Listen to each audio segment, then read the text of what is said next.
Desperate screams pierce the suffocating darkness, as unseen forces demand freedom. A menacing, shadowy entity with piercing purple eyes lunges forward, sending a smaller figure recoiling in sheer terror, as enraged shouts demand answers.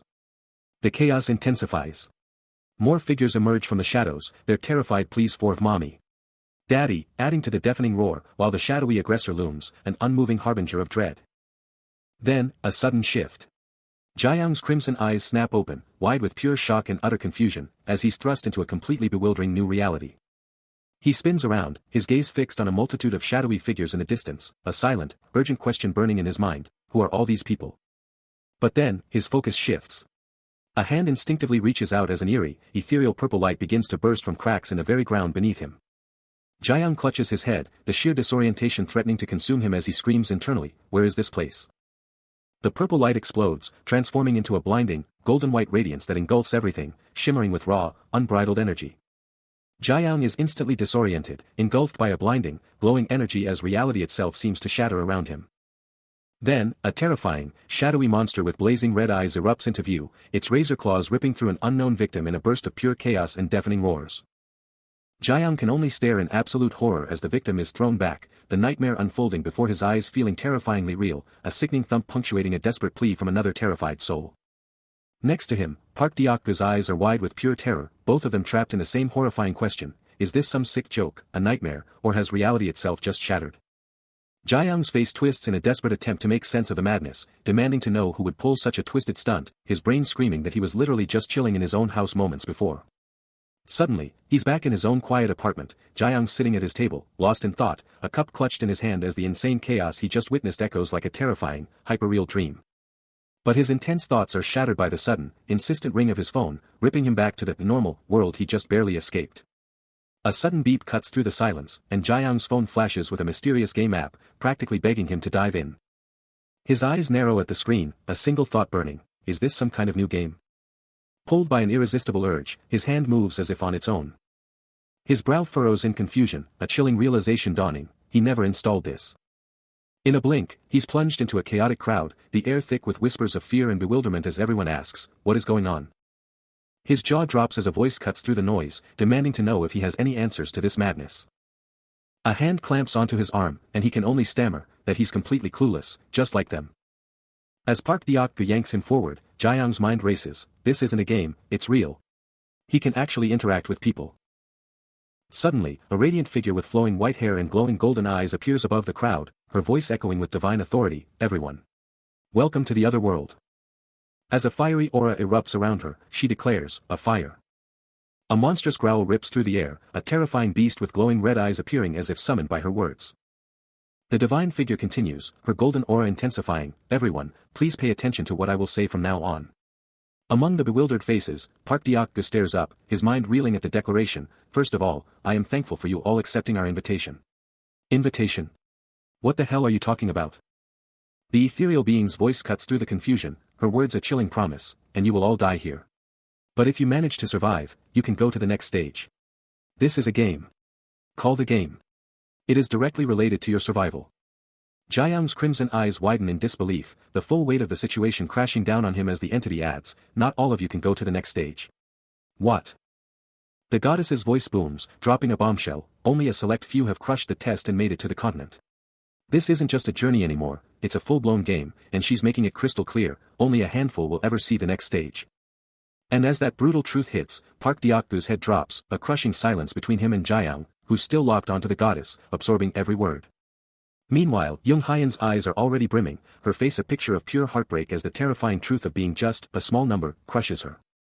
But Jaeyoung's face just tightens, his brain already in overdrive, trying to compute what it truly means to be one of the survivors. The goddess keeps going, dropping another bomb: those who make it to the next stage get whisked away to a waiting room, a temporary safe zone. A sharp intake of breath from Jaeyoung as the goddess casually mentions this waiting room isn't just a holding pen, it's loaded with survival gear, like water and food. He instantly pictures a table overflowing with provisions and a whole arsenal of weapons, it's all clicking into place. And just like that, it all snaps into focus for Jaeyoung, he finally gets the whole twisted game. Finally, the goddess drops the ultimate reveal: in this insane new world, they're not just surviving, they're unlocking special classes, teasing the epic powers and roles that are about to change everything. With his mind racing through the implications of unique traits in this game-like world, Jiang locks in on his choice, ready to seize control of his destiny. But just as he's about to act, a protective shield around him explodes, and he screams a frantic command to protect their lives. His eyes snap open in pure shock, as the impossible unfolds before him. The shield completely obliterates, leaving him utterly exposed and screaming in defiance, as the true terror of this world slams into him. Unfazed by the chaos, the goddess of light coolly reveals that everyone has been assigned unique classes and traits based on their very essence, and this entire setup is engineered to push them to their limits, with a hierarchy of power from common to legendary, and even demon-tier gear waiting. The goddess's voice echoes, promising clarity the moment they utter two simple words, status window. Suddenly, a collective gasp rips through the group, as Deokgu, Hyen, and Jiang all shout, status window, in unison, their faces a mix of shock and awe. Jiang's jaw drops, his eyes practically bugging out, as the impossible status window materializes right in front of him. His personal status window explodes into view, revealing Li Qiang at the top, followed by a shocking breakdown of his stats: Strength 8, Agility 9, Health 10, Intelligence a whopping 23, Endurance 10, but a crushing 0 in Luck, Magic Power, and Magic Strength. No class, no title, no trait, yet. He can only gape at the holographic display, utterly bewildered by the sudden, impossible reality of it all. Then, a new message flashes across the screen, a bold declaration: you have obtained a trait. A strange, shimmering light erupts from his hand, and Jiang's mind races. Could this be his unique trait? The implications are massive. And then, the reveal: his trait is Mind's Eye, a heroic rank ability, allowing him to peer into the status windows and hidden talents of everyone, including himself. This changes everything. The glowing windows of this new reality hang in the air, a stark reminder of the game-changing power he now wields. Out of nowhere, the world exploded with light as status windows slammed into existence. Each one blazing with an otherworldly glow, demanding attention. Young Hyen and Park Deokgu were absolutely stunned, their eyes glued to the glowing data, a shockwave of realization hitting them both. Hands shot out, almost on instinct, drawn to the impossible screens. Jiang was totally captivated by the insane display, as Young Hyen let out a stunned shout. Park Deokgu, completely blown away, could only mumble in utter shock. But as Jiang zeroed in on his own stats, pure confusion hit him like a truck. What? My luck is 0. And my magic power is 0 too. His brain went into overdrive, a storm of panicked thoughts, as he gawked at the absolutely terrible stats. Seriously, what am I even supposed to do with this? The system itself seemed to be trolling him, flashing a brutal summary of his talents. The talented trap player Li Qiang possesses are the worst. A brutal system message drops, laying down the law: no matter how hard you grind, escaping third-rated status is a pipe dream. It screams that all your stats are pure despair, giving a backhanded compliment to your intelligence and luck, only to then declare it pointless to even try fighting, because the result is already crystal clear. A furious "you-fu" dash rips from his throat, as Jiang's mind reels from the system's brutal verdict. Meanwhile, a faint red energy pulses around Young Hyen, as she stands lost in thought, a silent observer. Chaos erupts around Jiang, as desperate screams of "save me" tear through the air. With her amber eyes fixed on the unfolding pandemonium, Young Hyen's mind races, a silent question hanging in the air. The system's brutal verdict just hit, and Jiang is absolutely reeling, questioning everything as pure despair takes over. But before he could even process that gut punch, something absolutely terrifying burst forth from the darkness, and everything went wild. A monstrous claw just slammed down, sending some poor soul absolutely flying. Their luck just ran out, big time. Screams ripped through the air as this thing just kept on tearing through them, dragging another terrified soul right into the swirling red nightmare. Total panic erupted, their desperate cries for help just fading into the chaos. Seeing the absolute carnage, Jiang's eyes blazed crimson, his despair instantly morphing into pure, unadulterated resolve as he roared, demanding the stunned crowd get moving. He whipped around to face the terrified crowd, his voice slicing through the pandemonium, shouting if they'd even seen the status window and commanding them to grab a weapon, now. His gaze was absolutely locked, a desperate, fiery resolve burning in his crimson eyes.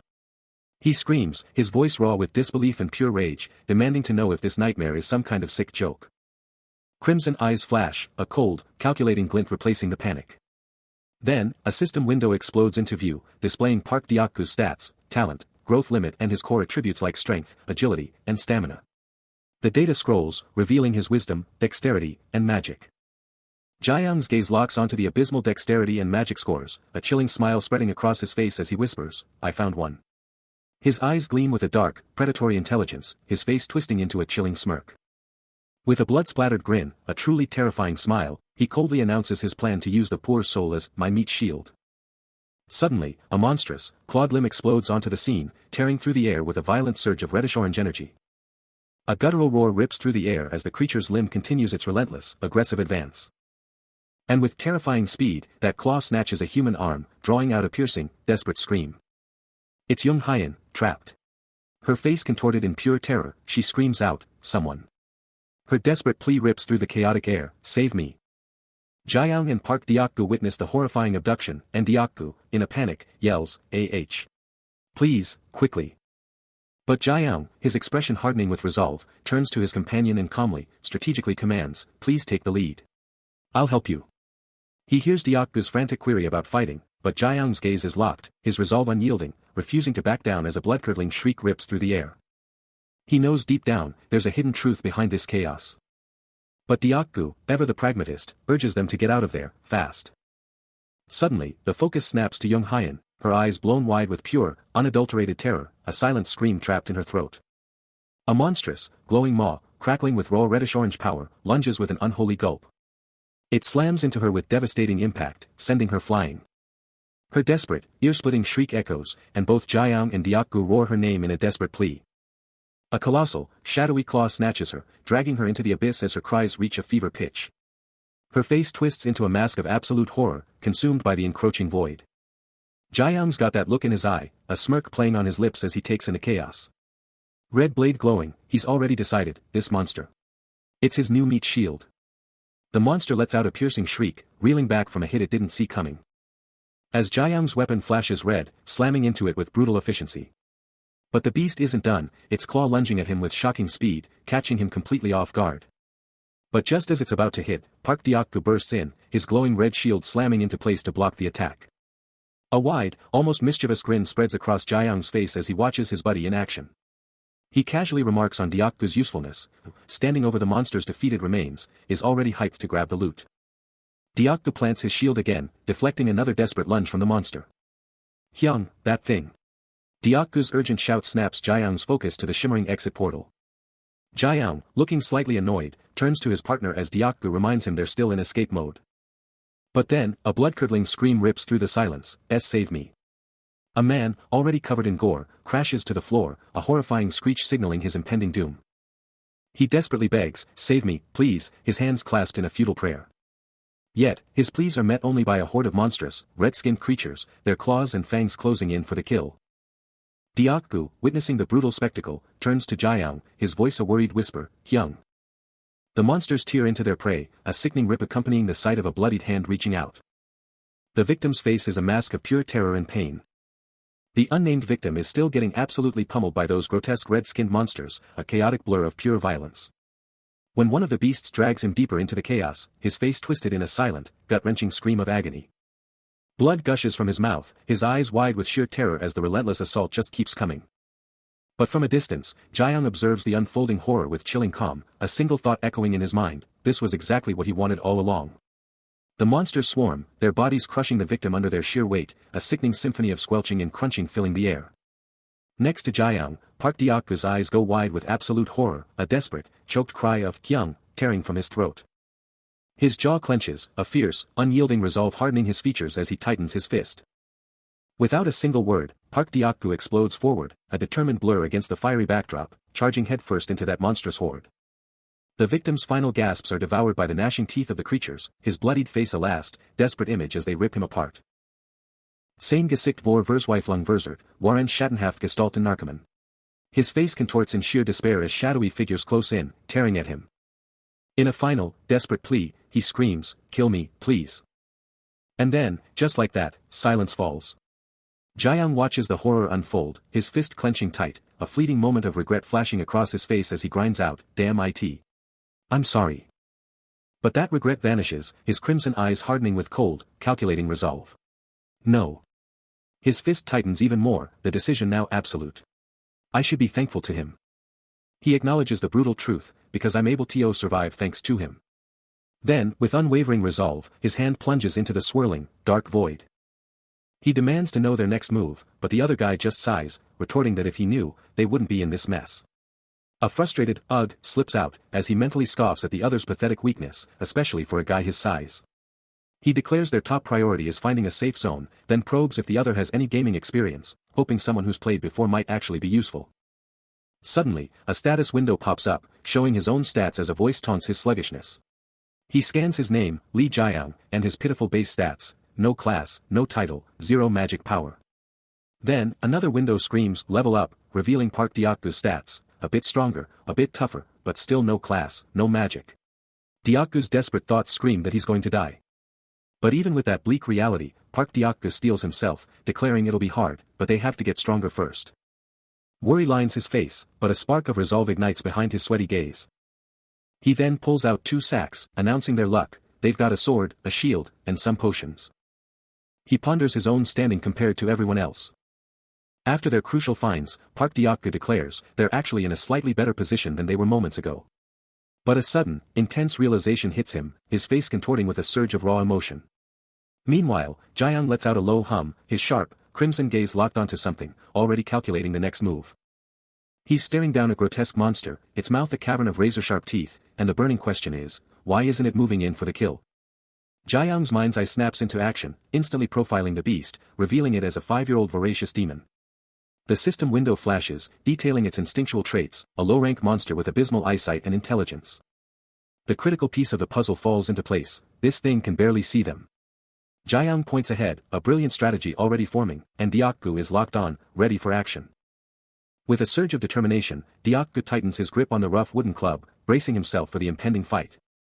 Park Deokgu screams, "Hyungnim, no way," just as a searing red blast explodes, slamming into his chest. He's thrown back, blood exploding from the hit, and tumbles backward, screaming in pure agony as the brutal energy keeps ripping through him.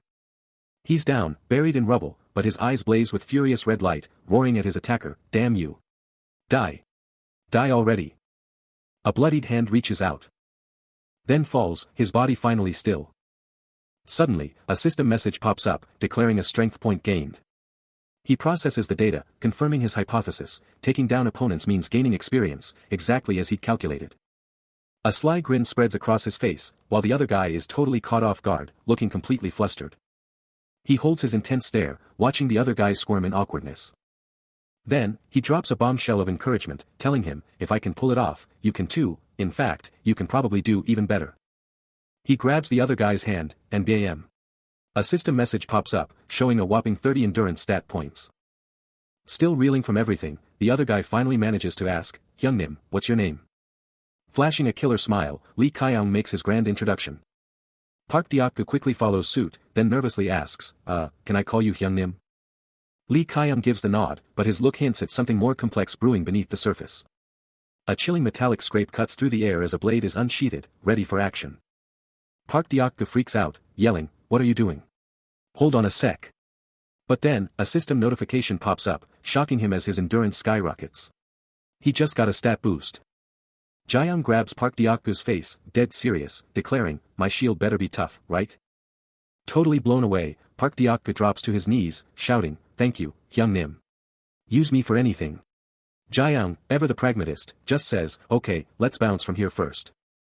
A sly, almost imperceptible smile creeps onto Jiang's face, his eyes flashing with a dangerous, subtle glow.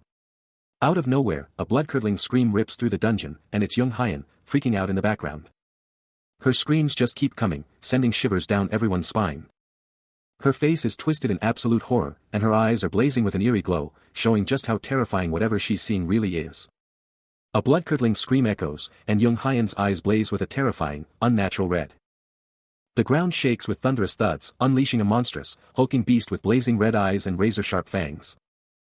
With the beast closing in, she screams for help, her voice a desperate, fear-filled plea. Instant reaction. Jiang snatches Deokgu, yelling for them to bolt, and the terrified man can only gasp a, "Yes, Hyungnim." With his eyes burning crimson, Jiang's focus locks on, analyzing the absolute madness around them. He's thinking, this is insane. How can I fight so many? And then, who is that girl, anyway? Then, with a quick beep, he unleashes his mind's eye, and a glowing screen pops up right in front of him. His eyes snap to Deokgu, a look of pure shock flashing across his face. And just like that, the screen reveals Park Deokgu's full individual human stats and ability limits, laid out in insane detail. As the golden light of the mysterious structure pulsed, a shocking revelation hit him: the magic power emanating from it was of legendary rank. Snapping back to reality, he quickly pulled Park Deok-gu away from the immediate danger, who, still bewildered, asked what he was doing just standing there. But Jae-young's crimson eyes glowed with intense focus, his mind racing as he processed the implications of what he had just perceived, the legendary power belonging to none other than Young Hyun. His hand, now faintly glowing with his activated ability, reached out as if to confirm the impossible truth, she truly possessed legendary rank magic power. Young Hyun's eyes widen, a nervous tremor in her voice as she questions if they can really go through with this. Jae-young and Park Deok-gu stare down into the abyss, a chilling question hanging in the air, can they all make it out alive? Hyun's expression twists in pure panic, the reality of their danger hitting her hard. But Jae-young, ever the leader, just shoots a look back and barks, telling them to move. And just like that, Hyun steels herself, her determination shining through. A quick intake of breath, and she's ready. Jae-young takes the lead, and the whole crew plunges into the dungeon's glowing maw, the magic practically screaming around them. A monstrous roar rips through the air, instantly shattering the dungeon's eerie silence. He whips around, eyes wide with shock at the sheer, terrifying force of it. A malevolent red energy explodes, engulfing a helpless figure in a brutal, crushing assault. A sickening crunch echoes as a colossal fist slams into the victim, who screams in agony. Jae-young doesn't hesitate, his sword flashing out in a blur, while Park Deok-gu stands ready, a wall of muscle behind him. But another figure is already a blur of motion, their footsteps pounding with fierce resolve. Young Hyun, eyes blazing crimson, unleashes a furious lunge with her knife, going straight for the kill. The blade carves a deep, gushing wound into the orc's arm. Yet, the first victim lies broken on the ground, still taking a merciless beating from the monstrous foe. Jae-young is already bleeding, gritting his teeth as the brutal onslaught just keeps coming. He clenches his sword, ready to fight back, but then Deok-gu's voice screams through the chaos, a chilling warning that changes everything. More monsters are on their way, about to flood the area. Another brutal hit connects, splattering fresh blood across Jae-young's face, rocking him to his very soul. He clenches his jaw, fighting through the agony, his determination burning brighter with every hit. Then, out of nowhere, a blinding blue energy rips through the air, a lightning-fast strike that changes everything. Young Hyun, now blazing with a fierce blue aura, rockets forward with impossible speed, a human missile aimed straight at the colossal orc. The hit is absolutely catastrophic, unleashing a torrent of blood and guts across the dungeon, a brutal display of her unleashed power. Jae-young, battered and bleeding, can only stare in absolute shock, completely blown away by the sheer, overwhelming power he just saw. As dawn breaks, he steps forward, the sound of his footfalls echoing in the tense silence. But the assault continues, a brutal, unseen force striking him again, leaving fresh blood on his face. His crimson eyes reflect the pain, yet a flicker of defiance remains. The impact sends him flying through the air. Before he crashes hard onto the ground, his body momentarily still. Despite the injuries, a fierce resolve hardens his gaze, his mind racing to comprehend the situation. He struggles to his feet, his thoughts a whirlwind of confusion and disbelief, wondering what exactly is happening and who could be behind such an overwhelming assault, especially with his current stats showing a significant drop in health and mana. Suddenly, the air shimmers, and a brilliant burst of golden particles erupts, illuminating the chaotic scene. Just as the golden light from the last battle starts to dim, a massive system message slams into existence, screaming "Regressor of Altiness" with a shockwave of disbelief. He locks onto the glowing interface, a system window popping up right in front of him, demanding to know what the heck is going on. The window then flashes a message, a super polite "thank you for all the hard work," but it's for some guy named Kim Hyung-seong. But then, BAM. A full-blown status screen pops up, showing an overall rating and a mind-blowing message. This guy's stats are so insane, even with a curse, comparing him to normal people is an insult. Just being in the same league is an honor. Then, the system zeroes in on one stat, his luck, a staggering 23, labeled hero. And another stat explodes onto the screen, his stamina, absolutely legendary. As he rereads the insane description, the full weight of it hits him, leaving him absolutely floored by the sheer impossibility of these numbers. He's absolutely frozen, eyes glued to the system window, one thought screaming in his head about this unbelievable individual. His crimson eyes are blown wide, a hand flying to his chin in pure, unadulterated shock, as the sheer scale of this bombshell revelation absolutely crushes him. The unnamed victim, still reeling, locks eyes with Jae-young, a spark of recognition igniting as he questions if their paths had crossed before. But Park Deok-gu absolutely glows with pride, introducing Kyung Hyung-nim to the stunned man, even admitting that he's a superior fighter. Kyung, ever humble, shrugs off the compliment, claiming it was all just luck. But inside, his mind races, wondering if he can peek at the man's stats too, his eyes flaring with a subtle, crimson glow. Suddenly, a new system window explodes into view, revealing the swordsmanship expert ability, a legendary skill that grants 10 advantages to all sword actions and boosts attack power the longer the blade is drawn. Kyung scrutinizes the insane description, muttering that it's way too powerful for just a swordsmanship expert. His gaze sweeps the area, lost in contemplation. A sly, knowing smirk creeps onto his face, his crimson eyes burning with intense speculation as he ponders, is this guy a true regressor, or just unbelievably lucky? With Park Deokbu's shield poised and Jung Hyun by his side, all three stand bathed in the shimmering golden light, ready for whatever Kyung decides next. Lee Jaeyoung, the self-proclaimed world-ignorant traveler, was already plotting his next power play. He laid out his plan, gathering allies and setting up a temporary camp in a prime spot. With a glowing orb in hand, he issued a firm command, hold it. He calculated their numbers, roughly 200 survivors, then shifted his focus to the monsters they'd have to fight. A chilling smirk crossed his face as he scoffed at the pushover monsters, but his true thoughts were far darker. These virtuous survivors were just a massive pain, a burden he'd rather not deal with. But even with his cynical thoughts, his eyes flared with blue energy, tapping into a secret system. He instantly identified the regressor of Altinus, a guy who somehow knew how to dominate this world, leaving Jaeyoung utterly baffled. Fixing his gaze on the victim, he coldly decided to keep a close eye on their relationship, seeing the man as a mere pawn, a tool for his own agenda, before sharply demanding to know his class. Jaeyoung, ever the manipulator, hears the red-haired woman declare herself a swordsman, and he's already playing his cards, feigning shock and awe. He extends a hand towards her, a silent exclamation hanging in the air. And she, now slumped on the ground, can only manage a soft, resigned sigh in response. Her hand reaches out, almost pleading. While Jaeyoung, with that chillingly calm expression, drops the bombshell, casually suggesting he just hypnotize her to get what he wants. She can only utter a small sound, her crimson eyes wide with a terrifying mix of fear and resignation. Then, Jaeyoung takes her hand, a move that's either super comforting or utterly possessive, and pulls her up. His face twists into an expression of pure, intense focus, a silent exclamation echoing his thoughts. Suddenly, they're both staring down into a massive, glowing chasm where other figures are gathered, and the red-haired woman lets out a shocked gasp, completely stunned by the revelation. The mysterious red-haired woman, with a thoughtful pose, finally drops the bombshell, my name is Jung Hyun. With an almost blinding, radiant aura, Jaeyoung flashes a dazzling smile, introducing himself as Kim Hyun-sung and practically gushing about meeting Jung Hyun. He gazes down at her, and Jung Hyun can't help but question his sudden, overwhelming kindness. He takes her hand, a gesture of concern, asking if she's injured, and she meekly assures him she's fine. A sly smile plays on his lips as he reveals a small, glowing trinket, implying that any missing items would practically scream their absence. Her eyes are saucers of pure terror and distress, as Jung Hyun grips her clothes, barely able to form a coherent thought. Side by side, with his hand a comforting weight on her shoulder, they stare into the abyss, a silent understanding passing between them. Deep within the cosmic darkness, a blinding, cross-shaped light erupts, heralding nothing less than the beginning of the end. A knowing smirk graces Jaeyoung's face as he subtly glances away, the truth laid bare, he was hunting for her from the very start. Then the consequences of that initial choice will be absolutely unavoidable. Jung Hyun lets out a pained gasp, clutching her head as the visions assault her mind. Her face flushes a deep, embarrassed red, and she stammers, unable to articulate her thoughts. As she leans into Jaeyoung's reassuring hold within the dazzling void, she whispers a quick apology, then thanks him for saving her. Jaeyoung's lips curve into a reassuring smile. He holds a softly glowing orb, its light cutting through the swirling particles, while Jung Hyun stays quiet, clearly deep in thought. Jaeyoung's crimson eye flares with an intense inner light, his mind laser-focused on Jung Hyun.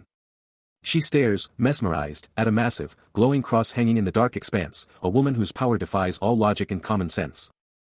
He stands over a complex, glowing magic circle, a veteran of countless battles, now on his second regression. With a gentle smile, he reassures Jung Hyun, telling her they are all treasures. A subtle smirk plays on his lips, betraying his true intentions. He declares their unbreakable bond, promising to stay together until the very end, a declaration he punctuates with a silent, chilling laugh. Jaeyoung's jaw drops, a massive grin splitting his face as he stares in awe at the insane, glowing interior of this new place, absolutely buzzing with golden energy and light.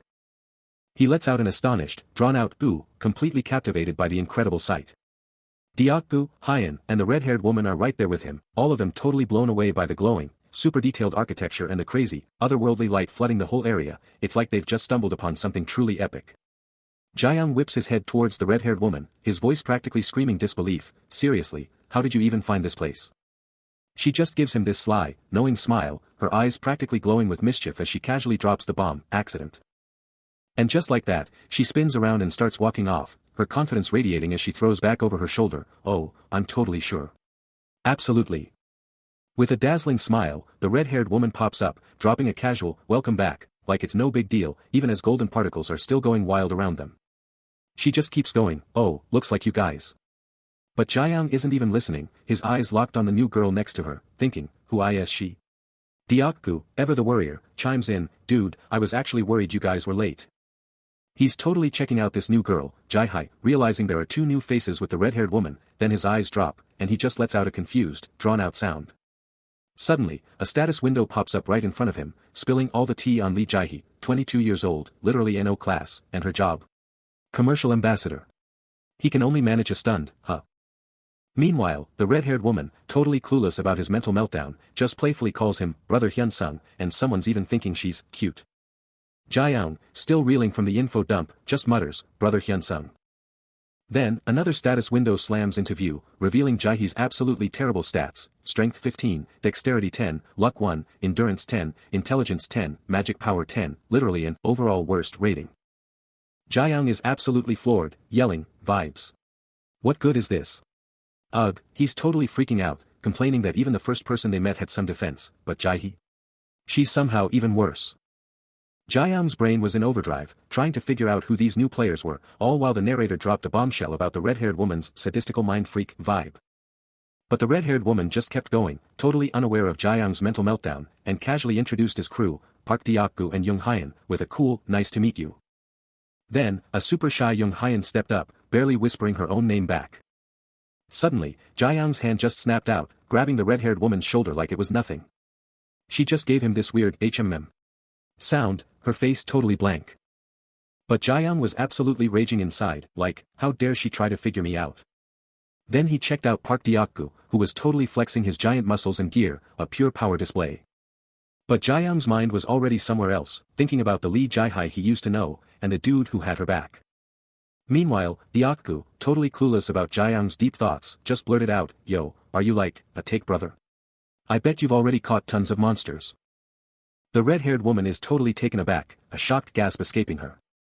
But then, Park Deokgu is all hyped up, slapping Jiang on the back, shouting that he totally recognized him and owed his life to his bro Kyang. The red-haired woman just watches them, a curious escaping her as she tries to figure out what's going on. Jiang just stands there, silent, his staff ready. Then, with a little laugh, the red-haired woman introduces herself, all smiles and saying it's a pleasure to meet everyone. She quickly lays out the living situation, explaining that it's gender-separated and Young Hyun will be with her, then tells Jiang to be nice. Young Hyun gets a sweet pat, and she's all like, "Thank you," and promises to be super nice to Kyang. But inside, Jiang is still totally on guard, his mind racing with doubts about this woman. But on the outside, he's all smiles and charm, totally playing along with a bright, "Yes, be nice to me." Watching the red-haired woman, a chilling realization hit him, she was exactly like him. Below, the crowd absolutely erupted, a massive gasp ripping through them as they saw something incredible. Then, with a dazzling, almost too perfect smile, the red-haired woman declared, the heroes were here, and she was going with them. Both Park Deokgu and Young Hyun were absolutely stunned, letting out a synchronized WJA of pure shock. Jiang watched the ecstatic crowd, a flicker of thought crossing his mind that this place actually seemed safe, while the masses went wild for their heroes. The red-haired woman kept going, her voice cutting through the noise, talking about people like us and showering them with affection. A wave of relief and happiness washed over Jiang, Park Deokgu, and Young Hyun, their smiles mirroring the crowd's euphoria. Then, just like that, the next day arrived, revealing a completely new scene. But even with a new day, Jiang's face was twisted in deep, quiet distress, his eyes squeezed shut, lost in troubled thoughts. A voice cuts through the tension, "He still thanks to us." A relief. But that fleeting relief is instantly crushed by the brutal truth, we're collecting more of a burden than resources. A heavy sigh escapes him, his face already showing the strain, a faint blush of exhaustion on his cheek. He pulls up his sleeve, the harsh truth hitting him, there aren't many able-bodied people left to fight. A wry, almost cynical smile plays on his lips as he states the obvious, truthfully, the circumstances are absolutely dire right now. Their supplies are critically low, provisions and water almost gone, and on top of being short-handed, they're stuck caring for an extra 30 mouths. He stares down, the chilling thought forming, maybe even more, as the name Hyun-sung resonates within him. The rations won't last, the monsters are relentless, and it's undeniable, they're just collecting more burdens than actual resources. His eyes flare with a chilling, calculating glow as the brutal truth solidifies, they are nothing but a burden. And through it all, the red-haired woman observes, her expression a complete mystery. While the red-haired woman observed, his voice, sharp and unyielding, sliced through the tension, making it clear he wasn't just some casual participant. Deokgu tried to get a word in, but he was completely zoned out, lost in his own head. Jaeyoung flashes a subtle smile, accepting the loyalty with a soft, "Thank you." He presses on, acknowledging their feelings, "You want to survive, to escape together. I get it, I really do." But then, his gaze sharpens, a chilling edge to his voice as he declares, "But I'm not like you."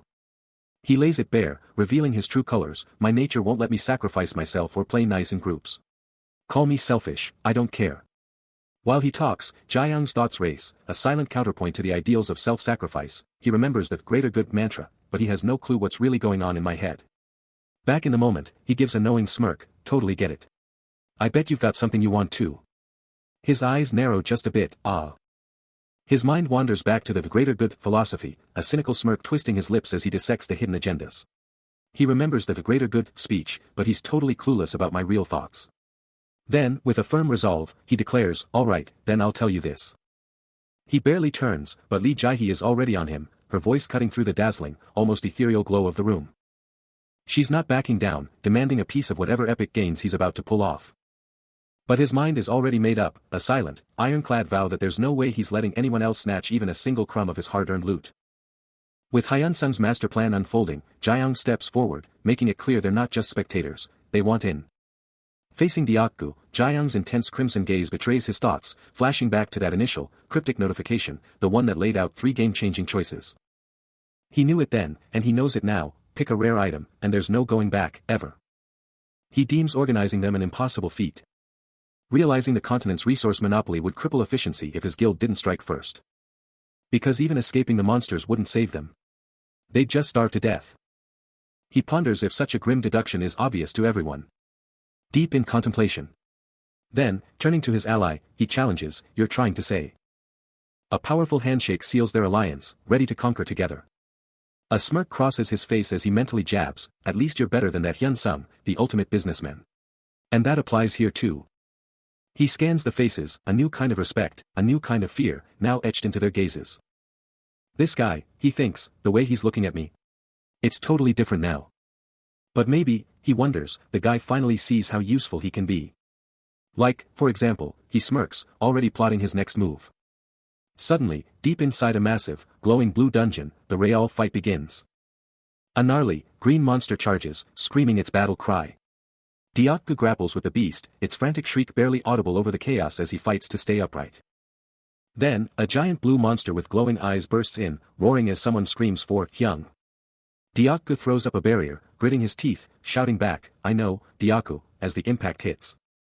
Park Deokgu, fueled by sheer determination, explodes into action, a blinding blue aura igniting around him as he declares his charge. He blazes across the battlefield, a blur of cerulean lightning.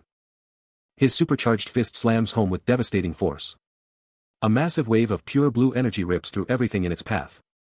He's a whirlwind of destruction, tearing through foes as their dark blood explodes around him. Another bone-shattering strike lands, his hand glowing with raw power. His eyes are twin electric blue suns, crackling with unleashed energy as he goes all out. But then, a monstrous claw erupts from the darkness, a terrifying shriek echoing. A cataclysmic, fiery blast detonates, rocking the entire dungeon to its core. A crimson blade plunges forward, striking its target with a sickening thud. The weapon glowing with malevolent red energy as it finds its mark. The force of the blow sends Park Deokgu reeling backward, his body twisting violently from the impact. Meanwhile, from a vantage point above, Jaeyoung observes the unfolding chaos, a thoughtful expression on his face as he considers the situation, hearing Kim Hyun-sung's name mentioned.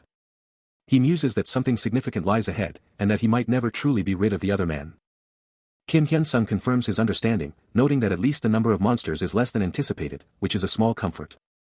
Considering the initial state of affairs, Jaeyoung's hand clenches, a silent acknowledgement of the unfolding events. He suggests that the reduced monster count is likely due to Kim Hyun-sung already clearing the immediate area, then questions how the other man acquired a sword not originating from Earth. Kim Hyun-sung considers this, suggesting it might be an item he possessed from his class. Park Deokgu lets out a heavy sigh, the weight of an A-class assignment clearly pressing down on him. Jaeyoung, watching his friend, drops a subtle hint. With a knowing smirk, he pushes further, telling Deokgu not to fake his unhappiness, especially with the guild's doors about to swing wide open for them, then casually dismisses his own crucial assistance. But Diakgu, his face etched with seriousness, can only echo the sentiment, clearly disagreeing. He shoots back, a clear defiance in his eyes, declaring it untrue. Jiang offers a soft smile, clarifying that without his crucial assistance, their journey here would have been a nightmare. Diakgu's eyes go wide, a flush rising to his cheeks as he stammers out Jiang's honorific. He's completely flummoxed, a tiny "huh" escaping his lips. The flustered look sticks, a small, surprised sound punctuating the moment. Suddenly, a shout of "Hyungnim" cuts through the air, and a blinding golden light explodes around him, leaving him stunned. The sheer energy of the light solidifies, morphing into a dazzling, golden interface. Then, a massive system alert blazes across the interface, a class. Opened. It promises detailed descriptions for each selection. Immediately, the screen fills with common grade class choices: warrior, archer, magician, and commander, all ready for selection. But wait. A new notification flashes, revealing a rare grade option has just popped up. A triumphant grin spreads across his face. This breakthrough came even faster than he dared to hope. And there it is. The commander class, now glowing with a rare grade tag, an exclamation mark screaming its unique status. His eyes snap wide open in pure shock, a thought bubble forming as he tries to process this unbelievable turn of events. The commander class description unfurls, revealing it's not just a fighter, but a strategic mastermind capable of leading vast armies to victory. He's deep in thought, scanning the system's class options, starting with the archer, a standard long-range combatant with basic bow skills. The system keeps flashing through options, but he knows these basic classes are pretty useless until he can actually commit to one. Then comes the magician class, another common grade, offering basic magic, paths to black magician or alchemist, and a measly 3 magic points. He thinks about the magician class, but then it hits him, he has no clue what his current magic stats even are. Then, BAM. The system throws a curveball, commander class, rare grade, pops up. It's all about leadership and team buffs, no combat, but a massive 5-point leadership boost. He's totally blindsided, wondering what kind of crazy class this is, he's never seen anything like it. Diakgu, right there with him, is just as shocked, pointing out that it was just common warrior, magician, and archer classes, and now this rare commander class just popped up out of nowhere. Jiang's face goes serious, his mind racing, trying to figure out what this wild new class means for him. A spark ignites in his eyes, and he realizes, yeah, this commander class. It might just be exactly what I need. The system locked in his choice, and Diakgu's jaw dropped. Hyungnim, you're a commander, he practically screamed, as Jiang coolly confirmed it, leaving Jaihe utterly stunned. Diakgu's mind was reeling, muttering about how a commander class was totally inferior to everything else. Why would anyone pick that? But Jiang just smirked, dropping a truth bomb, it's common sense, a commander wins. He wasn't just any commander, he was the commander, and Diakgu was thinking way too small. Diakgu wasn't giving up, arguing that other classes got huge stat boosts, but the B-class commander was practically useless. Diakgu was getting seriously heated, grabbing Jiang's shoulder, wondering if he was being messed with. Suri Hyunsung is a commander. A commander, he yelled, utterly bewildered. Jaihe tried to calm things down, saying Jiang probably wasn't sad, but Diakgu wasn't having it, shouting that his Hyungnim just couldn't be a commander. Jiang, ever the strategist, calmly explained that boosting leadership would be a game-changer, emphasizing that commander was the ultimate strategic, non-combat class. The whole situation was just too much for Diakgu, who could only scream, commander, in pure, chibified disbelief. He tried to compare it to an archer, but his brain short-circuited, only managing a frustrated, commander exe. The word, commander, hits him, and his eyes immediately ignite with a fierce red glow. A knowing smirk plays on his face, completely ignoring Diakgu's obvious worry. He's already calculating, the raw power of the class selection system swirling around him, while his friends can only watch. The system lays out the options, archer, mage, warrior, and commander, but he's already made up his mind. With absolute certainty, he knows this is the only way forward. No hesitation. His finger slams down on the yes button. Boom. A blinding flash of light explodes around him, swallowing him whole. The light goes supernova, forging a powerful golden aura that blasts out from him. The light fades, leaving him to inspect his hand, golden sparks still crackling, as Diakgu stares, utterly bewildered if it even worked. A sudden, jarring clatter rips through the air, and Park Diakgu's jaw drops, a raw, shocked exclamation tearing from his throat as he whips his head towards Jiang, who just stands there, looking mildly surprised. Diakgu then absolutely screams, practically vibrating with urgency, demanding to know what class he picked, and Lee Jaihe, totally freaking out, jumps in with the same frantic question. A blinding golden light erupts, and Park Diakgu is absolutely floored, questioning if this insane power is his community's hidden ace. But Jiang is reeling, clutching his neck in pure shock as the truth hits him like a truck. His entire body now radiating with an otherworldly glow as he drops the bombshell. I'm a magician. Diaku's mind is blown, he can't process it, frantically reminding himself that he's a regressor, not some spellcaster. He finally turns to his buddy, barely able to get the words out, demanding. Kaiyang, seriously, why'd you pick magician? The guy just laughs it off, giving the most chill answer ever. I just felt like it. Then, with a sly grin, he drops the mic. Listen, punk, there's a reason I'm not an archer. The system flashes, revealing the commander class's measly single stat point, then hypes up the magician class with its insane intelligence boost. He sees his magic power at 0, but the system promises a massive 3-point increase just for picking this class, a basic, game-changing perk. But even with the classless shocker, he's actually feeling pretty good about it. Kaiyang's hand glows with potential, a silent declaration that this power is absolutely worth wielding right now. But then, Park Diaku, ever the direct one, cuts straight to the chase, demanding to know if Kaiyang has picked his class. Diaku's jaw practically drops, then he fires back, asking about Kaiyang's class.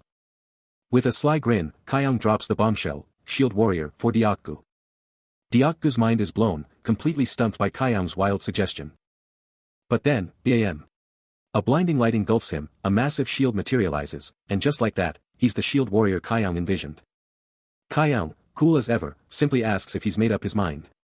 A massive grin splits Diaku's face, his new shield proudly displayed on his back. He enthusiastically declares he's officially a shield warrior, all thanks to Kaiyang's brilliant idea. Kaiyang can't help but smirk, a brilliant plan forming in his mind as he sizes up his newly classed companion, already envisioning the perfect strategic placement for his new asset. Then, with a triumphant grin, he boldly proclaims his friend the ultimate meat shield, sealing their fate with a declaration that's both hilarious and terrifyingly accurate. Ready to roll with his new powers, Diaku eagerly asks if it's time to bounce, looking to Kaiyang and Jaihe for the next move. But Kaiyang, always 10 steps ahead, hits the brakes, his mind already calculating the crucial logistics of their food supply, making sure everyone gets their share. He grabs a bag, a light bulb moment hitting him, the gears in his brilliant mind already turning. Slamming a heavy bag into Diaku's hands, Kaiyang barks orders to get the food out to the hungry masses, no time to waste. With the mission assigned, Kaiyang takes a beat, a silent moment of contemplation before the next big move.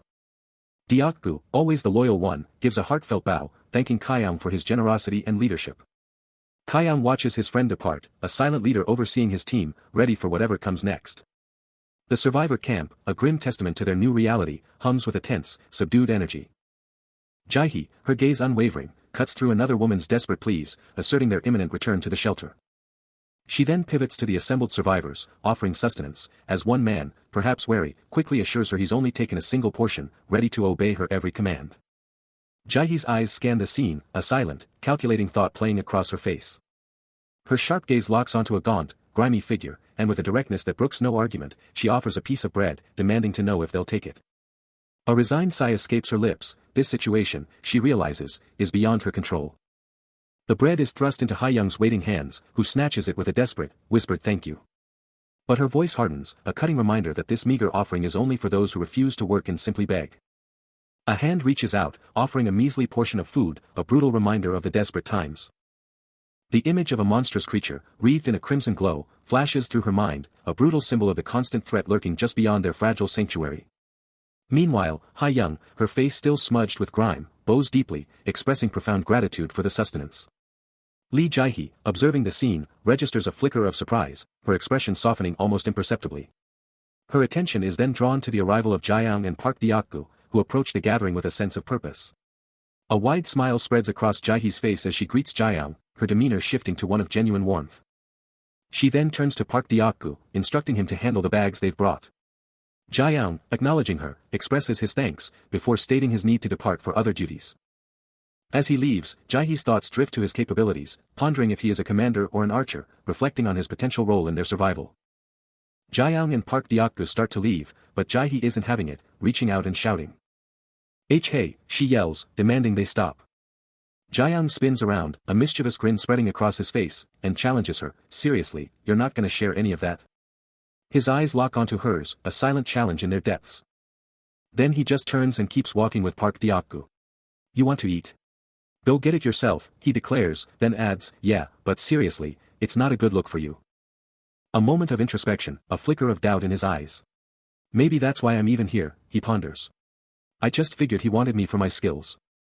Back at the camp, Jae-hee is still on duty, handing out rations to the hungry survivors huddled by the fire, and Ha-young is practically beaming with gratitude. Ha-young's face just glows as she takes the food. Thank you, she gushes, then adds, oh, it's nothing. And Lee Jae-hee. When you really think about it, even with Kim Hyun-sung running the whole show, she's absolutely crucial to keeping this camp alive day to day. His thoughts race, recognizing her absolute will, doing whatever she wants. Between the strong and the weak, a quiet gasp escapes him as he pictures her, a queen on a throne of blood-red roses. When Kim Hyun-sung left, it was her who took the crown, becoming the undeniable ruler, and that's just the cold, hard truth. He takes in the sight, a quiet sigh escaping him. Close by, Deok-gu, Jae-hee, and Ha-young are with the other survivors, all of them staring intently into the distance. Jae-hee carefully leads a little kid, with Ha-young keeping a close eye on them. He drops to a knee, his face softening as he gazes at the little one. The survivors shuffle forward, a single flashlight beam piercing the gloom. He tells the child to hurry, worried sick about another monster attack. Lee Jae-hee's face flushes crimson, a wave of embarrassment washing over her as she stammers out an apology. But Jae-young's mind is already elsewhere, a fleeting image of Lee Jae-hee and someone else flashing as he mutters a name, Young-haran. Why does that name resonate so strongly? A sly smirk spreads across his face as he muses over the public's perception of Hyeon, a thought that clearly brings him a twisted satisfaction. Later, as they move through the shadows, Jae-young calls out to his loyal companion, Park Deok-gu, who immediately snaps to attention. Jae-young then drops a bombshell, asking if he remembers Young-haran from yesterday, and Deok-gu's eyes light up as he instantly recalls the helpful girl. Lee Jae-hee's ears perk up as Jae-young declares they absolutely need her, leaving his companion utterly bewildered by the abrupt shift in conversation. Suddenly, a light bulb goes off for Park Deok-gu, his face turning bright red with a surge of understanding, his expression now radiating pure, unadulterated enthusiasm. Slinging a massive sack over his shoulder, he puffs out his chest and declares his absolute understanding, insisting that if it's about her, he'll take care of everything and bring her right to them. But across the way, Lee Jae-hee's face twists into a mask of pure annoyance, her eyes narrowing, clearly not thrilled by the turn of events. Jae-young clutches a small bag, his mind already calculating, already dissecting the past hardships of the girl he's now protecting. Folding a piece of cloth with meticulous care, he mentally solidifies his control, convinced they're the only ones who can handle her. A sinister grin spreads across his face, his thoughts laser-focused on Young-haran, her current vulnerability making her the perfect, obedient weapon for his grand scheme, ready to unleash when the time is right. But the moment is shattered by a booming voice, as Park Deok-gu, with a child survivor clinging to his back, loudly announces his presence. Jae-young snaps his head around, a rare look of surprise flashing across his features, his strategic mind momentarily derailed. The big guy, now clutching a piece of bread, scans the area, clearly looking for someone. With a genuine, heartwarming smile, Park Deok-gu extends the bread to the little survivor, who eagerly takes the much-needed sustenance. Watching it all unfold, Jae-young's eyes narrow in thought, a new, potentially game-changing idea sparking in his calculating brain. Jae-young's got a whole new look, round glasses, lighter hair, and a sly smile playing on his lips as he observes, thinking, what's up with that punk? Chapter 6 kicks off with a burning question, who is this mysterious figure? Jae-young is absolutely fuming, his mind screaming, how dare he? His crimson eyes narrow, a dangerous question forming, is this guy seriously trying to get close to his precious Ha-young? He lets out a frustrated sigh, but quickly shakes it off, knowing there's gotta be some ulterior motive behind this sudden niceness. He keeps up the internal rant, muttering about the sheer nerve of someone who can't even feed themselves. His sharp gaze doesn't waver, absolutely certain this is the real reason for all the shady actions. Next to him, Park Deok-gu just listens, his face giving nothing away as he takes in Jae-young's rant. The trek through the desolate lands grinds on, Park Deok-gu relentlessly hauling their precious supplies. A crimson glow pulses from Jae-young's hand, his voice a sharp command, just keep going. Deok-gu, face grim with resolve, powers through. Leaving Ha-young and the child survivor in his wake, he vanishes into the unknown. Elsewhere, a seemingly kind old man is with Young-haran, offering her food, but his words hint at something more, aren't I close with Jae? I brought this without knowing anything. Ha-young can only manage a small, ah. He pushes the bread towards her, a firm, here, please accept it, leaving Ha-young stunned. She attempts to decline, her words faltering, ye. I'm fine. But the old man's persistence is unwavering, don't refuse. Take it. You've been starving. Ha-young, overwhelmed, finally gives in, then, I will. Her gratitude pours out, thank you for everything.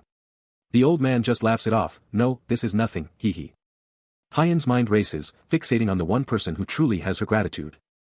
Convinced that if Deok-gu and Ha-young weren't around, she would have gone completely off the rails. A gentle smile plays on her lips as she thinks of the man who's become her rock. Her mind conjuring a dazzling, rose-filled vision of Kaiyang, radiating pure light. She blushes, clutching a piece of bread to her cheek, still totally lost in thoughts of him. The kind old man, sitting right next to her, casually asks what Kaiyang's up to, then pivots to her, asking about Haiyan herself. He secretly muses that if she's cool with it, he'd love to get closer, then quickly catches himself, letting out a little ah. Haiyan, completely missing the subtext, just thinks he wants to be buddies, and enthusiastically agrees. But wait, a tiny question mark hovers over her face, leaving us wondering what she's really thinking. Just as Haiyan thought she understood, the old man's hand shot out, not in kindness, but a shocking, ironclad grasp that instantly shattered her composure. The kind facade crumbled, revealing a terrifying, predatory grin, as his eyes ignited with an infernal, blood-red light. In a flash, she was helpless, ropes biting into her skin, while the old man, now a picture of sinister calm, simply scoffed at her desperate cries to be freed. Shock and fear contorted her features, and then, mirroring his malevolence, her own eyes began to blaze with an identical, terrifying red. She thrashed, she fought, her bound hands tearing at the ropes in a desperate, losing battle.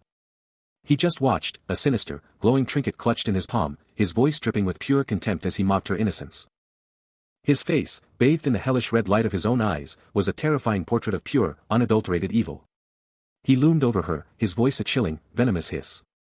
With his true, twisted motives finally exposed, he sneered, daring her to believe his kindness was anything but a calculated move.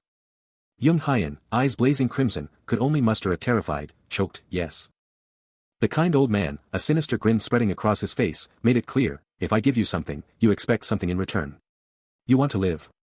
Then you better be good to me. Her hands, bound tight, struggled against the cruel restraints. A blood-curdling kyaak ripped from her throat. His face, inches from hers, contorted in pure annoyance, snapping, you stupid girl. You still don't get it, do you, as her eyes burned brighter. He recoiled slightly, a frustrated sigh escaping him, muttering, "Ew, please don't be like this," as if she were merely a nuisance. Clutching her tight, he repeated his chilling ultimatum, if you want to live, you'll be good to me. Or do you want your hand cut off? Let go. But then, his head snapped up, eyes narrowing as he demanded, who is this bastard? An interruption. His face, a moment ago filled with cruel satisfaction, now contorted into a mask of surprised annoyance. Just as he's gloating, bam. An unseen force absolutely rocks the kind old man, sending him flying back with a brutal impact that smashes him against the wall, leaving him reeling. But he's tough, quickly shaking it off, his face twisting in pure annoyance as he snarls, what is this trash doing here? Don't you dare overreact. His face contorts into a furious snarl, spitting out curses at the fucking bastards who dared to mess with him. But what about young Haiyan? Still trapped, she watches the whole thing go down, her eyes blown wide with pure, unadulterated fear. The sheer force of the interruption, or maybe a stray blast, sends her flying, slamming her to the floor. Suddenly, two women pop into view, totally shocked, one with fiery short hair, the other with long dark hair, both completely blindsided by the chaos. But the real players are here, Jaeyoung, Park Deok-gu, and another guy, just chilling, watching the mayhem they just unleashed. But Jaeyoung? His crimson eyes are stone cold, just soaking in the chaos, completely unfazed. But the peace is instantly shattered as the kind old man lets out a blood-curdling scream, his face covered in crimson. His desperate screams for it to stop fill the air, as young Haiyan and the child survivor shrink back, utterly terrified by the bloody scene. Young Haiyan, eyes wide with pure terror, desperately pleads for it all to end, clutching the child close. With hands raised in a desperate plea, she screams for it to stop, trying to halt the madness. Then, spotting Park Deok-gu nearby, young Haiyan quickly checks on him, her voice filled with worry. He quickly reassures her he's okay, but his focus immediately snaps to trying to open an in-group chat. But before he can even connect, Jaeyoung suddenly snatches him by the collar, his face stone cold, declaring violence is forbidden, and demanding answers.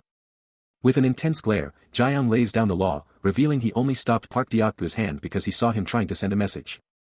The tension is palpable as Jaeyoung, still holding Park Deok-gu, unleashes a furious interrogation. He's demanding to know if Deok-gu's claims are true, his voice practically spitting fire. A terrified Park Deok-gu can only stutter a weak denial before Jaeyoung cuts him off, demanding answers. Jaeyoung quickly tries to spin the narrative, admitting he grabbed Haiyan's arm, but insists it was all just a massive misunderstanding. But then, the gloves come off. Jaeyoung roars, accusing Park Deok-gu of spreading absolute lies and nonsense, practically ordering him to explain his outrageous claims to the horrified crowd. He tries to twist his intentions, claiming he only wanted to get closer to Haiyan, but then dramatically implies Park Deok-gu totally misunderstood and is now flat out lying. Then, Jae-young pivots, turning his intense gaze to Young Hyun. He's practically commanding her to stop hiding and spill the truth about Park Deok-gu's accusations. A frustrated groan escapes him as he struggles to find the right words, the weight of the survivors stares pressing down on him. Hyun's face is a mask of pure anguish, her mind reeling. Why is everyone reacting like this? She blames that woman for this entire mess. Her thoughts are a whirlwind of confusion and anger. Did those two really fight? She's desperate for the rumors to stop, feeling trapped like a helpless damsel in distress. The pressure is immense as she wonders why every single eye is fixed on her with such piercing intensity. Hunched and defeated, she whispers, convinced she's done nothing wrong. But a crushing wave of despair hits her, her eyes instantly filling with tears. She glares at her phone, and the brutal truth hits her, she's all alone. Her heart hammers, the world dissolving into a chaotic, shimmering mess. Completely overwhelmed, she collapses, a faint glow surrounding her as she hits the dirt. Tears pour down her face, her heart-wrenching sobs filling the air. But just 5 seconds later, everything changed. Jae-young spins his tale to Park Deok-gu, claiming, he'd grabbed her arm, made her cry, and asked her to be with him, even pretending to be shocked by his own boldness. Young Hyun hangs her head in misery, Jae-young watches her, and Lee Jae-hee takes it all in with a calculating gaze. Alone and overwhelmed, she lets out a heavy sigh, the full weight of everything crashing down on her. Tears stream down her face as the truth hits her, Sekwa's thirst for revenge, and Hyunsung's chilling agreement. She tries to speak, choked with emotion, confessing her involvement but unable to explain herself. Young Hyun is practically begging Jae-young for forgiveness, but he just coldly tells her to act like an adult and think before she acts. He keeps going, laying out how everyone's in a tough spot, and while he appreciates her trying to help, she needs to stop being so reckless and get a grip on reality. Jae-young sets the record straight on the interrupted relations, declaring that Park Deok-gu totally misread the situation, acting recklessly without knowing who was truly the victim or the villain. Completely broken, Young Hyun can only whisper another apology, her entire body shaking as she sobs uncontrollably. Jae-young just stares her down, a chillingly calm look on his face, his gaze absolutely locked on her. Then, Young Hyun's face changes, a creepy, faint smile twisting her lips as she thinks, not about Jae-young, but about someone else entirely. She's still absolutely crushed, sobbing out apologies, while Jae-young, ever the smooth operator, coolly lays out his version of events to the bewildered onlookers. Her eyes, bloodshot and streaming, are a raw testament to her utter breakdown. A lone tear carves a glistening trail down her face, a stark symbol of her crushing grief. Jae-young keeps talking, his words a masterful mix of comfort and veiled blame, never taking his eyes off her, analyzing every twitch. He extends a hand, a deceptive olive branch, and she instinctively reaches for it, utterly consumed by her emotional storm. Her face is a canvas of pure agony, her eyes overflowing with a fresh torrent of tears. She tries to stammer out her feelings, but Jae-young's inner thoughts reveal his cold, calculating game. Mission accomplished, his objective secured, he pivots and starts to casually stroll off. His footsteps fade into the distance as he makes his exit, leaving everyone else to pick up the pieces of his psychological game. He stares forward, a burning question igniting in his mind, what is going on right now? The focus tightens on him, his expression a mask of intrigue, as the saga unfolds. Jae-young's expression tightens, a wave of concern washing over him as he witnesses the unfolding chaos. Amidst the frantic crowd, he can't help but think, seriously, I never saw this much trouble coming. He tells himself it's none of his business what went down between them, but what truly matters in this moment is that Young Hyun is in deep trouble, her face a mask of pure panic. Just as things get wild, Lee Jae-hee bursts onto the scene, shouting, Kyung Appa. Perfect timing. But seriously, Miss Jae-hee, what were you thinking? He pivots, his eyes locking onto Lee Jae-hee, who's clearly got something to say. With a sharp, no-nonsense look, she demands, seriously, do you think this is some kind of neighborhood playground? Jae-young takes it all in, the other survivors like Park Deok-gu, Hae-young, the kid, and the old man watching on, as Jae-hee presses him hard, so, what's the plan, huh? You're the only one who can even move. His eyes flick to Young Hyun, still crumpled on the ground, clearly in agony, as the others just stare, helpless. He's thinking, yeah, that's true, but what the hell am I supposed to do? Jae-hee keeps pushing, her tone unwavering, Miss Jae-hee. Like you said before, we have no idea who started this or who's actually the victim here. Jae-young's face is a mask of contemplation, absorbing every word. But Young Hyun is a wreck, her face twisted in pure agony, tears gushing as she sobs, don't you get it? I'm losing it. I'm losing my mind. Sekwu is clearly. Jae-hee's voice slices through the tension, her question hitting hard, Miss Jae-hee. Are you absolutely sure Sekwu is innocent? With a decisive rustle, Jaeyoung pivots and just walks away, leaving Young Hyan's anguish and Jaehee's questions hanging in the air. Jaehee's world shatters, a desperate whisper tearing from her, "No way, you can't be." But Jaeyoung just grins, a chilling finger to his lips, his words a venomous promise, because the second you claim to see, that's when the truth will hit you. Jaehee's fury explodes, "You're all ganging up on an innocent person like this." And if he were to speak, his words would be a silent scream of disbelief from her, as Deokgu's face twists in pure dread. Deokgu is absolutely panicking, the kind old man right there with him, as he gasps, "Oh no. If Mr. Kyungnim throws us away, we're finished." And to top it all off, Jaeyoung's hand closes over hers, a chillingly gentle grip, from what he can see. But Jaehee pushes back, her eyes blazing with conviction, "Miss Hyan would never do something like this." He pulls her into a tight embrace, his smirk never faltering, "It's a setup. A total setup, but..." A single, heartbreaking tear rolls down her cheek, revealing the crushing weight of his manipulation. She's absolutely floored by his audacity, but he just keeps going, demanding to know how she'd even be aware of the offer. Then, with a chilling smirk, he implies that anyone meeting someone new would naturally want to get along. A horrifying realization hits her like a truck, and she gasps, is he talking about sleeping with them? He keeps twisting the knife, asking what she doesn't know about their bond, implying everyone else sees how close they are. Her face twists in pure agony, a silent scream as his psychological warfare absolutely shatters her. She's screaming internally about how insane his words are, but it's too late, the doubt is already planted deep. Watching from afar, Deokgu can't help but admit Jaeyoung's right, even if it's a brutal, forced truth. The kind old man nods, agreeing that Hyan was getting out of hand, and Jaeyoung totally nailed understanding her. Completely broken, she finally collapses, tears streaming as the emotional onslaught becomes utterly unbearable. Crushed by the psychological onslaught, she can barely get the words out, her mind reeling from the truth. Voice cracking, disbelief etched on her face, she screams, "Are you serious, Kyung Oppa?" His words crushing her, she can barely form a coherent thought, "This is." Then, a horrifying realization slams into her, shattering her entire perception. She flinches violently, the raw truth a physical blow. Head bowed, utterly defeated, her spirit shatters. Jaeyoung, however, just smirks, a chilling, knowing look on his face, his hand raised in a gesture of absolute control. Tears stream down her face as the voice cuts through her despair, a chilling command, "Look closely, Lee Jae-hai." Anguish contorts her face, as the voice delivers the final, crushing blow, "The king of this camp." A hand, gripping a crown, bursts forth from a vortex of crimson power. While a robed figure dominates a pedestal, the raw energy screaming, "This is me." Back to reality, the survivors gaze up at Jaeyoung and Jaehee, their expressions a blend of weariness and unease. Jaeyoung, a hint of annoyance on his face, snaps at the gathered crowd, "Seriously, why are you all crowding around?" He lays down the law, "First, patch up you sequel. And you too, get over there and move master sequel." Deokgu and Hyan share a quick look, then immediately comply, "Ah, okay." Turning to depart with Jaehee, he issues one last command, and get Gundong under control. "I'll be back before Sundong shows up." He keeps dishing out orders, cementing his control even as he leaves, "Monsters could pop up any second, so I'm taking charge of everything else. Don't sweat it, Hyeyoung, Deokgu." Deokgu, standing next to Hyan, immediately snaps to attention and salutes, "Yes, Hyeongnim." Jaeyoung, ever the strategist, drops a casual request, subtly shifting their dynamic. Caught off guard, Hyan can only manage a meek agreement. But then, a surge of confusion. She challenges the recent encounter, questioning the other girl's intentions and her own prior consent. Her distress is palpable as she confesses her immediate dislike for the girl, then pivots, wondering if Jaeyoung's insight is truly boundless.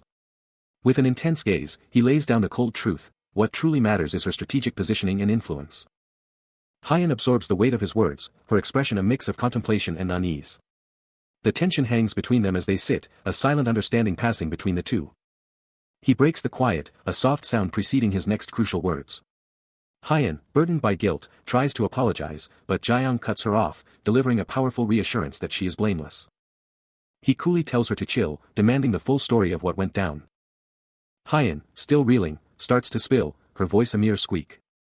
Her eyes practically waterfalls, as she fights to get the words out. She tries to form words, but only a choked gasp escapes her. She's totally bewildered, questioning if anything even happened, her chibi self looking utterly lost. Then, with a desperate plea, she asks what really went on. She finally blurts out that someone grabbed her and started screaming, the memory hitting her hard. Her chibi self absolutely bawling, completely wrecked by the memory.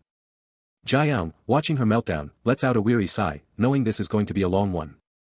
He's locked in, listening to Young Hyan's broken words, her voice cracking as she relives being yelled at. A quiet sob escapes her, and he's left reeling, trying to piece together the full story.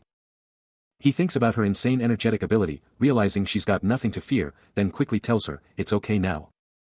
His hand reaches out, a soft gesture, and he repeats, "It's okay now." Young Hyan looks up, eyes still wet, and whispers, "Thank you, Mr. Kyung." He thinks, yeah, she's got nothing to fear, but then a flicker of doubt hits him, did he even mean that? Young Hyan's quiet voice cuts through his thoughts, "You believed me." She keeps going, thanking him for helping her, even though they've barely met, and he's left wondering, why am I even helping her this much? He decides he just did what felt right, trying to find a real reason for his actions. A silent beat hangs between them, the gravity of everything they've been through palpable.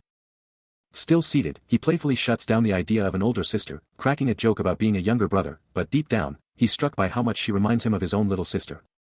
She, clearly not amused by his banter, threatens to strike him, only for him to instantly backpedal, confessing he was just messing around. A stark realization hits, the kid he mentioned and Hyan are absolutely nothing alike. He falls into a deep thought, perhaps weighing his own words or the unexpected depth of his comparison. Hyan, flustered, apologizes, fearing she'd made him uncomfortable, but he quickly brushes it off, asking what she means, then drops a bombshell, he has two older sisters he hasn't seen in ages. The conversation takes a heavy turn, landing on the sensitive topic of parents.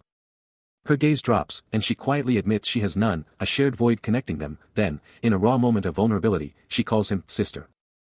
A deep blush floods her cheeks as she averts her gaze, perhaps overwhelmed by the sudden intimacy or the raw truth they just shared. He offers a gentle, understanding smile, cementing their unexpected bond over a shared past. He's already calculating, seeing the perfect opening to manipulate her emotions and solidify his influence. Then, with a hesitant glance, she suggests they drop the formalities and get more comfortable. A blush creeping up her cheeks, she quickly clarifies it's just her own selfish wish. He mentally notes her growing comfort, even as she, embarrassed, quickly reverts to formal speech. Blushing deeply, she finally relents, acknowledging his request. A knowing smirk spreads across his face, his strategy playing out exactly as he intended. With a flash of insight, he unleashes his mind's eye, instantly scanning her abilities. Her stats pop up, 21 years old, an innocent supporter with no clear path yet, and 0 titles. Her talent, Brown's gift, is a wild card, insane magic and intelligence, but abysmal luck, a genius destined to stumble without proper guidance. He's just processed the intel, and the gears are turning. A strategic shift is absolutely critical now. He's already plotting, thinking, should I start talking magic with her, but only after I've reeled her in a bit more. Meanwhile, Young Hyan is totally zoned out, deep in her own magical world, feeling that power surge. Suddenly, her hand starts to glow with an ethereal light, pure magic just sparking and dancing around her fingertips. He watches her, calculating the perfect moment, asking himself, is this it? Is now the time to strike? Suddenly, a voice cuts through the air, asking Kyung if he has a moment. He spins around, and there she is, Young Hyan. That voice could only belong to her. He knew she was looking for him, but this fast. He's totally caught off guard. He just breathes out her name, totally stunned. He quickly turns to someone off-screen, demanding privacy, he needs to talk to her, now. Hyan watches him, a whirlwind of emotions on her face, as the scene clears for their private conversation. He listens, his gaze unwavering, as Young Hyan, her voice barely a whisper, confirms her understanding, a deferential "appa" escaping her lips. Then, a jolt of realization hits her, her eyes flashing wide with sudden anguish as she averts her gaze. A wave of profound sorrow washes over her, her head dropping in defeat. Witnessing her sudden despair, he questions, "What's wrong, Jai-hi-ssi?" Yet, she offers no reply, her form frozen in place. At last, her voice breaks through, thick with remorse, "I must apologize. I am truly sorry for all the trouble I've caused, Appa." He swiftly attempts to console her, declaring, "It's fine. I should apologize as well, I was overly sensitive," only for her to instantly cut him off, "No, not at all. I'm the one who's truly at fault." Her words catch in her throat, "But, Appa." He casts his gaze downward, a hint of weariness in his mind, internally lamenting the challenge of ever taking that Nuna seriously. He's all ears as Young Hyan, looking down, starts to spill, giving her the green light to speak her mind. She keeps going, saying if he's gonna lay it all out for her, then she's also super sorry about what went down with Wu SSI. Sounding hopeful, she proposes they just move forward with good vibes. Hyan then clears things up, admitting he's the boss around here. She gives a heartfelt apology, confessing she totally messed up by crossing the line. Jaeyoung jumps in fast, telling her that's absolutely not what he was getting at. His face eases up a bit as he confirms, he gets what she's saying. A more intense look crosses his face. As he makes it clear he really hopes he won't have to intervene like that again. He lays down the law, hoping he won't have to step in like that again. Looking straight at Lee Jae-hai, he drops a truth bomb. For humans like them, who are trash in a fight, there's only one path to survival. Jae-hai's face remains blank, but her mind screams the brutal truth, politics is their only game. Jae-young's voice cuts through the air, declaring that her hunger for control mirrors his own. The camera cuts to Young Hyun, her back to him. While Jae-young's hand casually rests on the table. And she whips around, a jolt of surprise on her face. His hand stays put, waiting for her next move. Young Hyun finally breaks the silence, her voice dripping with regret, promising Jae-young she gets it, she won't cross the line again, and she's super sorry for the mess. Hyun's hand slides onto his, a subtle move as she whispers. Don't worry about it. He's totally caught off guard, wondering what's up with her as she gets super close, her voice a sly purr, it's so obvious what you're thinking of. Her hand stays, a silent promise hanging in the air as she goes on, you know. Her amber eyes practically burn with this crazy, possessive glow. A faint, glowing aura of red particles swirling around her as she drops the bomb, I like ambitious people. That sly smile just grows, the red petals going wild around her, totally hinting at some deeper, wilder plan. Her voice, now a total siren song, keeps reeling him in, hinting, the more I know you, the more I like you. How about it? Shall we? She gets even closer, her words a super private invite, get along with each other more closely. Jae-young's totally floored, thinking, wait, what just happened? Hyun then leans in, whispering like it's a huge secret, her tone suddenly a warning, you gotta be careful, Jae-young. That girl, right? It's cool, but she gets super mad around me. So I have to watch out. The name Lee Jae-hai drops, a silent, heavy acknowledgement of the previous warning. A low chuckle escapes him as he pulls her into a tight embrace, a subtle hop escaping his lips. She presses into him, her voice soft but insistent, asking if they'll always be together, and he can only respond, I think so. Her voice, thick with emotion, barely breathes out, really. And he seals the deal with a passionate kiss. To her, he is undeniably her soulmate. Just a few days later. A newly built platform stands before a murmuring crowd, and there he is, kneeling for all to see. His voice booms, a public apology for causing trouble to everyone. A subordinate practically prostrates himself, screaming out a desperate, heartfelt apology. He keeps going, adding that he's also super sorry to Hyun, asking if the other guy heard he already told Lee Jae-hai the same thing. Young Hyun, with a tiny cat chilling on her shoulder, just grins, totally getting why Yu Sequel is groveling right now. Back with the subordinate, he's spilling the beans, Lee Jae-hai had no clue, and he barely even knew her name. He was just following orders, plain and simple. He's thinking out loud, Jae-hai isn't Hyun, so why would she even care without a reason? Jae-young just gives him a bewildered, what? Jae-young just smirks, a sly, knowing look on his face, eyes closed in deep thought. He then tells the subordinate to handle everything from now on. And to keep a close eye on Hyun, reporting any weird stuff that pops up. Young Hyun chirps a sweet, yes, yes, but in her head, she's thinking, better handle this perfectly, or I'll make a scene. Jae-young's eyes are glued to the screen, but a voice in his ear is already plotting, whispering about how his focus on her would naturally force Hyun-sung's attention solely onto him. A weak, but escapes him, as the voice coolly wraps up its statement, well, that's about it. Young Hyun's lips curl into a wicked smile, her gaze sharp and calculating as she calls him out on his obsession, declaring that, Hyun girl, must be quite the catch. His face twists, a flash of irritation undeniable.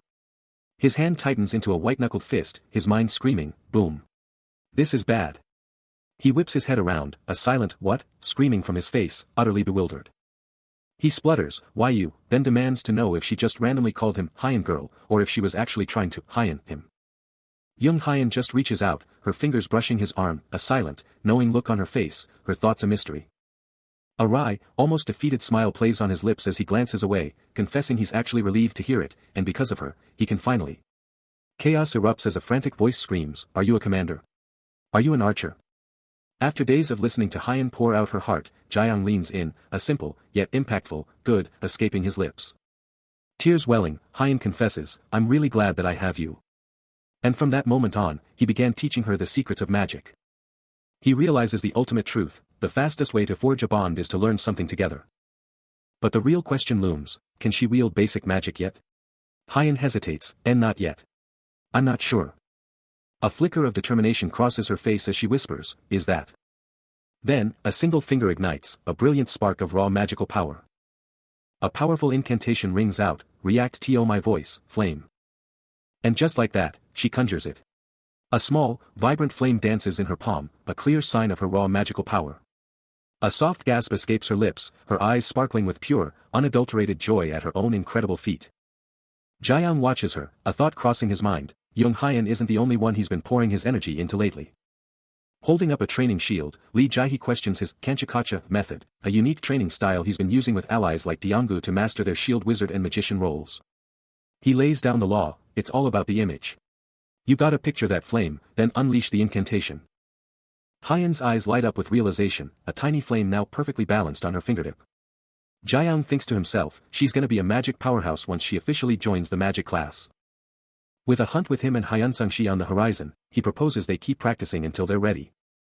Young Hyan, with eyes full of determination, looks up at Jiang, declaring her unwavering commitment and telling him he can absolutely count on her. A radiant, confident smile then lights up her face. While Jiang, taking in her enthusiasm, coolly suggests they wrap up their training for now. Her face instantly contorts in shock. And she immediately shouts his name, a desperate plea in her tone. Then, with a nervous stammer, she reveals she's stumbled upon something truly fascinating. But Jiang, lost in his own thoughts, is already calculating his personal surge in magical strength. Snapping back to reality, he beams at her, calling her his treasure and marveling at her explosive progress. He continues to ponder her immense potential, absolutely certain she's destined for greatness. He pulls up the system, locking in on Young Hyan's stats and growth limits for confirmation. Boom! A status window flashes, revealing her name, her 21 years, her innocent supporter tendency, and her job, magician common rank. But wait, her title? Still nothing. A low, questioning hum escapes him, his mind already racing. The window snaps back, showing her core info once more. Then, a new title slams into view, you need to work a little harder than this. And below it, the path to heroic rank magician is laid bare, a complete mastery of all magical knowledge. But the real shocker. Her magic power is permanently boosted by 2, and her growth potential is off the charts. His internal monologue screams, what is this? His eyes widen, she's already a magician. The revelation hits him hard. Hyan, looking up with a nervous flutter, starts to explain, Appa, so what I'm saying is. She nervously confesses, her voice barely a whisper. That she's still struggling to control her magic power. But Jiang's crimson eyes narrow, a single word echoing in his mind, lies.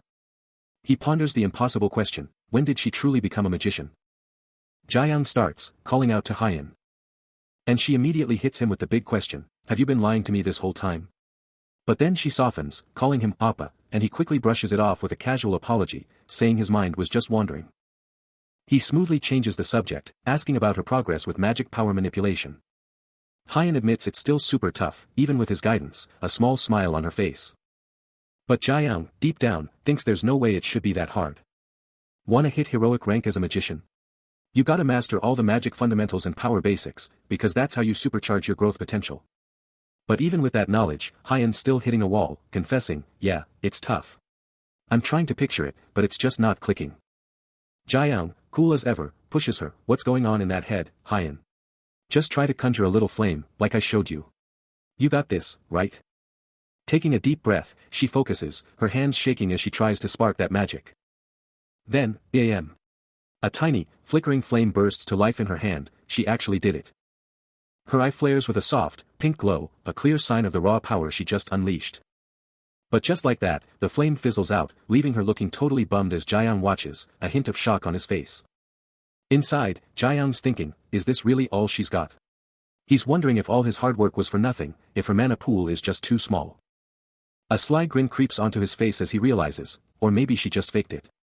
He tries to wrap up their session, citing other plans, but she desperately pleads for more time, before reluctantly agreeing to meet again tomorrow, calling him Appa. Suddenly, a shocking thought hits him, his eyes widening in surprise. Elsewhere, a mysterious woman with flowing brown hair appears, urgently asking for a moment, revealing her name as Park Ha-young. This is no ordinary person, she's a key confidant of Li Jaihe, the very link that brought them all together after that pivotal event. Back in the training grounds, he hesitates, then she confirms with a chilling yes, her eyes burning with a subtle, crimson glow. He softly calls her name, reassuring her they'll meet tomorrow, as a tiny, heartbroken gasp escapes her lips. Her crimson eyes blaze with fierce intensity as she cries out, yes, OPPA. A dazzling, almost unsettling smile lights up her face, her glowing eyes reflecting an unbridled, fervent joy. She stares up at him, her entire being radiating an almost obsessive adoration. Ha-young confronts Jiang, demanding to know what's going on. He looks up, caught completely off guard, as she presses on. She wastes no time, revealing she knows about his guild's recruitment drive, and confirms her intel. Then, with audacious confidence, she asks to join, challenging him if it's too late.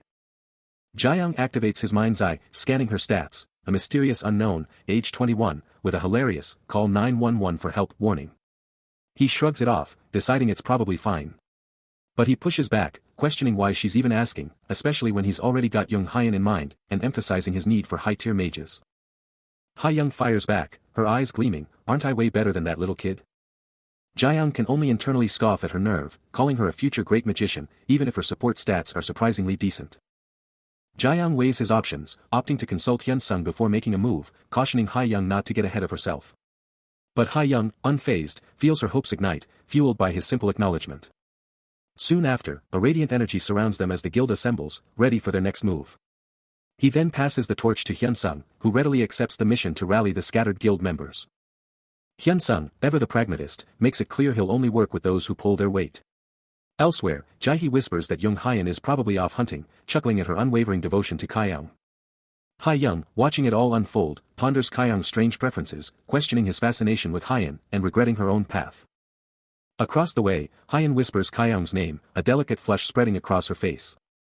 Her heart nearly exploded back then, all because of Kyoung Appa, the one guy she actually felt bad about lying to. Yeah, he was definitely someone she could rely on here. And she'd get to see him again tomorrow. Her gaze always snagged on him, desperate for his attention, even while she pictured getting compliments from both of them, but something about it felt off. Then, out of nowhere, a voice from behind makes her leap, a hand clamping onto her shoulder. Ha-young's voice slices through the air, demanding to know why she's just standing there waiting for Kyoung, outright calling her a stalker. A stunned Hyan confesses she thought Ha-young's stare was weird, then timidly asks if she had a problem with her talking to Kyoung. Ha-young just scoffs, bullshit, utterly flabbergasted by her sheer stupidity. A knowing, almost calculating look crosses Ha-young's face. Ha-young's voice slices through the tension, a brutal accusation hanging in the air, do you really think Jiang cares for you? And Young Hyan's eyes flare crimson, a raw mix of shock and agony burning within them. Ha-young doesn't let up, her words a relentless barrage, shattering Young Hyan's fragile hopes. Young Hyan's anguish intensifies, her glowing eyes mirroring the brutal truth of the moment. Leaving her utterly shattered and confused.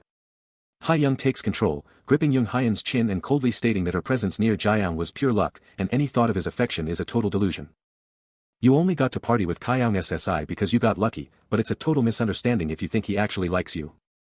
A smug smirk plays on Ha-young's lips as she scoffs at Young Hyan's naivety, declaring, stupid girls like you just wouldn't get it. She finishes with a chilling confidence, asserting her unique insight into Jiang's true self.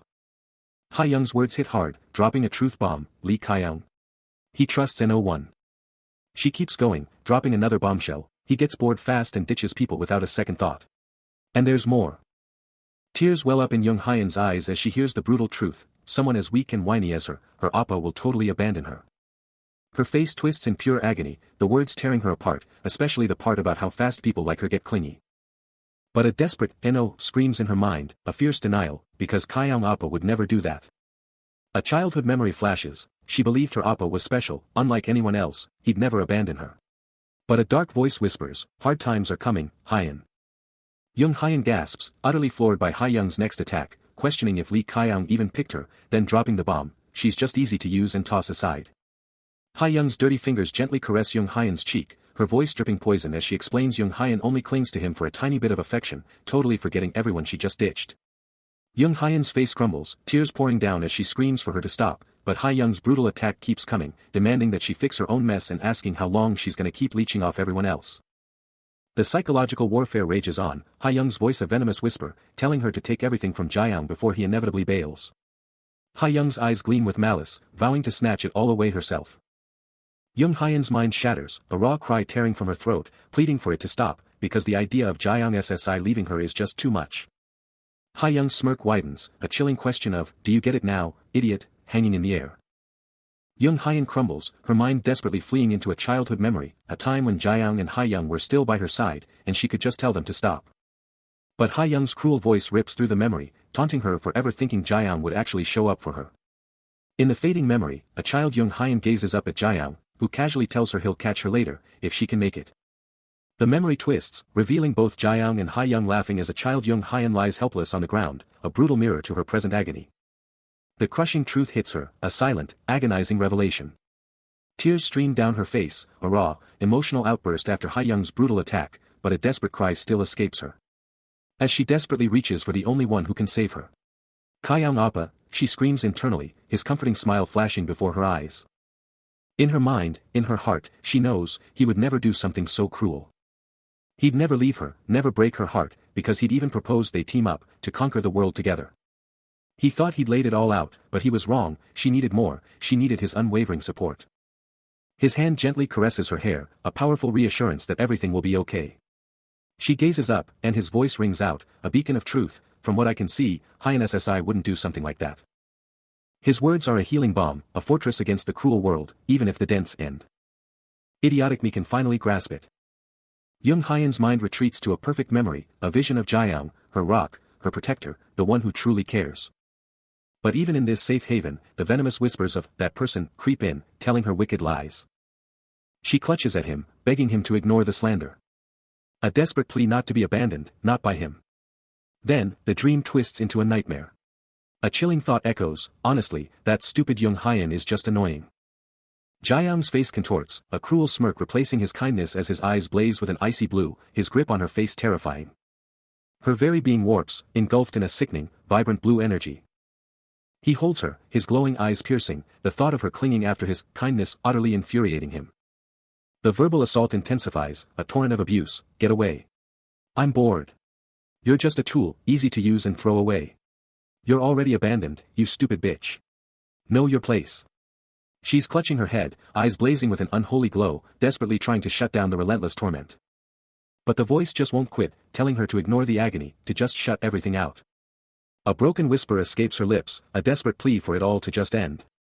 The torment just explodes, a sharp, piercing agony, as she screams for the voice to stop, fiercely claiming what's hers.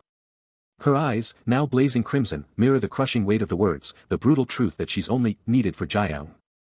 Suddenly, her entire world shatters, fragments of her reality exploding like glass. Through the fractured chaos, her glowing red eyes remain, locked onto the word MY. The image of OPPA is ripped to shreds, the word away echoing the brutal end of her illusion. Then, only darkness remains, the shattered pieces of her mind vanishing into the abyss. Just moments later, from a high vantage point above the bustling camp, Jae-young takes the stage, cutting straight to the chase. They need a new, secure home for all these people, and fast. He lays out the brutal truth, making it clear that finding a secure sanctuary is their absolute top priority. When someone calls out his name, Ka-young just gives a calm, yes. Then, a blinding, fiery orange bursts from his hand, a raw, scorching flame igniting with explosive power. The inferno rages, his hand consumed by a swirling, crackling vortex of crimson and gold energy. But elsewhere, Young Hyeon, Lee Jae-hee, and Ha-young are absolutely paralyzed with fear, their faces etched with pure horror as Hyeon screams, believing it's the end for everyone. Still reeling, Hyeon hears Jae-young rally the displaced, dropping a truth bomb, face the monsters, get power. He gets real, confessing he used to be terrified and just ran from them. Then unleashes a controlled burst of crimson flame, doubling down, fight them, get power. To the whole crowd, he shouts their new mantra, get strong together, survive, and escape. The crowd absolutely explodes, a wave of, yes. We can do it, and let's go, washing over the scene. But then he turns to Ha-young, Hyeon, and Jae-hee, dropping a cold truth, it's still better than starving to death. Hyeon, face twisted in despair, fires back, they'll just sacrifice people in some twisted trial. Jae-young, looking at Ha-young, manages a strained, congrats, and. While Hyeon, clinging to Jae-hee, chokes out a desperate whisper, please don't die. A hand shoots out, a silent shockwave hitting as Jae-young discovers Ji-hyung, down and out. Then, he locks eyes with Lee Jae-hee, dropping a bombshell question, and she can only manage a shaky, yes. His stare intense, he just points, you. The truth hits hard, a brutal reminder of what went down, she pushed Young Hyeon, right? A jolt of pure shock flashes across his face, his eyes screaming, what the dash? His voice drops, a chilling command, telling her to cut loose anyone who's dead weight. His stare burns, a silent dare in his eyes, demanding to know if she gets it. With a heavy sigh, she gives in, muttering, fine. What choice do I have? I'll do it. As Jaehi reluctantly takes on the brutal order, Jaeyoung's mind races, wrestling with the weight of his leadership, knowing he could easily ditch the weak with a logical excuse, but why does it still tear him up inside? He freezes, a shocking realization hitting him like a truck. His mind is instantly flooded with a terrifying vision: Young Hyeon, Lee Jae-hee, and Ha-young, plus another survivor, all huddled in pure terror. A vivid red, umbrella-like shield explodes into fragments right in front of them. The vision zooms in on Young Hyeon's face, her eyes now a terrifying, glowing red as tears stream down. A sudden, piercing shockwave hits his mind. He recoils, his face twisting in a mix of concern and agony. The darkness in his mind clears, revealing the same terrified group, still huddled, as someone desperately asks what's going on. Was that just a trick of his mind? An illusion? But a crushing wave of nausea hits him, proving this is all too real. Shaken by the terrifying vision, Jaeyoung can't shake the chilling words about the test and a desperate plea for everyone to be careful. The stakes are impossibly high. Elsewhere, a survivor tries to rally the troops, downplaying the food shortage and even offering up his own bread. Is this false bravado or genuine hope? And then, we see Young Hyeon, blushing hard, looking totally flustered and avoiding eye contact. What's got her so shy? But Jaeyoung's mind is still stuck on that vision, a chilling feeling that something is just off. He rubs his chin, a deep frown on his face, the unsettling truth hitting him: something is definitely wrong. Soon after, Jaeyoung is seen comforting a crying Hyeon, his arm around her as Jae-hee and Ha-young watch, clearly worried. He gently tells her, "You are better." But inside, Jaeyoung is spiraling, a torrent of self-doubt crushing him. I'm useless. I'm just trash, he thinks, his face contorted in pain. Clutching his head, the weight of his powerlessness crushes him, a raw, desperate curse echoing in his mind: I'm screwed, damn it. Yet, even as he battles his inner demons, Hyeon looks up at him, her voice filled with innocent wonder, asking, "Why are you always so kind to me?" He listens, a silent observer, as Lee Jae-hee lays it all out, her voice sharp with concern, declaring he's got way too much on his plate. Then, Ha-young cuts in, a softer vibe about her, asking if he's heard anything from Hyun-sung. But Jae-hee isn't letting up, still locked onto her point, stressing that he'll crush it in battle, but he absolutely has to watch his back. Her expression dead serious, she pushes on, telling him to especially keep an eye on guys like Jaeyoung. Ha-young lets out a soft pfft, a little exasperated, then asks if he's seriously alright. But Jae-hee just brushes it off, retorting, "That's all he's got left, right?" Ha-young, still totally freaked out, reminds him that Hyun-sung warned him not to be reckless, and to get back ASAP. Later, he spots Young Hyeon in tears, and with a soft voice, he asks, "Hyeon, don't be scared, okay?" He offers her comfort, his presence a quiet reassurance. He pulls her close, his voice a steady anchor, promising her everything's gonna be okay, that they'll get through this. But she's just sobbing, her voice cracking with raw despair, asking why she's always like this, always messing things up. She's always crying, always screwing up. Feeling like a total burden, she just wants to vanish. Her face twisted in pure agony, she just wants it all to end. The next day dawns, and a fresh resolve ignites the group as Jaeyoung steps up, announcing he and Deoksu are taking point, charging headfirst into whatever comes next. Under the dappled sunlight of a forest clearing, the crew assembles, geared up and ready to roll. Ha-young, standing strong next to Young Hyeon, throws in her full support, rallying everyone to cover their backs from the rear. A confident, almost cocky, smile spreads across Jaeyoung's face as he hypes up the team, reminding them they're gonna forge an epic future together, a future they'll literally build with their own power. He stands firm, absorbing Young Hyeon's raw distress, her words heavy with self-doubt about the brutal combat ahead. A quiet gasp escapes her, the weight of her emotions palpable as she struggles. He's been on the sidelines before, but this time, he's in the thick of it, and the stakes feel impossibly high, a true first. She's convinced her past protection has made her reckless, a dangerous illusion of strength, fearing she's been overconfident. But his unwavering gaze promises a shared struggle, a silent pact to push through, insisting they just get through this moment. Ha-young, ever vigilant, can't shake a growing sense of unease, her gaze sharp on the pair. The expedition kicks off with a decisive stride, plunging them into the unknown. Jaeyoung charges into the forest, his team right behind him, completely oblivious to the sheer, unadulterated horror lurking just beyond their sight. They had no idea then, but what was coming was beyond terrifying. As they plunged into the unknown, a chilling realization dawned: this expedition would be absolutely brutal. A chilling realization hits the crew, their gazes locked on an unseen terror, but Jaeyoung. He's already facing it head-on, ready for anything. His crimson eyes ignite, and he's gone, a red-eyed blur tearing across the desolate ground. A primal growl rips from his throat, his face a twisted mask of pure, unadulterated power. Back with the others, Hyeon clutches her friend, her voice shaking with pure terror, as the world around them explodes into chaos. With a battle cry that shakes the air, Jiang unleashes a devastating, red-hot strike, his arm a blur of pure power. The impact explodes outward, shattering reality itself with raw, destructive force. Jiang's instincts scream danger, a monstrous limb already in view. He tries to lighten the mood with a comment about fries, but his true thoughts are a chilling warning, everybody be careful. Then, his head whips up, a shocked gasp tearing from his throat as he locks onto something terrifying above. His mind races, immediately thinking of his missing comrade, a desperate shout for Diakku echoing, praying he hasn't been abandoned. And there it is, the nightmare made real, a grotesque, hulking monster, its terrifying form emerging from the shadows. No hesitation, no fear, just pure, unadulterated resolve. Jiang's crimson eyes ignite, burning with fierce determination as he braces for battle. The air itself screams as golden energy erupts around him, a raw, untamed power surging through his very being. Then, with a guttural roar, he unleashes a devastating, golden energy blast, tearing through the air. The impact is cataclysmic, a blinding, golden explosion ripping through the monster and the very ground. And the monster's reaction? A primal, agonizing shriek as the attack tears into it. He struggles against the monster's crushing grip, Young Hyan's desperate cry echoing in his ears, she can't hold on.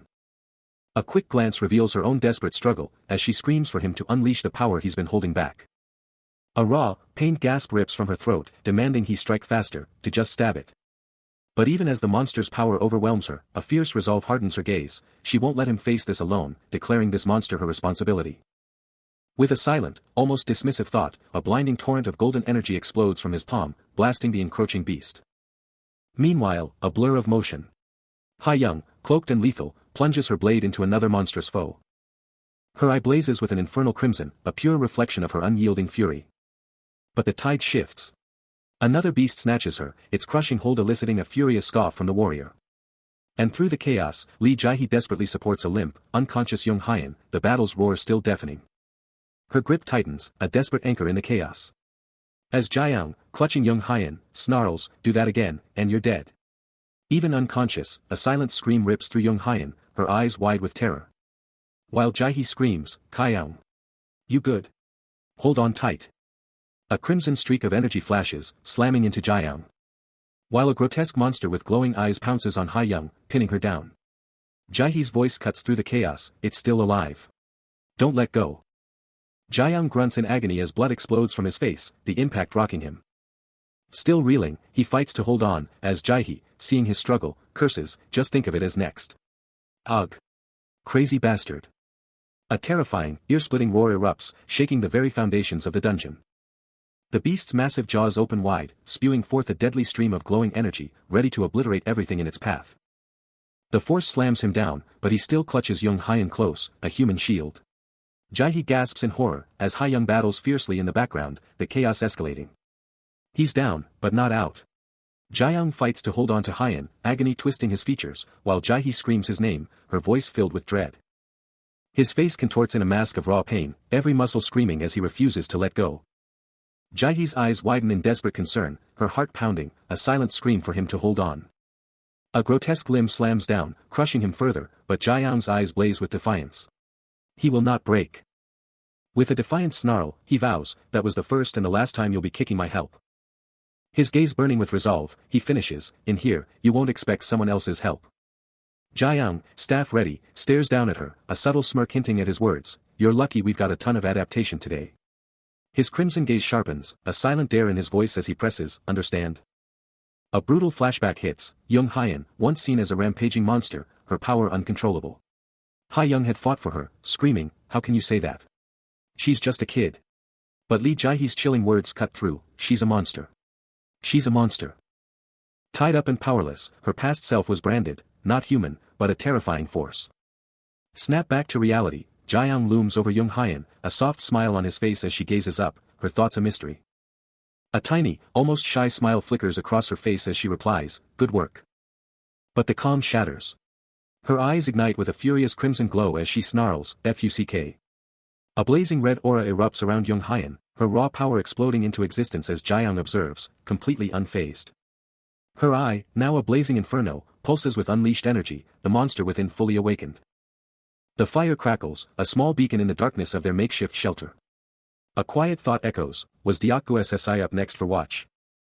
Jiang confirms it, and Young Hyan, ever determined, declares she'll sleep hard to work even harder. Later, Jiang takes his turn, standing watch, while Young Hyan and Deokgu are out cold. A soft grunt escapes him, a nod to Deokgu's insane stamina, but he quickly shakes off the distraction. The endless hours drag on, and even Jiang starts to nod off. He fights to stay conscious, his thoughts a whirlwind, sleep refusing to come amidst the gnawing tension. His mind races with endless thoughts, fixated on what lies beyond this hunt. His gaze piercing through the veil of existence, desperately seeking the right direction for survival. He strides onward, a determined gaze fixed ahead, but his mind races back to a home on a distant planet that's now just a memory, a place he can never reclaim. This new world is a complete mystery, forcing him to question everything, from the people who call this continent home to the bizarre, monstrous creatures that first greeted him. A burning question echoes in his mind: where is his true home, the place of his birth, and what twisted fate brought him to this desolate, ruined land? But amidst the existential dread, a flicker of self-awareness sparks, a quiet shame at indulging in such sentimental, almost embarrassing, reflections. A stark contrast to his current self, a vision of him in a pristine suit appears, as if a hidden truth is being whispered: Kim Hyun-sung, just what are you? The very air crackles with an unspoken question, a profound mystery of the past, begging to be uncovered. Clad in a dark cloak, he gazes upon a glowing, ruined vista, a silent question echoing in the desolate air: for you to return.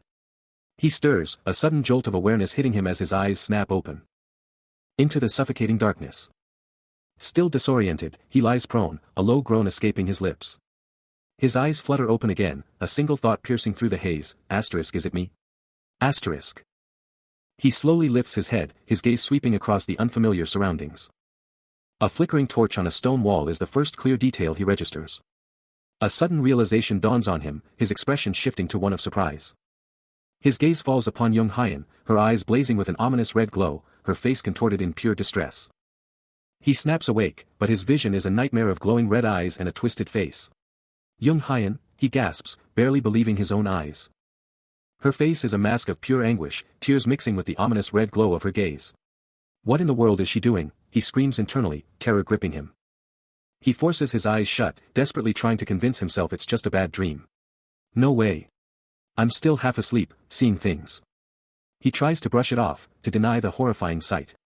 It has to be a hallucination. She would never, right? The doubt is eating at him. But then, a soft rumble, and a hand reaches out. As he lies there, completely out cold, oblivious to the danger. A voice, dripping with possessive sweetness, whispers, "Appa is just too adorable when he's sleeping." Young Hyan stares down at him, her eyes now sparkling with pure, unadulterated affection, a faint blush coloring her cheeks. "My precious Appa," she sighs. Her mind is a broken record, chanting his name, lost in her devotion. Her eyes blaze with an unholy crimson glow, a chilling smirk twisting her features as she stares down. The whispers in her mind are a frantic, obsessive chant: "OPPA, OPPA, OPPA." The obsession intensifies, a desperate, chilling vow echoing in her mind: "I'll never let anyone take you from me." A low, unsettling chuckle escapes her lips, her glowing red eyes still locked onto the unconscious figure below. He's hit by a sudden, crushing wave of nausea, gripping his head as if to stop the world from spinning. Deokgu, ever the observant one, immediately calls him out: "You look bad." But Jiang, ever the stoic, just brushes it off: "I am, but I'm fine." But the truth is, he's far from fine, still battling that unseen pressure, desperately trying to hold himself together. Later, Jiang corners Hayoung, a fierce grip on her shoulder, his eyes burning with an unspoken question, demanding answers. His mind races, those glowing red eyes flashing in his thoughts, and he can only come to one conclusion: this is seriously messed up. And Hayoung? She's caught in her own silent revelation, a sudden understanding hitting her like a bolt. Then it clicks for Jiang, a chilling thought forming: could his strange new reality be linked to his time with her? Could it be, because I've been with Park Hayoung recently? Wait, is this jealousy? Is that what's going on here? The squad's pushing deeper. Park Deokgu's calling the shots, making sure everyone's good to go before they hit the next safe zone. He gets the "all clear" with a quick "yes," scanning his team. But Jiang's eyes are locked on Young Hyan, needing to make absolutely sure she's okay. Suddenly, Park Deokgu's eyes go wide. His gaze fixed on something unexpected on the cavern floor. Lee Jae gasps, a worried sound escaping her, as Jiang just observes, poker-faced. A foot steps up, right to the discovery. And there it is, a massive, ancient sword, just sticking out of the ground, a total mystery in this old cavern. He's still walking, but his mind is clearly elsewhere, trapped in a spiral of dark thoughts, as a worried voice beside him tries to snap him out of it. His steps falter. As Young Hyan, her face a mask of worry, desperately tries to reach him, pleading, "Are you alright? You have to be care." But he's completely zoned out, still trapped in his head, forcing her to try again. "What's wrong, Hyung?" He just stares blankly, completely unresponsive, lost in some terrifying vision only he can see. Inside his head, a terrifying, horned demon with blazing red eyes manifests, its dark power radiating, as a chilling voice whispers, "She's jealous of Hyung." The truth slams into him like a physical blow, his face twisting in pure agony as he finally confesses, "I was jealous of Hyung." The demonic voice keeps twisting the knife, exposing his darkest emotions, as another thought flashes through his mind, "I never even noticed that girl, Hyung." He's fighting his own mind, trying to reject the truth, while Young Hyan, still right there, explodes with her own anger. "No. This isn't some simple love triangle or complicated mess. I didn't want this witch's relationship." Hyan's mind races, a storm of doubt brewing. Could her perfect plan have a fatal flaw? But her patience snaps, a silent rage igniting as she declares she's had enough of the lies. A chilling voice booms from within, daring anyone to underestimate her. Her inner darkness takes form as a sinister, glowing skull, its gaze burning with intent, vowing to watch how long Hyung can keep up his act. The skull's glow flares, surrounded by crackling red energy, a silent, deadly promise to see how long he dares to look down on her. Elsewhere, alone, dancing flame casts eerie shadows down a foreboding brick corridor. Deep within the shadows, Jaeyoung, Hyan, Deokgu, Jaehee, and Hyung gather, their eyes fixed on a colossal, dark entity lurking below. A pang of unease hits Jaeyoung, a sudden regret for dragging Hyung into this danger zone. With a tender touch to her head, he senses their connection deepening, a bond growing stronger. He tells everyone to keep it down, because this place is super sensitive to human voices. He glances back at the crew, and a weird vibe hits him. Deokgu asks if he's talking about those creepy hooded monsters, and Jaeyoung's like, "Yeah, pretty much." He explains he's been feeling a faint magic signature for a while, and it's definitely tied to the monster's attacks. He kneels next to Hyung, who's still down, telling her she'll be okay if she just stays put, and he'll handle the rest. Out of nowhere, Deokgu's eyes pop open, totally shocked. Jaeyoung whips around, looking just as stunned, totally confused. Deokgu's jaw drops, staring straight ahead, muttering, "This is..." Both guys are absolutely horrified as a voice booms, "It's time for judgment." Still reeling from the chilling declaration, Jaeyoung's mind races, dissecting the ominous setup and the critical secret lurking in the basement below. He sees not a threat, but a twisted opportunity, a chance to exploit their current situation and extract vital intel. Those glowing, treacherous steps scream, tutorial dungeon entrance, a blatant, in-your-face trap. Deokgu, ever the loyal companion, is quick to back him up, echoing his agreement. Jaeyoung turns to his squad, laying out the next move, hunt down the instigators pulling the strings in this treacherous zone. Hyan, ever the strategist, nods in approval, recognizing the wisdom of a cautious approach over a reckless charge. Jaehee reinforces the tactical decision, advocating for a reconnaissance mission first, a smart play before committing to a full-blown assault. A sharp glint enters Jaeyoung's eyes, he spotted a critical oversight, a glaring weakness his enemies completely missed. And with that, the team plunges into the glowing, unknown abyss, ready to face whatever horrors await. Stepping into the glowing dungeon, Lee Jaehee's concern is palpable, but Park Deokgu is absolutely hyped, flashing a wide grin and exclaiming, "Nice, this is it." His face practically glowing with anticipation, he's absolutely pumped for the action. But Jaeyoung isn't just standing around, he's already taking charge, barking orders to Hyunsung and Young Hyan to get behind them, laying out the battle plan. "I'll take the front. Jaeyoung, you're on the rear. Deokgu, you're in the middle. This is my judgment." And just like that, with a booming "yes," Deokgu is off, charging full speed into the chaos, a blur of motion as he slams towards a massive, furry beast. Pure, unadulterated determination etched on his face, he's practically screaming, "Leave it to me." Then, out of nowhere, Jaeyoung explodes with a blinding burst of blue energy, a devastating attack tearing towards an orc as he roars, "Take this, you damn orc." The impact is brutal, sending the creature staggering, its shield barely holding against the sheer power. Its face twists into a snarl of pure agony and shock, that hit definitely landed. And with a furious, guttural roar, the orc unleashes its own defiant challenge. The raw, crackling blue energy he just unleashed absolutely explodes forward. It slams into the orc, a devastating shockwave ripping through its massive body. The beast lets out a primal roar of agony, stumbling backward as Deokgu mocks its pathetic strength. Jaeyoung's face hardens with fierce resolve, his voice cutting through the chaos. He clasps his hands, and a torrent of crimson energy erupts, coalescing into a vortex of pure, annihilating power. The aura around him absolutely explodes, transforming into a blinding inferno of crimson light. With a final, earth-shattering surge, that concentrated power erupts, absolutely incinerating the orc in a devastating blast. The crimson energy rages outward, consuming everything in its path. As the light finally fades, only a ghostly silhouette of the creature remains within the dissipating glow, its fate absolutely sealed. His blue energy attack hits, but the shadowy figure just shrugs it off. He watches, his face grim, as the monster just won't go down. Then, with a burst of crimson power, he unleashes a devastating red energy explosion, incinerating the monster in a fiery inferno. But wait! From the dissipating flames, the orc emerges, even more twisted and enraged, letting out a guttural KRUP that shakes the very dungeon. He gasps, realizing this monster is way tougher than he thought, shouting, "This isn't the one," before his mind races to someone else, Ha-young. Young Hyan, looking totally confused, just lets out a little ng of bewilderment. His eyes dart around frantically, shouting her name again, Ha-young. He frantically searches the area, a growing panic in his eyes. He turns to Young Hyan, who stammers, She was right here. Really? Then, she should be. He shoots a look at Young Hyan, who's like, shouldn't we be hunting for Ha-young? But Jae-young just brushes it off, saying, nah, she was behind us, she'll be fine. Then, bam. A terrifying blue energy explodes from the orc skull, its power going absolutely wild. Jae-young and Park Deokgu are instantly on edge, their faces screaming pure shock. Jae-young lets out a frustrated growl, totally baffled about Ha-young's sudden vanishing act, then yells for Deokgu. Deokgu, completely dumbfounded, just gapes, muttering, she just flew off. Are you serious? The orc unleashes a monstrous roar, its sheer menace making Deokgu flinch back even more. With the beast towering over him, Deokgu screams Jae-young's name in pure terror. A fierce crimson glow ignites in Jae-young's eye, his stare turning razor-sharp with determination. The orc, now absolutely blazing with a vibrant blue aura, is ready to unleash hell. He yanks two figures, a man and a woman, clear of the immediate danger. The sheer force of his pull sends them all sprawling to the ground. He whips around, his concern etched on his face as he checks on the woman. But his gaze snaps forward, eyes wide with a sudden, chilling realization. The woman, now sprawled on the ground, meekly apologizes. Jae-young's eyes widen in recognition, shouting, Park Ha-young, as she quickly explains she tumbled while trying to keep up.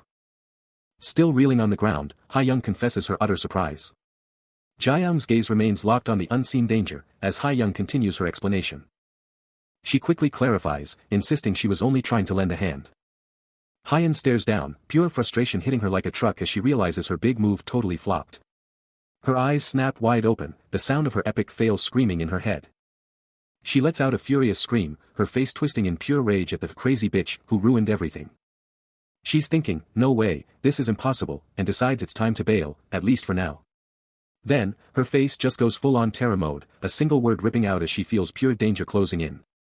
She glares down at Ha-young, who's just a tattered mess on the ground, and scoffs, like, seriously? You're gonna help? But wait, a new, super creepy guy with long, light brown hair and glowing red eyes just pops up, a nasty grin plastered on his face as he calls Lee Kai-young a repulsive bastard. He keeps going, his voice dripping with pure disdain, snapping that the camp was totally fine without Kai-young and questioning why he'd even invite people to the center. His glowing red eyes lock onto something off-screen, a chilling smile spreading as he basically says, love Kai-young so much? Then just go with him. He stands there, radiating pure menace, his voice cutting through the air, are you a commander? Are you an archer? Jae-young, his face etched with worry, shouts to Hyan, who looks utterly terrified behind him, as Deokgu watches the escalating tension. His crimson eyes blaze with an almost supernatural intensity. And he demands an instant response, yes, quickly. The pressure is palpable as Jae-young stares up, the situation escalating fast. Deokgu snaps at him, absolutely furious, screaming, are you a commander? Are you an archer? Damn it. Everyone, hurry up. But the real threat emerges as the long-haired man casually steps on a shadowy form, his hand already reaching for the kill. Then, with an insane, explosive burst, he launches the orc sky-high, pure power radiating from the impact. The long-haired man just turns, a cold, brutal order cutting through the noise, become the bait.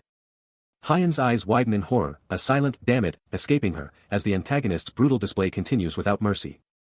Then he turns on Hyan and Ha-young, furious, yelling, what are you doing? Choan, you too, and Hyan, terrified, can only manage a meek, yes. OPPA.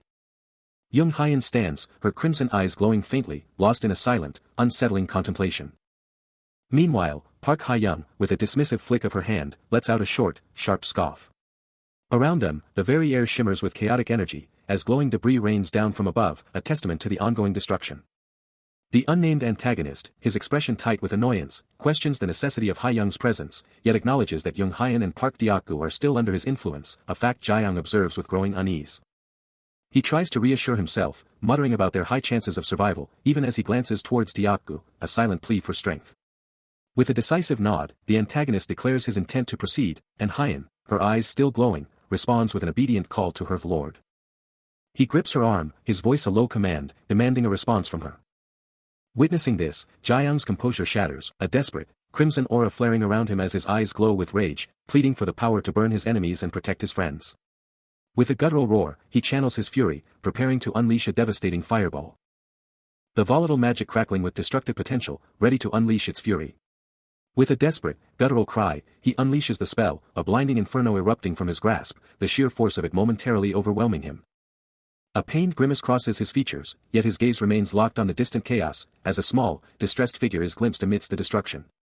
Behind him, Deok-gu stares in stunned disbelief at the raw power just unleashed, while Jae-young turns, his expression a mix of exhaustion and desperate concern. His thoughts race, a desperate question forming in his mind, wondering if the others, if Noonim and Ha-young, are hurt. The air still shimmers with residual heat, and Deok-gu can only look down, the crushing weight of the situation pressing heavily upon him. But Jae-young's concern quickly twists into a furious, almost feral self-reproach, his eyes burning with a terrifying crimson glow, as he curses his own perceived weakness. He laments his inability to protect them, a bitter, self-deprecating thought echoing in his mind, that he had believed himself strong enough, but now he knows he was tragically wrong. He tries to convince himself it's not his fault, but the guilt is crushing him, a heavy weight in his chest. He should have been more vigilant, he thinks, because the real issue, the real danger, is Young Hyun. It's a huge deal for someone like her to vanish here, he thinks, her face haunting his thoughts. They keep moving, and he suggests they backtrack, desperate for any sign. He questions if his friend really has no idea where they vanished, certain they were all together when the monsters ambushed them. Something feels wrong, even for his usually clueless friend, this just isn't adding up. Two people don't just vanish at the same time, he realizes, something seriously messed up went down. His determination solidifies, and suddenly, a powerful purple aura explodes around him, glowing with raw energy. He shouts his refusal, pure resolve burning in his eyes, while his friend yells his name, shocked by the sudden power surge. With that raw, purple energy exploding around him, Jae-young's voice just rips through the air, practically screaming, "Are you a commander? Are you an archer?" But then, the scene shifts, and in some dark, twisted place, Hyun's eyes are just blown wide with pure terror, a choked, desperate, "NGHH. Please." Barely escaping her. The terror just keeps building, as a horrifying thought flashes through her mind, please don't let this be what I'm imagining. It's a nightmare unfolding. Her body, just frozen in place. And she's just pleading, lose them, right? Then, a sinister voice just cuts through the silence, mocking her with, looks like your leg's fine. You fell on purpose, didn't you? Hyun's eyes just go huge with pure horror, as the voice drops the bombshell, to kill Appa. Her face twists into a silent scream, pure terror exploding across her features as a voice rips through the void, Jae-young Hyun. Caught in a shimmering purple grid, she's totally disoriented, the same question slamming into her again, Jae-young Hyun. Her eyes are blown wide with confusion and raw fear, and she screams internally, why are you here? Magic swirls around her, distorting everything, and she's freaking out, is this a magic? Then, a broken whisper, I'm sorry, OPPA. I'm sorry. Then, an unseen, furious voice absolutely rips into her, screaming, what? What nonsense are you spouting, you retard? What is this magic? Her amber eyes suddenly blaze a terrifying red, and a chilling whisper escapes her, wind blade. A cold, hard expression locks onto her face, her stare absolutely unwavering in that shimmering magical prison. Suddenly, a violent burst of purple energy explodes, ripping through the ethereal calm. Her eyes snap wide open in pure horror, a single, bewildered gasp tearing from her, HUH. Trapped in a pulsating purple grid, she's losing it, body convulsing from an invisible attack. A blood-curdling scream rips through the air, her face a mask of pure, unadulterated agony. She's begging, pleading for a savior, her voice shattering as she screams about her legs. But then, a chilling, unseen voice rips through her pleas, accusing her as she cowers, trembling in fear. Tears streaming, a river of regret, she's apologizing, taking all the blame for whatever this is. The voice, now chillingly calling her, Hyun SSI, keeps up the torment, and all she can do is beg for her very life. Then, her eyes violently snap open, blazing with an evil, electric red light. A shadowy hand, clutching a rough stick, appears from nowhere, threatening to shut her up for good. Engulfed in glowing purple energy, Hyen's eyes are wide with absolute horror, a deep shock freezing her in place. Still caught in the agonizing, glowing grid, young Hyen is writhing, her cries of pain met with a chilling, unseen voice that mocks her, demanding to know how it feels to be broken. The tormentor's voice cuts through the air, declaring that she will suffer, just as they did. A sinister cackle erupts, followed by a twisted question: does her heart feel ripped out, just like when she stole Appa away? The unseen entity coldly states that her continued existence would simply be too unsettling. Pushed to her absolute limit, Hyen unleashes a raw, guttural fuck, and a desperate, defiant no. The voice, chillingly calm, reveals the reason for this relentless torture. As Hyen, utterly broken, can only manage a tearful apology to Hayoung. Her entire being shakes with a primal scream, refusing to accept this fate, declaring she cannot die like this. A final, desperate, no, please, escapes her, just as a powerful, unseen force of wind slams into her.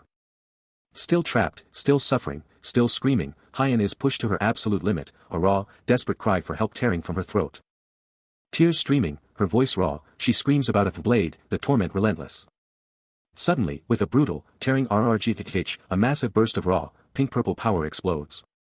But just as quickly, a figure materializes from the glowing void, and Hyen's eyes widen in disbelief and hope. I'm glad, she thinks, her savior finally here. The antagonist reaches out, a chilling calm in his voice, uttering the words, "You're safe," a cruel twist of the knife. But then, a sudden, brutal strike, a shocking burst of crimson explodes from his chest. Blood sprays again, a sickening mist filling the air. Hyen, now splattered with his blood, can only stare, wide-eyed and horrified, at the shocking reversal. A choked "Iche" escapes the antagonist's lips, as he reels from the impossible wound. The unseen blow landed, and a desperate, ragged voice ripped through the air, "Hyen." But all she could manage was a choked, desperate whisper, "Oh Appa." Her face, now drenched in the antagonist's blood, was a mask of pure, unadulterated terror, her entire being shaking from the sheer, brutal shockwave of what had just happened. Crimson exploded across his pristine white clothing, a brutal, undeniable testament to the devastating power of the unseen blow. The air crackles with tension as Hyen, her eyes wide with worry, whispers his name. Her face is a mask of pure, heartbreaking sadness, a silent scream for help. Jiang, his face a canvas of shock and utter despair, can only meet her gaze, speechless. He curses himself, a cold dread seizing him as the horrifying truth sinks in. He fought to stop this, but it's already happened, and the sheer scale of the disaster is absolutely terrifying. Hyen's hand trembles as it reaches for him, her voice a fragile plea, "Do I look fine, Hyunsung?" Jiang can only avert his eyes, his knuckles white around his staff, powerless to comfort her. The tension is palpable, a suffocating silence between them. He stares, his voice laced with urgency, demanding to know if she's okay. But young Hyen, tears streaming, screams about Miss Hayoung, her voice cracking with raw terror. She clutches her own arm and leg, a chilling implication of Hayoung's brutal wounds.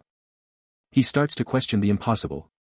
But Hyen, utterly broken, just begs for an answer, her cries echoing. She collapses, reaching out, desperately trying to absolve him, shouting that this wasn't his fault. Her eyes wide with trauma, she confesses she doesn't know, that she woke up alone, everyone gone. Her voice drops to a whisper, reliving the horror of finding Miss Hayoung, a sight that makes her gasp in pure dread. And then, his voice cuts through the silence, a desperate plea to know if she, at least, is safe. Hyen, absolutely wrecked, can barely get out a "yes" through her sobs. Jiang pulls her into a tight embrace, and she tries to play it cool, whispering, "I'm fine, Appa," but her tears tell a different story. But then, a chilling smirk flashes across his face, a dark secret lurking beneath the surface. He keeps up the act, pulling her closer with a concerned look, like nothing ever happened. Hyen crumbles to the floor, completely broken, and Jiang just looms over her, his mind spitting out a brutal insult. Still on the ground, Hyen's face twists in pure agony, a raw scream tearing from her throat. Her rage ignites, burning hot from the memory of the assault, and she unleashes a furious curse at her tormentors. Hayoung's brutal injury crushes her, a stark reminder that raw emotion could have set off a deadly trap. After what went down with those basement stairs, it's a no-brainer that this whole area is probably crawling with magic traps too. He coolly reminds the distraught girl that she literally phased through a magic wall to get here, and she can only meekly agree. But inside, his thoughts are chillingly clear: this is it, problem solved. The real kicker, he thinks, is that if he didn't act, Kim Hyun-sung would totally blow his cover. While the girl remains utterly heartbroken. His crimson eyes gleam with a chilling resolve, his mind already 5 steps ahead. He rationalizes, she's already a goner, so this is the only way. A final, chilling glint flashes in his eyes. A colossal, blazing flame wall erupts right in front of them, a fiery barrier sealing their fate. A colossal wall of crimson flame erupts before them. Its searing heat pushing back the very air.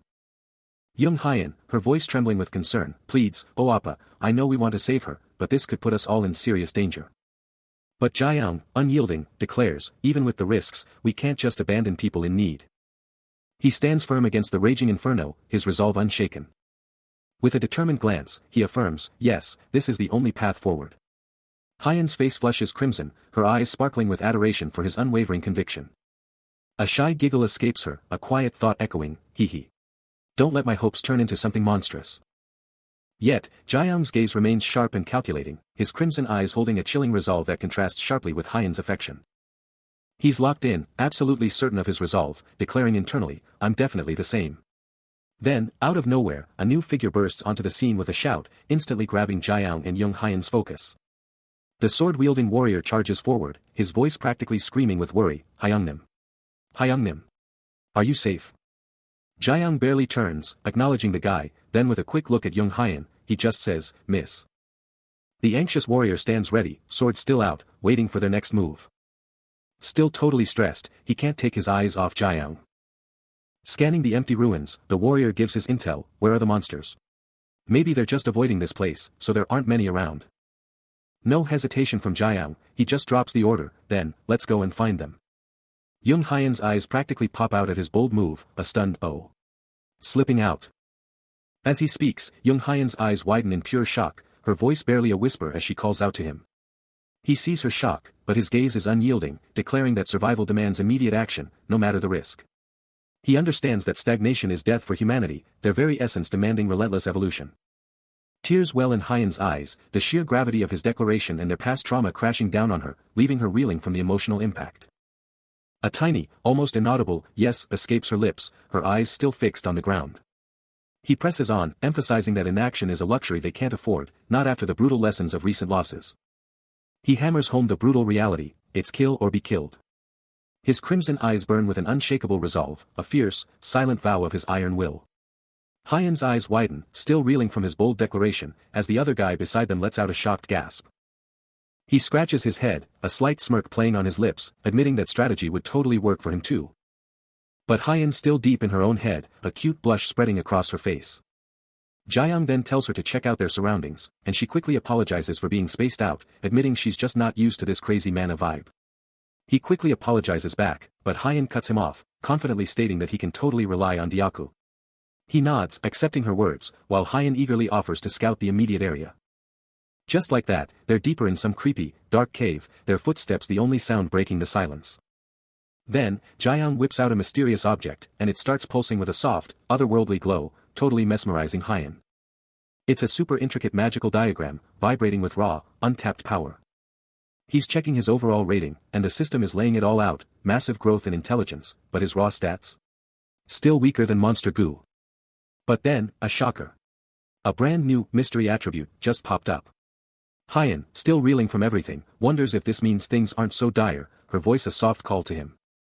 He pivots, checking on her stats, and she confesses to a minor boost, but nothing like his game-changing mystery attribute. Relieved, she then spots something wild on his screen, asking, "Who's that?" as mystery attribute and magic power glow brightly. And then, the screen drops a bombshell, "I'm your #1 fan." Totally baffled by this bizarre rating, he's left wondering what it all means, as Hyan gently calls out to him. He gazes at her, a deep thought crossing his face, and whispers, "Future." Flashback to just before, he's checking on her, "So, are you okay?" He can't deny the guilt gnawing at him. The mere memory of what happened sends a chilling tremor through his entire being. But then, a crucial thought hits him. And as he holds Hyan close, a wave of profound relief washes over him, knowing she's safe. Survival, he realizes, demands everything. Hyan's joyful laughter fills the air. And he softly tells her to take it easy. But she's resolute, promising to cling to him no matter what. Embers glow fiercely from a lone campfire, illuminating a chilling declaration, "Even if you lose your humanity along the way." A young woman's face twists in pure agony, her mind screaming a desperate truth, she can't force love. Meanwhile, Jiang just stares down, a cold, calculating look hidden behind his calm facade. He leans in, admitting a platonic relationship is nice, but his real game is just beginning. His mind races with a twisted plan, why wait for love when he can just manipulate her, wrap her around his finger, and get what he wants faster? Hyen, completely blindsided by his move, blushes crimson, barely managing a shocked "Appa." A chilling, dark glow ignites in Jae-young's eyes as he reaches, his true, sinister intent burning through. Hyen flinches back, her face a picture of pure terror, as she desperately rejects his unspoken offer, screaming "I can't accept that," over and over. He brushes off her confusion, demanding why she's spouting such nonsense, as young Hyen, completely caught off guard, can only stammer out a shocked "Nuna." He presses on, declaring there's no need for games, because he's already aware Hyunsung is into her, leaving young Hyen absolutely flabbergasted.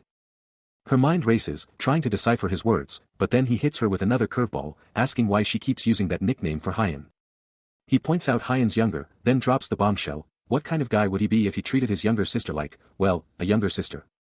Young Hyen flinches, utterly horrified by his words, her mind spinning from the sheer audacity of his implications.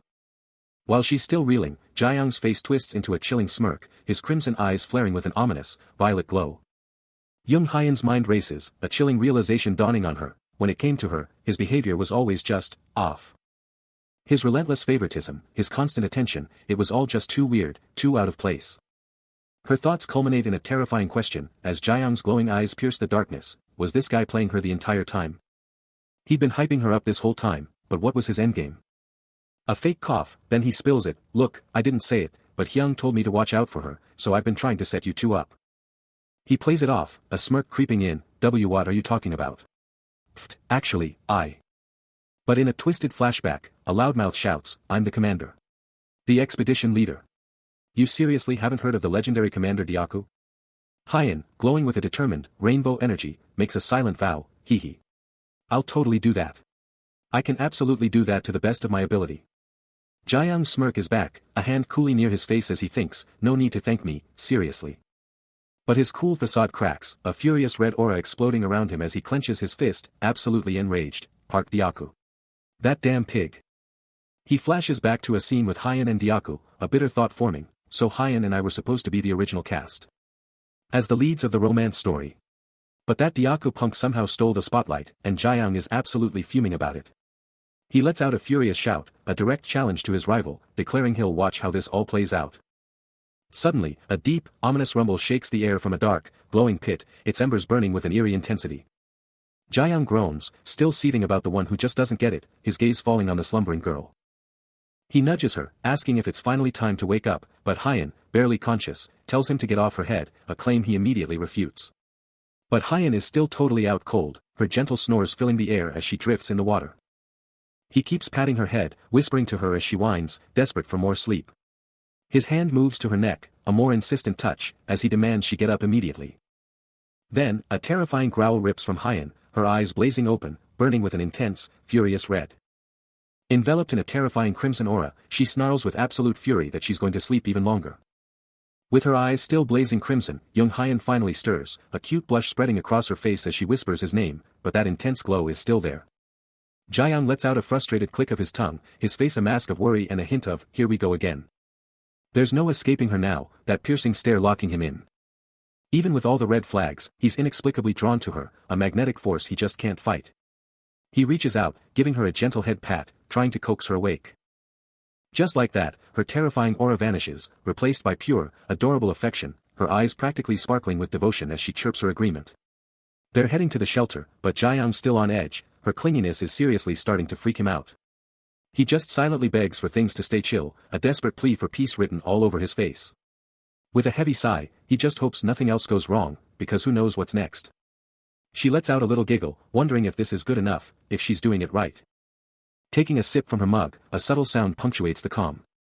Deep in thought, her eyes drop, pondering something just out of sight. Suddenly, a shout from outside. Hey, look over here, Kaeyoung, then another voice confirms it, yelling for the door to open already. A sharp, decisive command cuts through the air. Her gaze locks onto the incoming person, a name bursting from her. Dyaku gives a hearty welcome, greeting both Hyen and Jae-hai, who's right there with her. With everyone assembled, a hushed comment is made, speculating if those two are Hyunsung and Kaeyoung.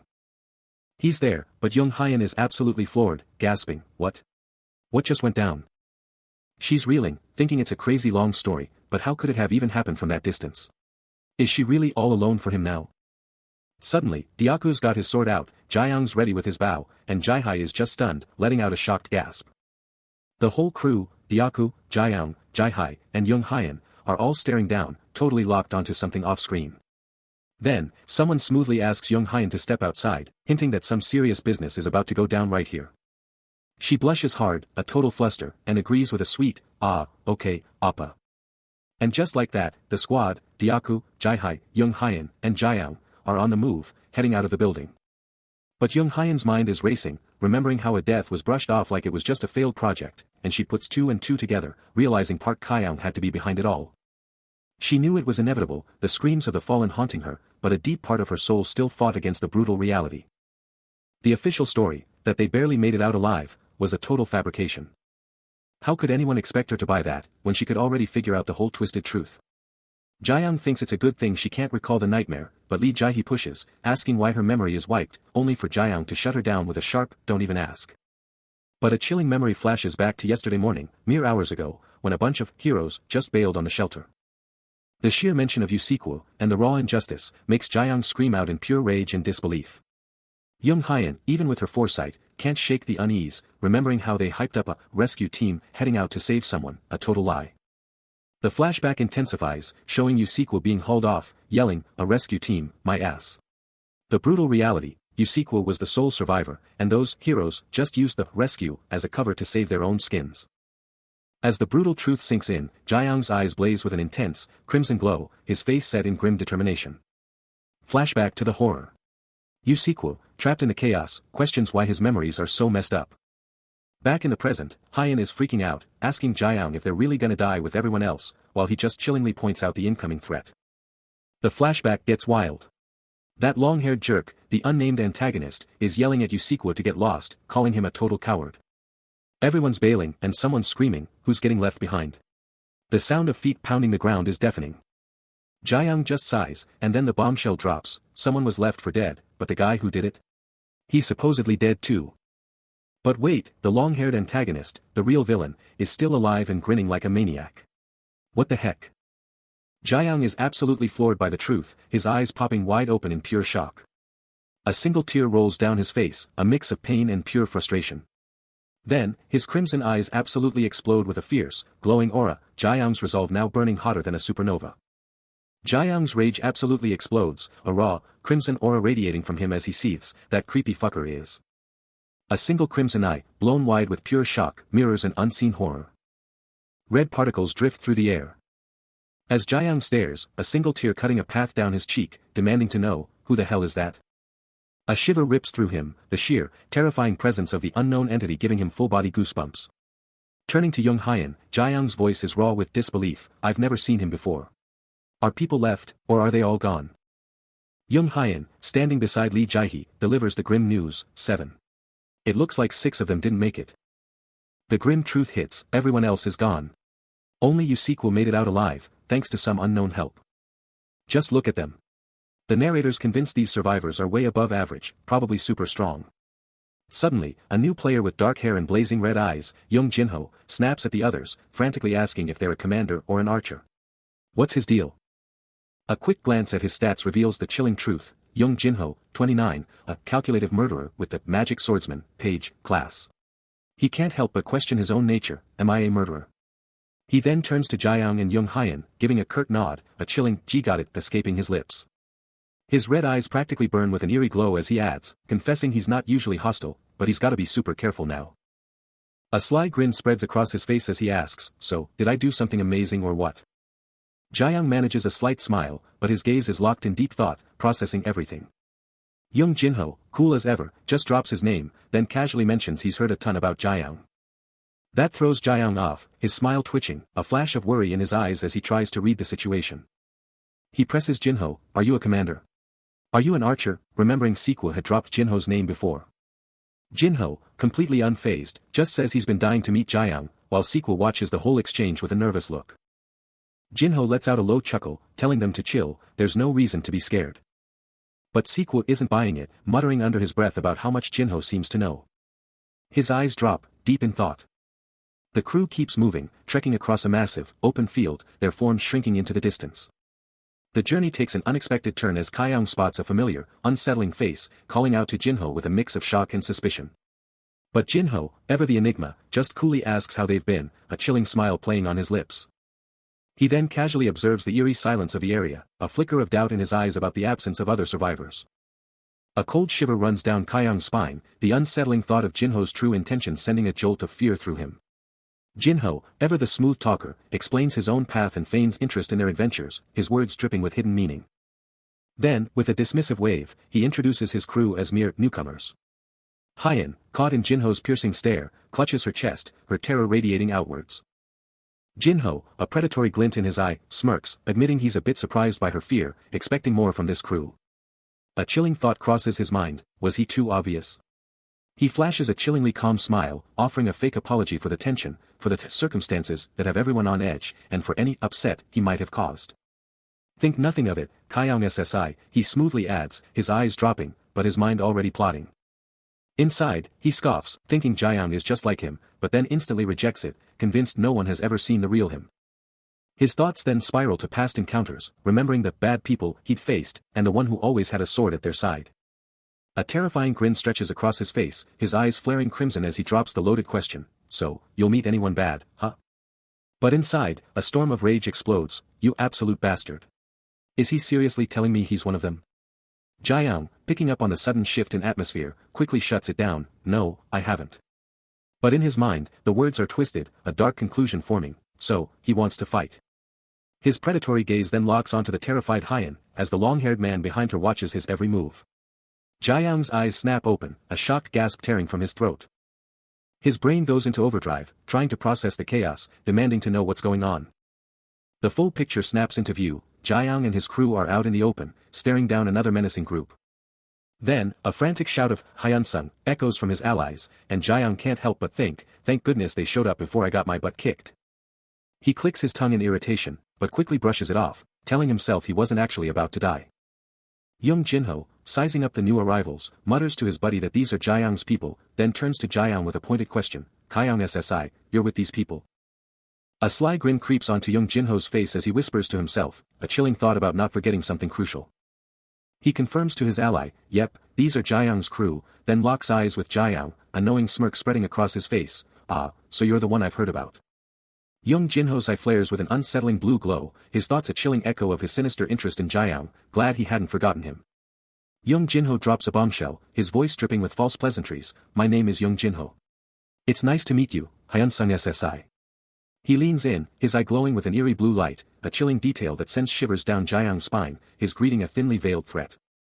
That piercing gaze, that knowing smirk, it's all too familiar, and Jiang's brain goes into overdrive, trying to connect the dots.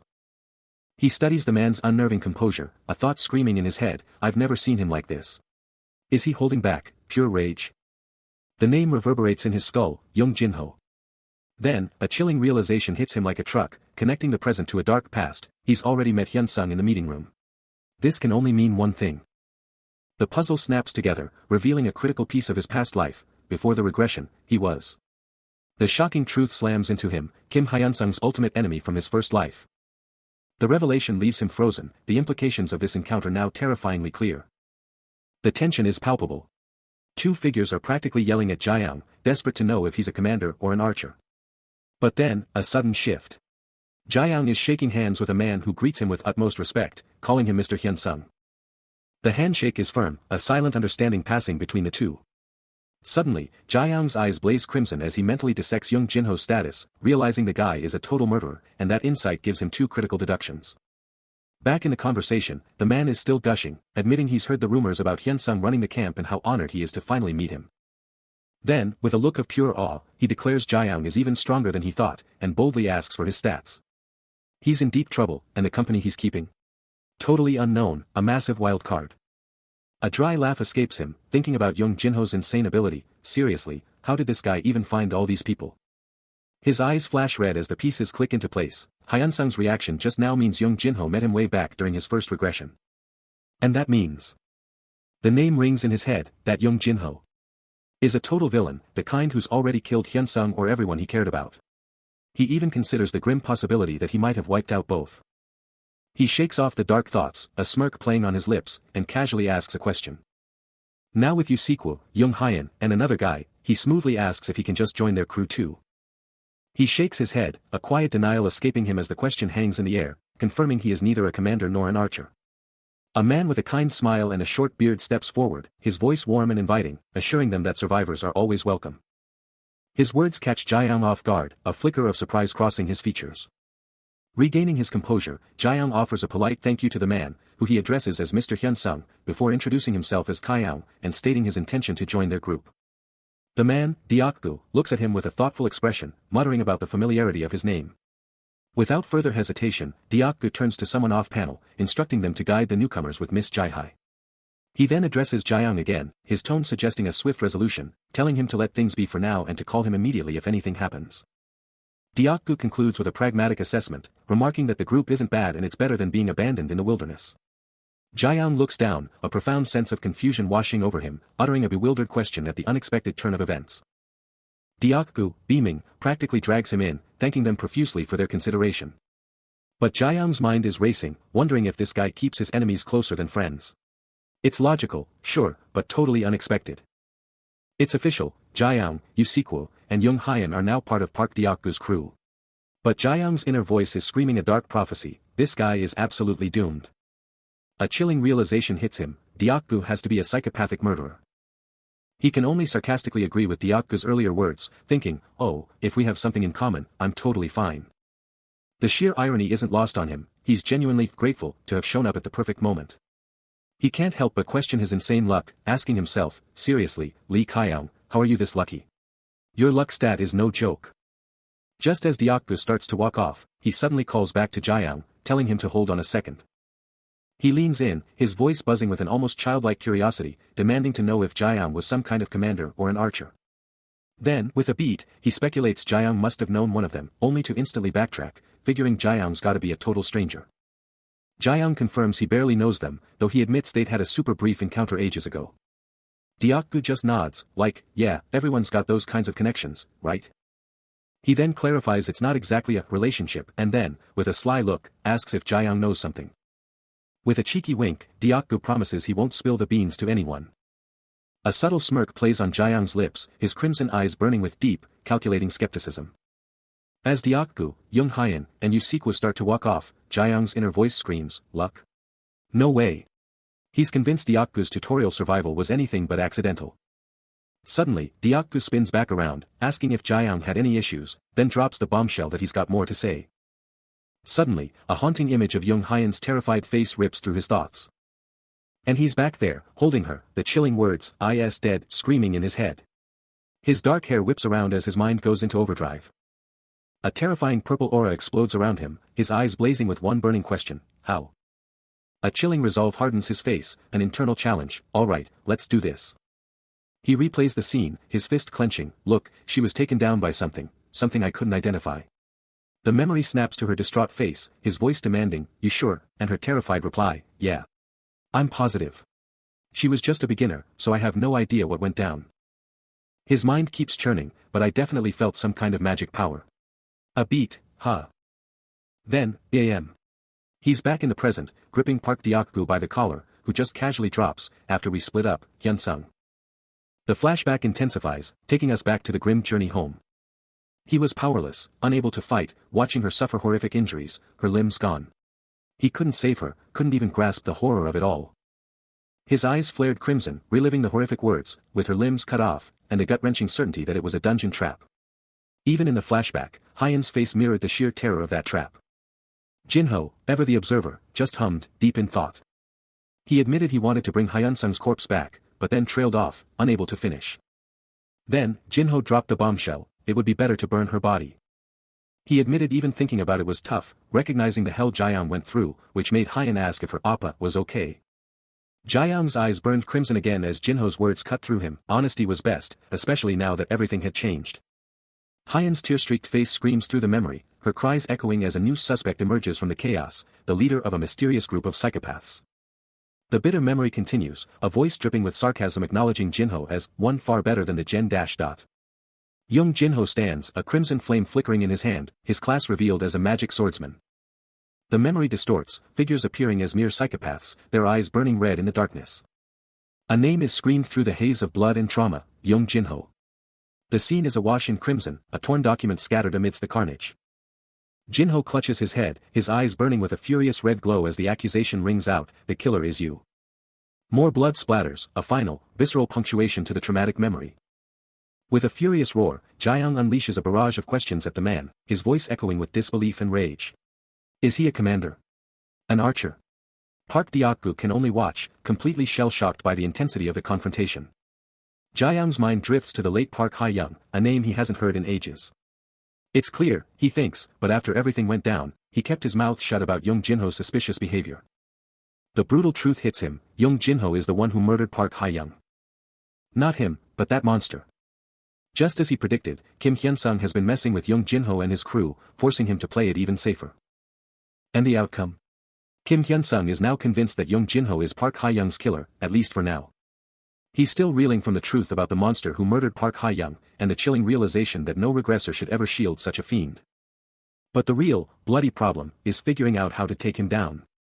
A chilling thought echoes in his mind, how do I eliminate him? His thoughts flash back to the abandoned stairs dungeon, to a time he'd asked his crew if they'd actually gained anything from their struggles there. He'd proposed to Deokgu that they round up more of the recently joined, thinking strength in numbers. And Deokgu had questioned, together with them, as Hyen secretly hoped Hyun-sung would see her as a powerful mage. Back in the now, he realizes that with Jinho's crew on board, they've got the numbers, and it's crunch time, a decision needs to be made. He knows he can't just stand by, the anxiety gnawing at him, as he weighs the chilling contrast between those fighting to live and those who live to kill. But above all, he vows that this time, they absolutely cannot let another tragedy like Park Ha-young's death happen again. He stares into the void, a fierce resolve burning in his eyes, vowing that this nightmare will never happen again. In his mind, Park Ha-young's death is 100% Young Jinho's fault, and this dungeon raid? It's the perfect setup for payback. He's ready to execute the one who killed Park Ha-young and absolutely obliterate the future's criminal group, his thoughts racing. How's that sound? Tempting, right? It's a beautiful plan. I've laid the groundwork. Now, you just need to step up. His inner monologue pushes further, a subtle challenge in its tone. Is it not good enough?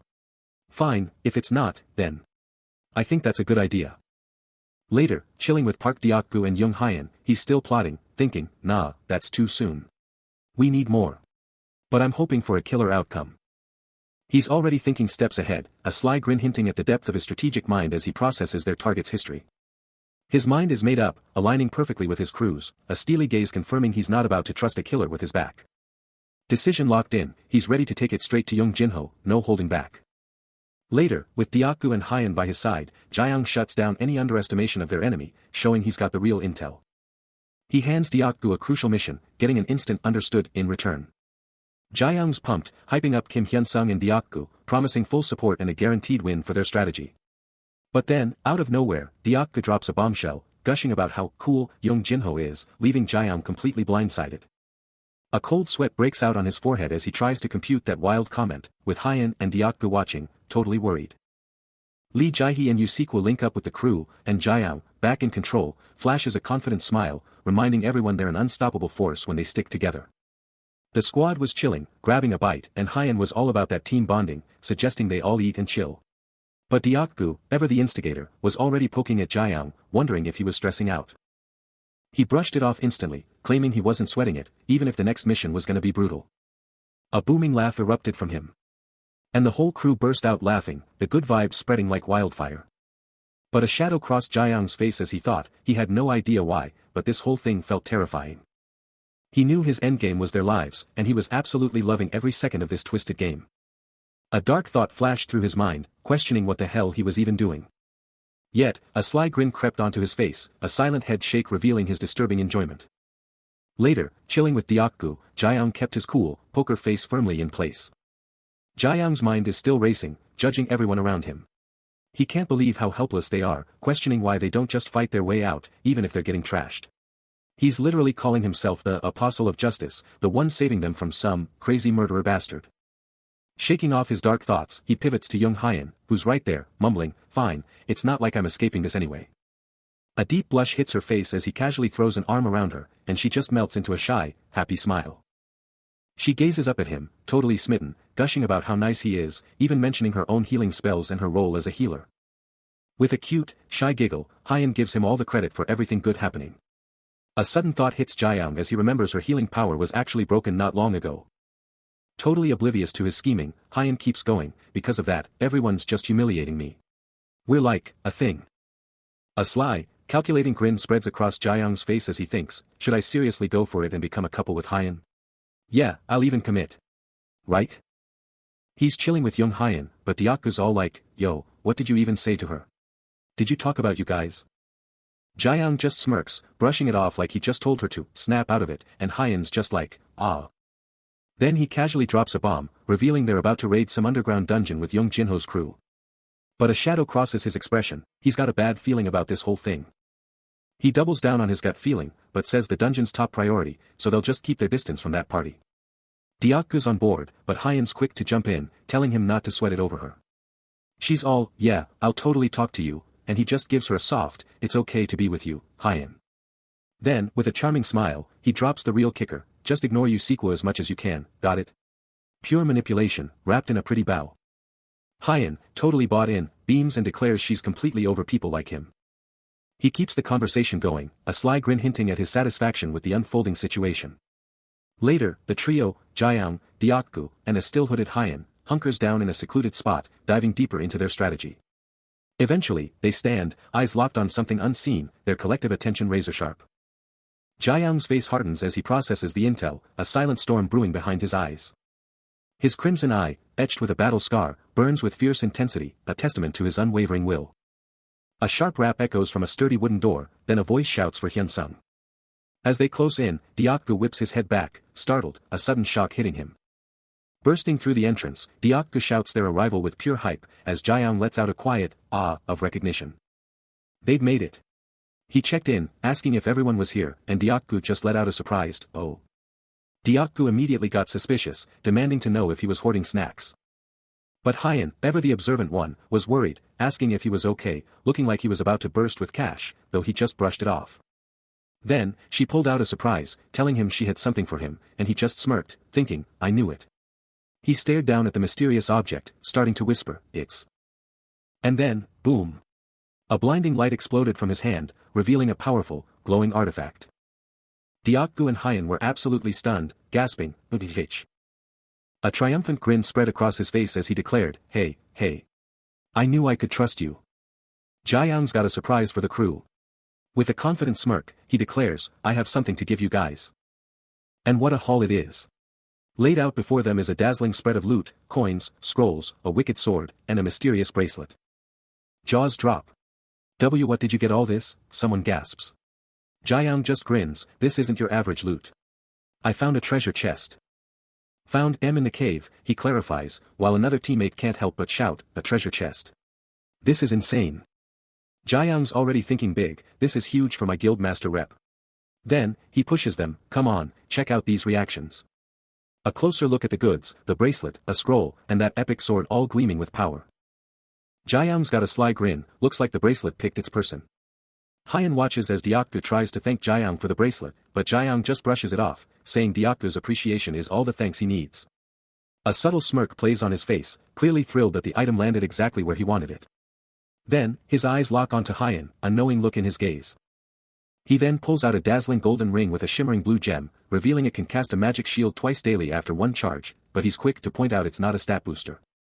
He ponders the ring's true power, thinking about its sacred healing capabilities. Then, a brilliant idea hits him, this ring is perfect for young Hyan.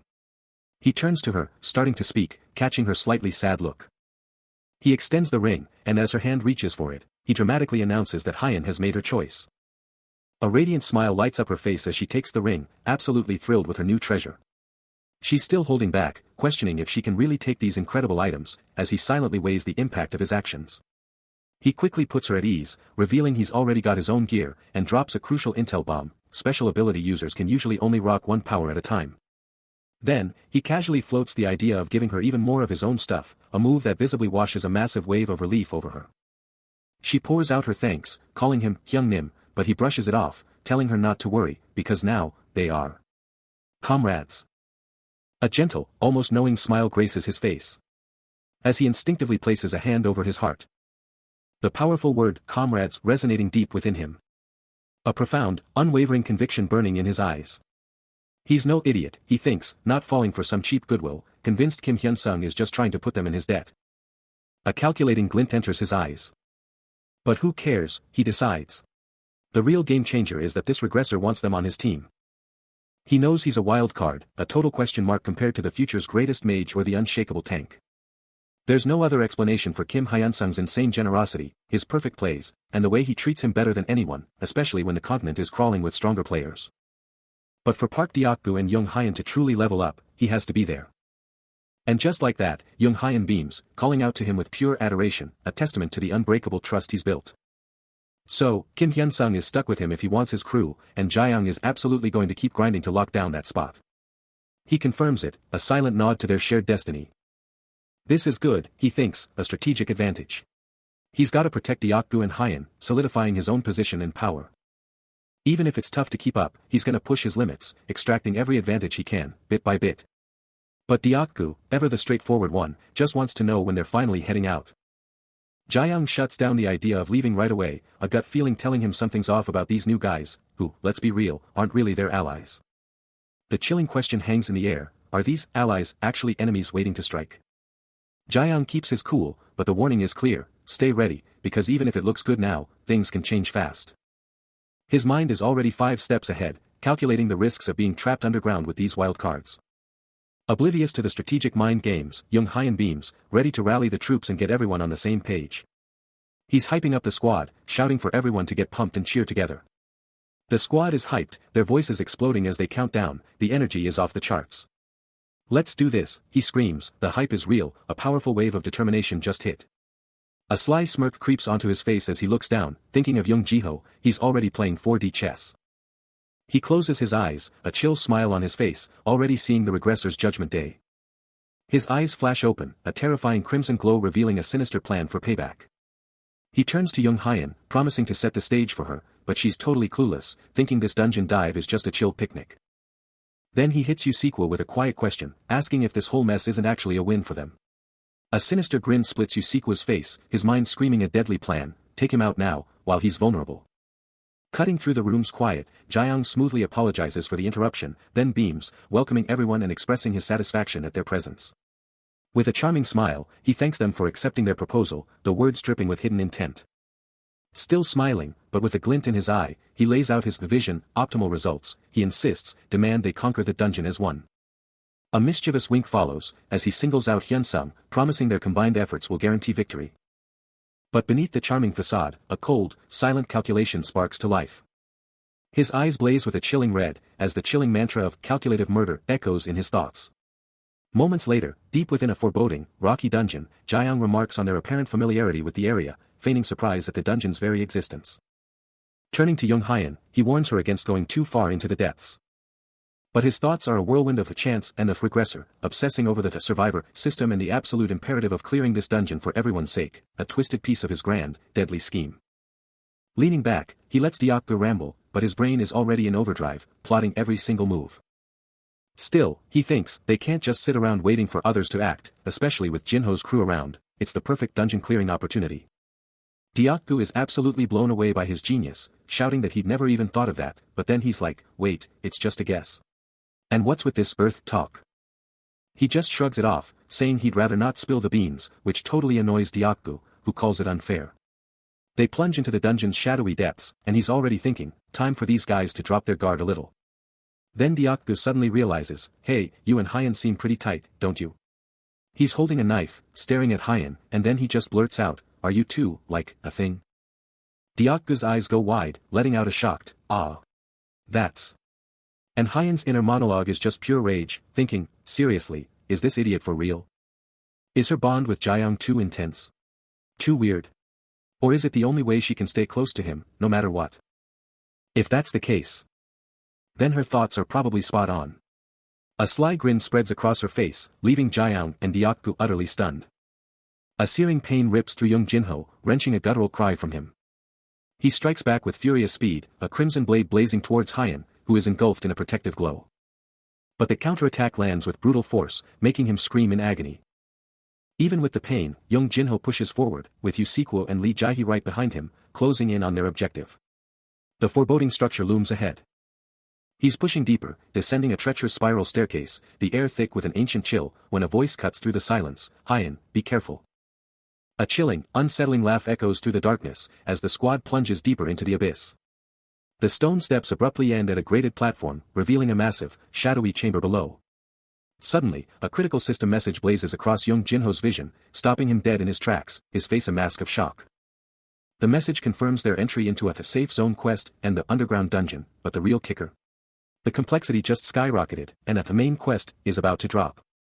As the squad takes in their new, terrifying surroundings, a palpable dread washes over them, their eyes frantically searching the shadowy expanse. Young Jinho's gaze snaps into focus, his eyes burning with a faint, ominous red glow, as he locks onto the imminent threat.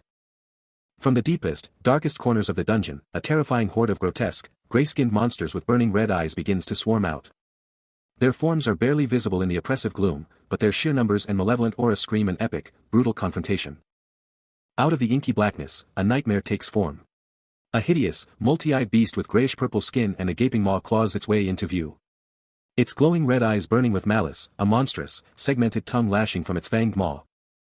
The sheer, unadulterated horror of the monstrosity sends a shockwave through young Jinho, his mind screaming, "What the hell is this?" His crimson eyes, usually blazing with power, now mirror absolute terror as he locks onto the abomination.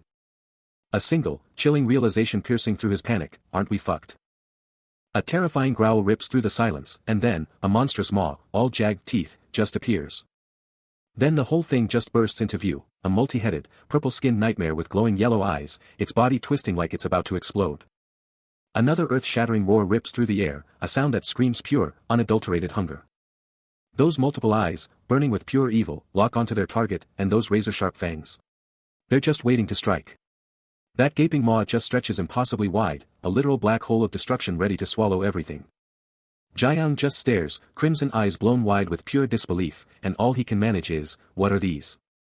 That monster's face just fills his entire vision, and one terrifying thought screams in his head, "Aren't we fucked?"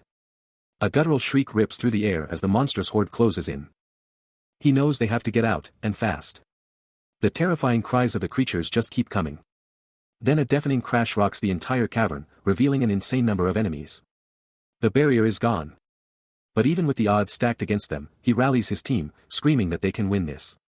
A system window pops up, revealing the terrifying truth: evolved demons.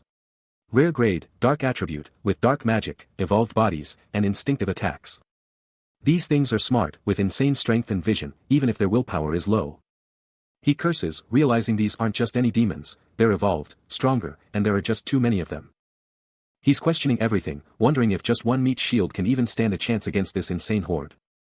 But then, he snaps back, declaring with absolute conviction that they can do this. If Kim Hyun-sung says it, then it's gospel. They're putting all their faith in the regressor. His eyes snap to Deokgu, a desperate call tearing from his throat. The squad holds the line. Deokgu's shield is up, Jinho's ready for the impact. Then, a sudden, brutal impact sends Deokgu reeling in pure shock. Jinho goes down. His body just gives out under the sheer pressure. He's down, defeated, a faint red aura flickering around his fallen form. Jiang watches it all unfold, his face a mask of grim concern. With a fierce smirk, he makes the call, "I'll go on ahead first. No time to waste." Behind him, the street is a chaotic mess of glowing red energy, shattered debris everywhere, a clear sign of intense magic just unleashed. He spares a quick glance for Jinho, who looks seriously worried, then it's back to the mission. His mind is already calculating, knowing he just burned through his magic twice in a row, a risky move only for the direst emergencies. Then, a sudden burst of speed. He's off, kicking up dust and debris as he charges. Suddenly, he's in a new, dark hooded cloak, a brilliant blue aura exploding around him as he blazes a trail forward. But then, his eyes snap wide open in shock, a surprised gasp ripping from his throat. The shock intensifies, a furious, "What the heck," erupting from him. He's staring down at young Jinho, who's completely out cold on the ground, still engulfed in that ominous red energy. Out of nowhere, he's hit with a challenge. A voice from behind demands to know what he's doing here, daring him to prove his power. Young Jinho flashes a sinister grin, a fresh scar etched onto his cheek, ready to throw down. No hesitation. Jinho erupts with a torrent of crimson energy, his maniacal laughter cutting through the air. The blast connects, exploding in a chaotic mess of black and red. But Jiang's eyes ignite with an electric blue glow, his power surging to counter the onslaught. An explosive azure aura erupts around him, shoving back the encroaching crimson with raw force. Jinho's gaze locks onto a distant group, his face twisting into a dark scowl. He can't believe this situation, it's nothing like the despair he expected, and he's left questioning if these things are even human. A chilling laugh escapes him as he pictures how utterly crushed his poor pig must be feeling right now. Park Deokgu explodes into action, a blinding golden aura erupting around him as he barrels into the fray. A monstrous horde screams, surging forward to meet his charge. But even the mighty Deokgu falters, a chilling doubt creeping in, questioning if he can truly endure. Yet, the shield warrior ignites, a fiery resolve burning within him, ready to unleash pure devastation. Across the battlefield, Jian watches, a calculating glint in his eyes, the ultimate model hunter assessing the chaos. A subtle, confident smirk spreads across his face, a silent acknowledgement of his mastery. Elsewhere, Young Hyan, her spirit ablaze, silently demands power, the strength to protect those she cherishes. A torrent of brilliant green energy surges, enveloping her as she prepares to unleash her true potential, to stand strong with her Appa. With a fierce cry, she unleashes a devastating wind bomb, tearing through the battlefield. Her ultimate spell detonates, a blinding torrent of vibrant green magical energy absolutely shredding the air, completely engulfing the grotesque three-headed monster. The sheer force of the impact is absolutely insane. As she stands there, hands blazing, channeling that raw, destructive power. Then, from behind her, a voice drops some serious praise for that successful shot, totally acknowledging the insane circumstances and the mana she just unleashed. A totally satisfied smile spreads across his face. As he pulls her close, and she, completely devoted, pledges her unwavering loyalty, promising to do literally anything he wants. He lets out a soft, knowing sound of amusement. Leaning in super intimately, pulling her even closer. With a fierce gaze, she lays down the law, young Jinho and his crew. Forget about them, no matter what. A sweet smile breaks through her resolve as she confirms, yes, Appa. But across the battlefield, young Jinho, flanked by his crew, is already plotting, snarling, this is my shot. I'm taking them all out. That cocky grin vanishes in an instant as an invisible power slams into him, forcing a desperate plea from his lips, Hyan SSI. Get over here. Now. Please. The pressure mounts, and he's practically screaming, hit them with that magic again. Hyan SSI. His face twists in pure terror as he desperately cries out, hold on. I need to recharge my mana, please.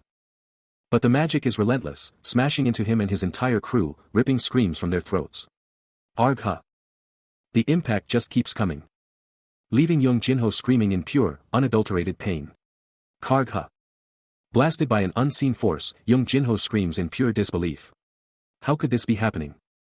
The raw, destructive energy just explodes around him. And he's screaming at his crew to hold it together, but they're already getting twisted up.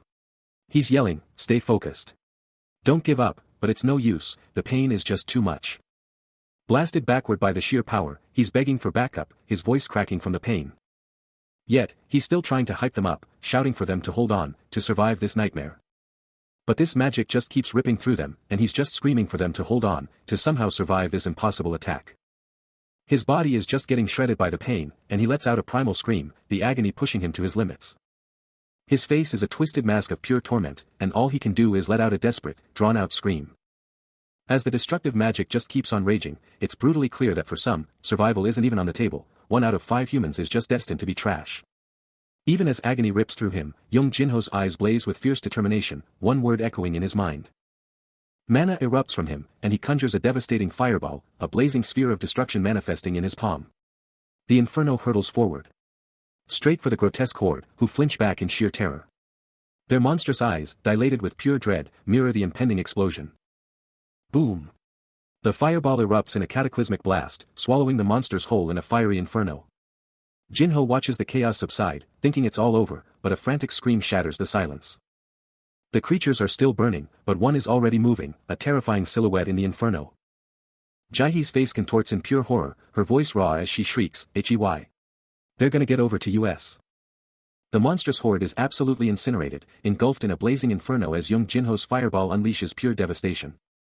A spell he barely even tried, yet it delivered a beautiful coat of fire to his enemies. Now, he bestows upon them a new, terrifying identity, a name that echoes their fiery end. And with a chilling, triumphant grin, he screams, "Murderer bastards." Because in the end, justice always prevails, leaving a terrified bystander to witness the horrifying spectacle. Hold up. This low-ranked, blazing evolved goblin.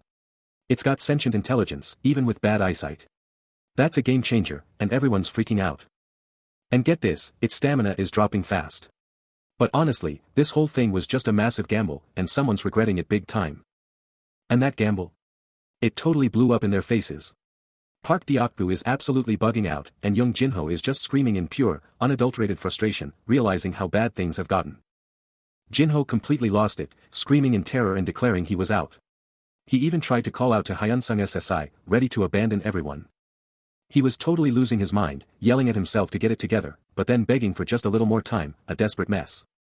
But then, the real Jinho emerged. His eyes flared crimson, a sinister smirk twisting his lips as he chillingly revealed his plan. Everyone else was just bait, and he was going to use them to escape. Jaeyoung tries to keep it together, shouting for everyone to hold the line. But Deok-gu sees Sequel making a break for it and screams, telling him to get back. Sequel is absolutely losing it, his face a mask of pure terror as he sees the blazing evolved goblins closing in. But Jinho? He's just watching the whole thing go down with a cold smirk, whispering about how everyone eventually shows their true colors. He watches as Sequel gets absolutely swarmed by the goblins, screaming in agony, Jinho just chillingly wondering if this is some kind of genius trap or just pure idiocy. Deok-gu is absolutely horrified, and Hyun lets out a desperate scream, calling out a name. Hyun and Jaehee are completely freaking out, begging for someone, anyone, to save their friends.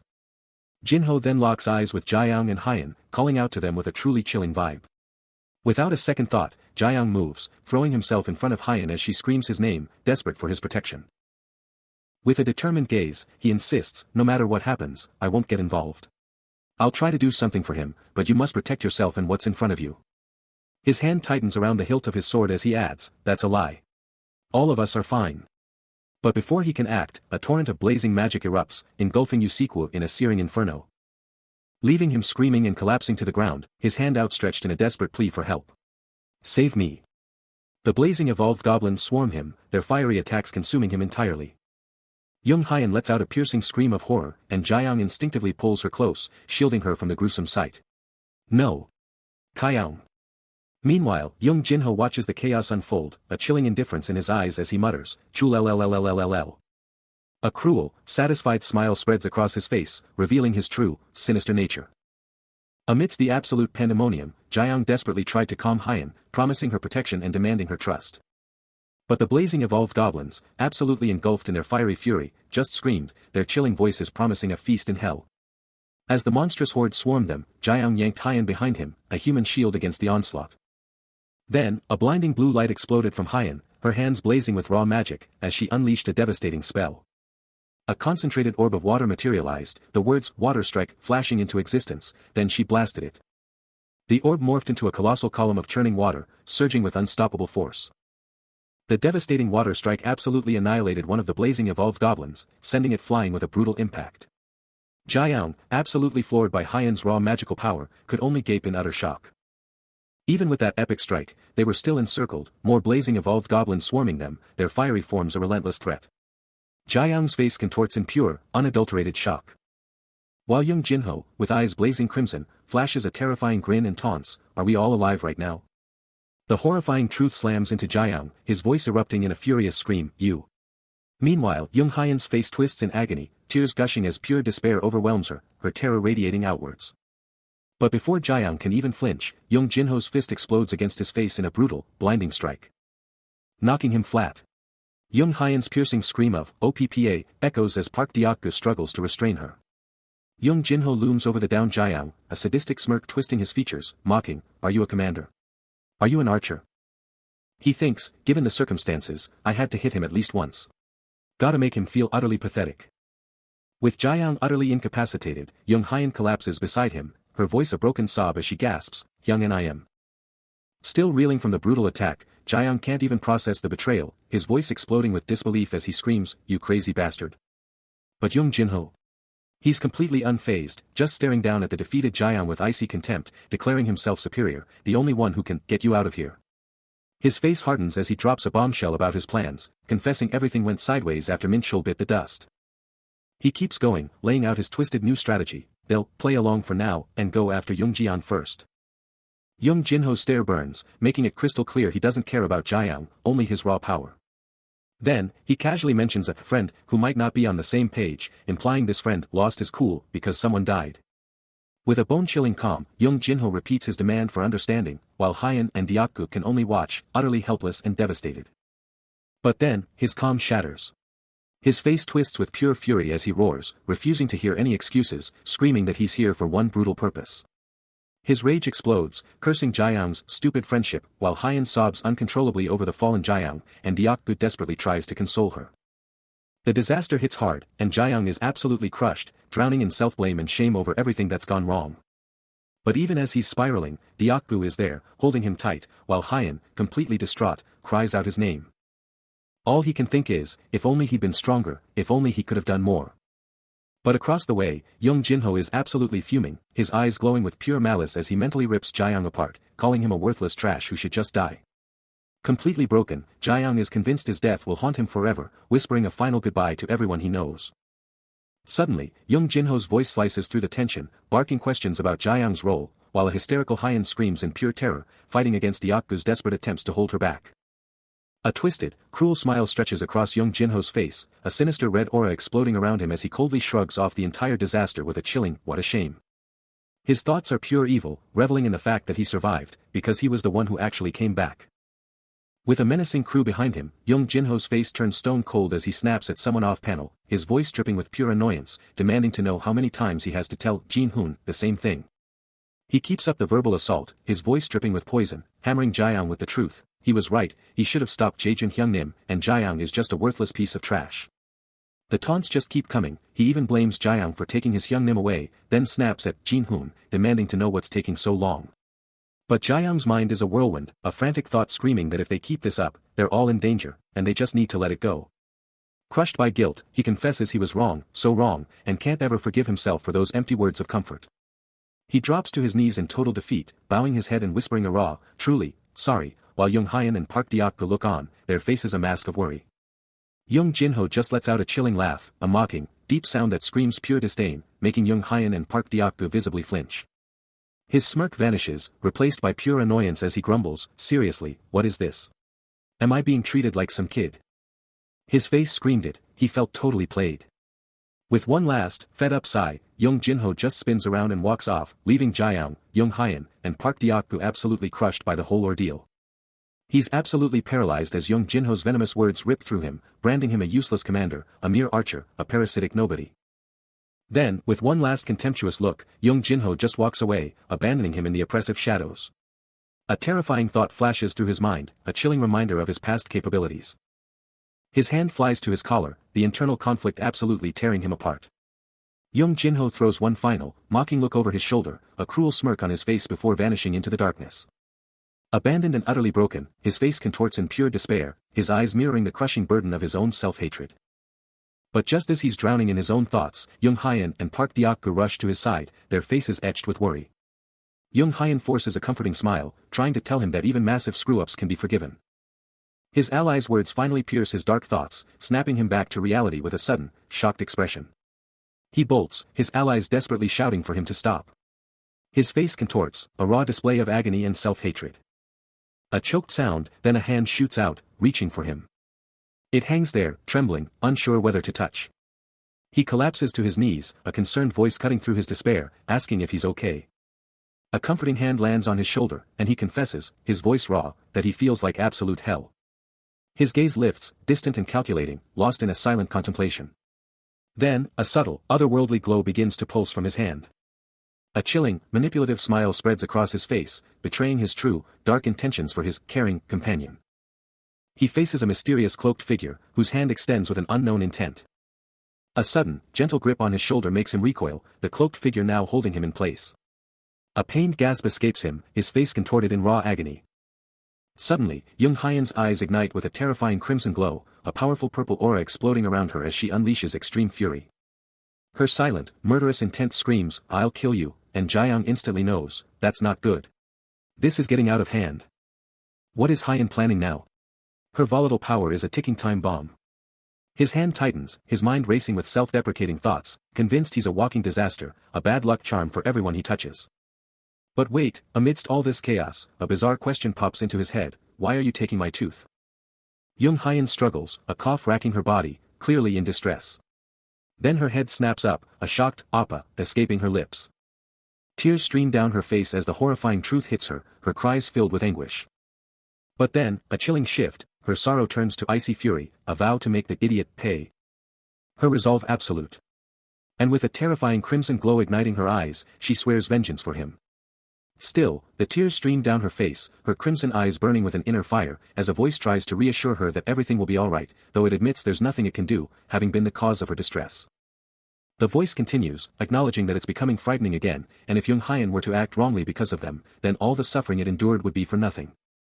Hyen sobs, calling out to her Appa, a vibrant purple aura swirling around her as Jaeyoung watches her, his expression unreadable. Jaeyoung's thoughts drift to the tactical advantage, realizing that with the enemies focused on him, it would be easy to launch a surprise attack, needing only a spark to ignite the plan. Amidst the tense standoff with their adversaries, Hyen continues to weep, her cries echoing through the dungeon as she calls out Jaeyoung's name. A faint blush rises on his cheeks as he hears her desperate plea, his gaze softening slightly.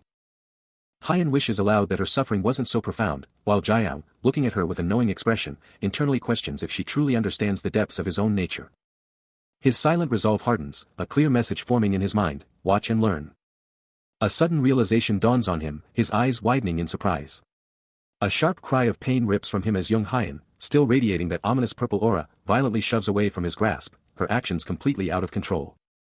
She spins around, her voice a chilling blend of defiance and raw sorrow, proclaiming her newfound strength and how she's utterly transformed, then, in the next breath, a desperate, childlike "Appa" escapes her lips. As she stumbles away, her foot snags on something, or someone, and he lets out a sharp, surprised gasp.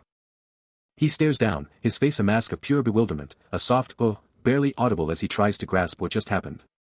Reaching out a hand, Hyen tenderly cups his face, her eyes brimming with concern, her voice soft as she asks if he's okay.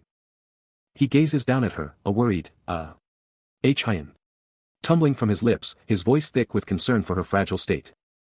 Pulling her into a tight embrace once more, he gently reassures her, "You must have been so scared," offering his unwavering support and a shoulder to lean on, which she gratefully accepts with a soft, "thank you." She transformed into a bona fide heroine, but no matter, the mission was a success. Young Jinho unleashes a furious shout, "Are you a commander? Are you an archer?" His eyes are practically bulging from his head. How's that for a reaction, huh? A single eye, burning with raw, untamed emotion, twitches violently. What a pathetic display, he seethes internally, as if I'd just snatched his beloved right out from under him. His hand clamps over his mouth, a futile attempt to mask the sheer agony twisting his features. In a vivid, taunting vision, he corners her, a cruel smirk playing on his lips as he asks, "You're jealous, aren't you?" He pushes further, a dangerous glint in his eye, practically begging her to strike him down, to unleash her fury for his past transgressions. Back in reality, Jaeyoung smirks, a self-satisfied thought crossing his mind, "Thank you. I guess I was too tough on you." A mocking laugh escapes him as he observes her crumbling state, offering his help with a predatory gleam. But a fierce, internal retort cuts him off, "No thanks. I can do this by myself. You should just mind your own business." Alone, Young Hyen stands, her eyes now blazing with an ethereal, sorrowful purple glow, her face a mask of profound despair. Hyen's eyes are practically burning with purple energy, and Jaeyoung, ever the manipulator, just casually apologizes for her intense state, like it's nothing. But hold up, Jinho is completely losing it. He's staring at his own shaking hands, a twisted laugh bubbling up. Those hands, practically vibrating with a blue aura, are a dead giveaway, he's got zero control. He knows if he did, he never would have messed with Hyen back at the shelter. He's practically begging for a hit, daring fate to take him out right here, right now. Then, a blood-curdling scream rips through everything.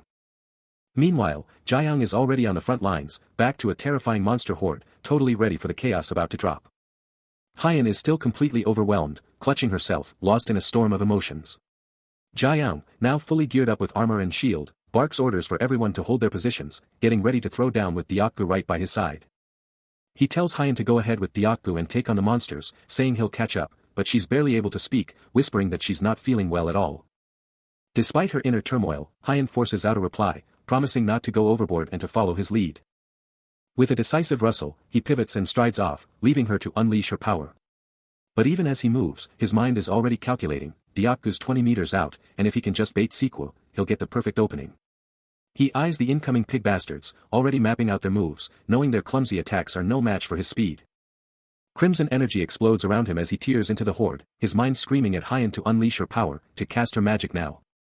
He grimly considers the worst-case scenario. If this goes sideways, he'll have to pull out the big guns, the plans from Hyunsung and Jinho, wondering what insane move they'd make next. Elsewhere, Jinho is trapped in his own mental prison, a searing memory flashing before his eyes, a past mistake haunting him. With a resolute stride, he pushes onward, his footsteps echoing with newfound resolve. A chilling resolve hardens his gaze, the choice is made. With young Jinho's ominous decision hanging in the air, Jaeyoung locks eyes with Yusequel, a powerful grip on his shoulder, the tension palpable. But Jaeyoung's mind is already racing, plotting to turn Sequel into the ultimate villain. Suddenly, young Jinho's face appears, a wicked smirk spreading as he throws out a chilling taunt, daring to ask, "Are you jealous?" The pressure on Yusequel's shoulder intensifies. And a furious voice erupts, a raw, disbelieving, "You." But the true chaos begins as young Hyen lets out a piercing scream, unleashing a devastating, crimson magical explosion that engulfs everything. Her power surges, a raw, glowing force around her hand, as frantic voices confirm, "He's doing it. It's coming." And then, a voice filled with pure rage explodes, "A venomous, fucking bastard." Suddenly, young Jinho, shrouded in a dark cloak, strikes. A terrifying, swirling vortex of crimson energy erupts from him, ready to obliterate. The pain is overwhelming, a raw surge of power threatening to rip her apart from the inside. She tries to hold back the scream, but the crimson energy pulses violently around her, a desperate plea ripping from her throat, demanding the pain to stop. But even amidst the chaos, a fierce resolve hardens her gaze. She will endure, she will not let Yusequel become a villain. A choked gasp rips through her, the magic threatening to consume her entirely as her thoughts race to everyone she cares about. Then, with a primal, guttural scream, the pent-up energy explodes outwards, a devastating wave of raw power engulfing everything. The crimson aura just keeps flaring. As she turns, her gaze sweeping over the others caught in the magical backlash. Meanwhile, a young woman watches the chaos unfold, her eyes wide with disbelief, uttering a name in pure shock. Then, a sudden, ominous sound snaps her attention, and she instantly recognizes the source of the red energy in the distance, realizing young Jinho is still on the offensive. Young Jinho, absolutely losing it, screams in a frenzy of triumph and disbelief. He's taken down the Hyungnims. He's actually killed Lee Kyoung. But the truth hits him like a truck, a brutal, crushing realization that he, one of the four heavenly kings, has been completely and utterly owned. His eyes are bugging out, he can barely get out the words, what kind of bullshit is he even saying? The other guy next to him is just staring. Blood streaks his face, and young Jinho's expression turns to stone. The crushing weight of his epic fail hits him, and he finally gets it, his whole master plan was a total landmine. He clenches his jaw, a furious curse escaping him. He'd bragged about pulling it off, only to get absolutely wrecked. His frustration explodes into a primal scream, yelling, "Crazy bastard," at the top of his lungs. Spinning away from the other guy, young Jinho storms off, his mind reeling with the brutal truth, it's all gone to hell, and his whole damn plan is completely trashed. But a dark resolve settles over him. It looks like he's about to take out the rebel in his own group with his bare hands. Young Jinho is absolutely radiating pure, unadulterated malice, his crimson aura practically screaming that he's done playing games. He knows there's no turning back now, a fight is inevitable. With his eyes burning with an infernal red glow, he hypes himself up, knowing this is the exact moment to strike. A single, explosive thought, "Do it," ignites his core, a raw command to unleash absolute chaos. But then, a desperate voice rips through the tension, screaming out, begging Kim Hyunsung to stop this madness. The desperate cries escalate, practically begging him to abandon his destructive rampage, a frantic plea to just stop. But young Jinho just blasts past the warnings, his red aura exploding with power, absolutely tearing after Park Deokgu and Young Hyen as they bolt through the collapsing wreckage. Then, he suddenly stops, his eyes locking onto something on the ground, a wicked grin spreading across his face as he realizes his cute items are finally here. A sharp gasp escapes him as his hand shoots out, the tension in the air absolutely electric. And then, just a beat of pure, shocked silence. He looms over a fallen figure, the desolate landscape pulsating with an eerie red and purple glow. The injured man, his features twisted in agony and despair, gazes up at young Jinho, begging for immediate healing. But young Jinho's reply is chillingly cruel, utterly discarding him as worthless. The victim's eyes flare with terror and fury, as he shrieks, blaming young Jinho for Kitchell's death. Without hesitation, young Jinho seizes the man by his collar, hoisting him effortlessly into the air. His voice laced with pure malice, he roars for the man to perish, reiterating his worthlessness. The man's eye, dilated with sheer terror, mirrors the horrifying truth of his imminent demise. A choked gasp tears from his bloodied mouth, his face a canvas of pure shock and agony. Suddenly, a dark cloak is drenched in crimson, as the savage attack persists amidst the shimmering particles. A sickening cough rips through the air, blood exploding onto the grimy ground, the sheer brutality of the attack laid bare. A cloaked figure looms over the fallen victim, a menacing silhouette against the gloom, their crimson cloak a terrifying splash of color amidst the fresh, pooling blood. The victim's crimson eyes are blown wide, fixed on nothing, a soft "oh," barely audible as the world starts to spin out of control. Blood-soaked, reddish-pink hair frames a face twisted in agony, another desperate "oh," barely escaping.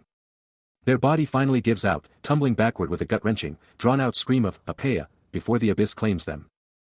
Diakgu's face twists in absolute terror, a desperate, guttural scream tearing from his throat.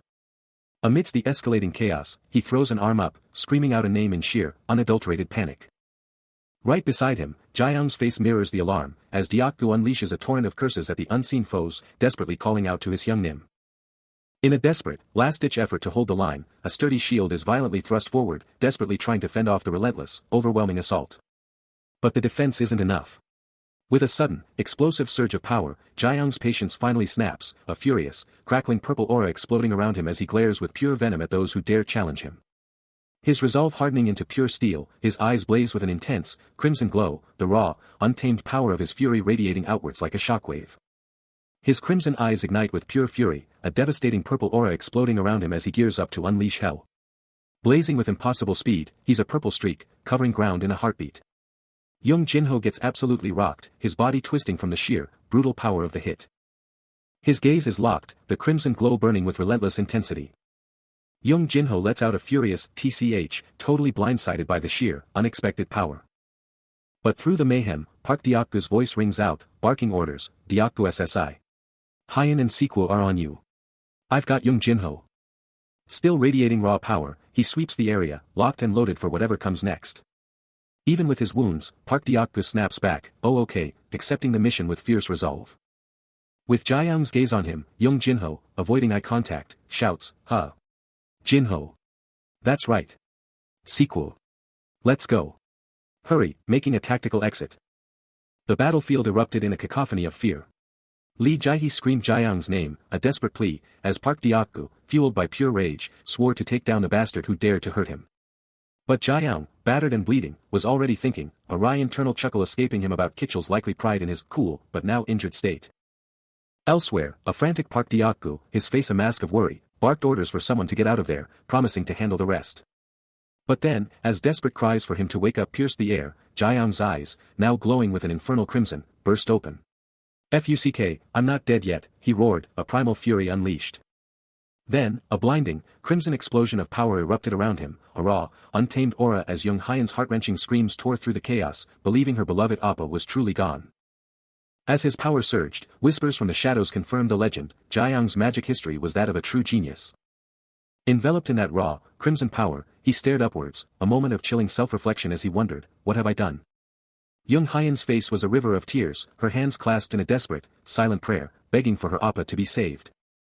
A raw, pained gasp escaped Jaeyoung as he looked down, the crimson aura still raging around him, a terrifying testament to his awakened power. His hand explodes with a blinding crimson aura, crackling with raw, untamed power. His eyes now burning with that same fierce energy, he can't help but wonder if this insane power makes him truly amazing. Meanwhile, Park Diakgu clutches a sobbing Young Hyen, trying to calm her down, even as she screams Jaeyoung's name. The crimson energy just keeps surging from his hand, near the fallen victim, and he's freaking out, wondering if he's gone too far, losing all control. Then, bam. A wave of that power smashes into Young Jinho, who screams in pure rage and agony as his face twists from the brutal impact. The sheer force sends him flying backward, crashing hard to the ground. Through the swirling red particles, Jaeyoung stands his ground, his resolve now ironclad. His eyes blazing crimson, he shouts his readiness, knowing this is the moment to strike. Then, from his hand, a powerful magic shield erupts, glowing with that same fierce red energy. A golden magic shield ring, pulsating with intricate patterns and raw power, erupts around Jaeyoung, a dazzling display of his newfound abilities. Right there, Diakgu's jaw drops, shouting out Jaeyoung's name in pure shock. Meanwhile, Young Hyen, her face a mask of worry, notices the sudden disappearance of Young Jinho. But Jaeyoung's mind is elsewhere, a grim realization dawning on him, someone's gone after Kim Ji-an. A torrent of self-blame floods his mind, cursing his own perceived weakness and wishing he could have moved with lightning speed. A lone tear streaks down his face, a silent apology for his body's agonizing delay. His voice cracks with raw regret, confessing his utter failure to be of any real assistance. But Deokgu is there, reaching out, a steady hand offering comfort and unwavering support. Then, Jaeyoung's eyes snap up, burning with fierce resolve, a silent promise to never again let his guard down. He knew it. He was slow, his reactions were trash, his power was weak. And to top it all off, he was just too careless. His buddy, Park Deokgu, couldn't even hold it together, just bawling his eyes out, shouting, "Who's even crying right now?" Young Hyun watched, her heart aching, as Deokgu kept going, yelling that even a tiny mistake shouldn't have caused this mess, and that Jaeyoung was just way too reckless. He told him not to cry, but his voice was cracking with his own pain. A soft smile played on Jaeyoung's face as he watched his friend break down, thinking, hey, it wasn't all bad, right? Deokgu, still a mess, called him a stupid bastard, then immediately flipped, saying he was actually super thankful, glad Jaeyoung got revenge for him and that it was finally done. Jaeyoung's mind flashed to young Jinho, the guy who bailed on them, seeing him plummet through a dark abyss, utterly useless without mana or power. He decided then and there, no way was he wasting his time getting revenge on that loser. He looked up, a fierce determination in his eyes, thinking of Jinho, that absolute jerk, and how someone without even a single mana stone could just ditch them like that. Young Jinho's rage boils over, swearing he'll team up just long enough to take down Kim Hyun-sung, then absolutely obliterate Lee Kyeong. Then, a sudden, explosive burst of crimson energy unleashes, slamming into an unsuspecting target, who screams as the blast tears into her leg. A blood-curdling scream rips through the air, and Jinho, shocked, barely manages to utter her name, Young Hyun. Hyun's screams intensify, but Jinho just brushes them off, snarling that he's on a tight schedule and will end this quickly, cursing the inconvenience. Her face twists in pure torment, and he cruelly orders her to open her mouth for another dose. Critically injured, she begs for salvation, convinced she's about to die. Then, a devastating, final explosion of crimson energy consumes her, leaving her crumpled and groaning on the ground, her body shutting down, her vision blurring as Jinho looms triumphantly above her. Hyun is barely clinging to consciousness, her breath coming in ragged gasps as she cries out, "Crazy, crazy, crazy." The shock of the attack leaves her reeling, unable to process how she couldn't even scream, couldn't even use her magic. Blood and tears mingle on her face as she clutches at her chest, a desperate plea echoing in her mind, "I don't want to end up like Kitchell. Not yet." As her vision tunnels and the darkness threatens to consume her, a fierce determination ignites, then. I will take care of the last one." She fights against the encroaching void, a raw, primal scream in her head, "Please, don't do this. I can't die like this." Then, with a sudden, terrifying burst of energy, her eyes ignite with a fierce, blood-red glow, a primal scream of defiance tearing through her mind, "I'm going to live. I'll see what happens. There are so many people I haven't taken care of yet. I want to take care of them.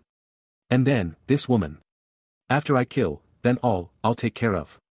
But the surge of power is short-lived, and with a final, defeated sigh, Hyun's body gives out, collapsing into the darkness as she finally loses consciousness. A chilling declaration drops, setting a dark, dark tone.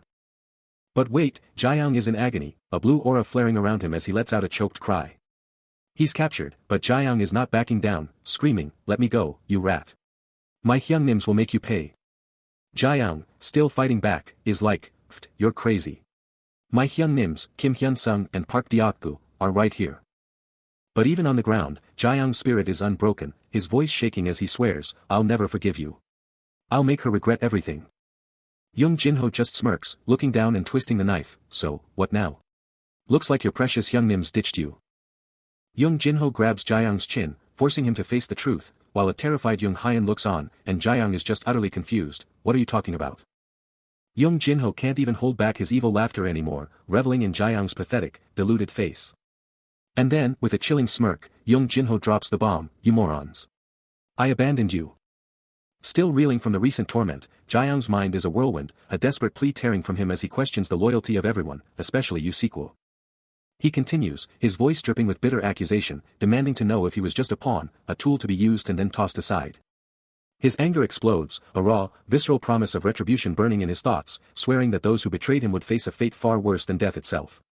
A flicker of surprise crosses his face as he recalls a past conversation, remembering Yusequa's words about eating everything prepared for him, a memory that now feels like a cruel, twisted joke. His mind drifts to the true culprit, Young Jinho, the one who orchestrated his suffering, the one who fed him lies and left him to fend for himself. He deserves the harshest punishment. The only way to truly cool his burning rage, he muses, is to ensure Young Jinho faces a consequence that mirrors his own agonizing pain. With grim determination, Jiang asserts that the choice of survival or demise now rests entirely with him, a chilling declaration of his newfound, terrifying resolve. He reflects on the possibility of a different path, a more southern route, but quickly dismisses the idea of simply leaving someone else to suffer. He'd rather confront the situation head-on. Meanwhile, Park Deok-gu, witnessing Jiang's intense state, expresses his deep concern, urging someone to close their eyes if they can't bear to watch the unfolding despair. A frantic shout rips through the air, screaming Jiang's name, demanding to know what the hell he's doing, calling him a crazy bastard. But Jiang's mind is already miles away, locked onto his prey, convinced he needs to take down Young Jinho with his own two hands, just once.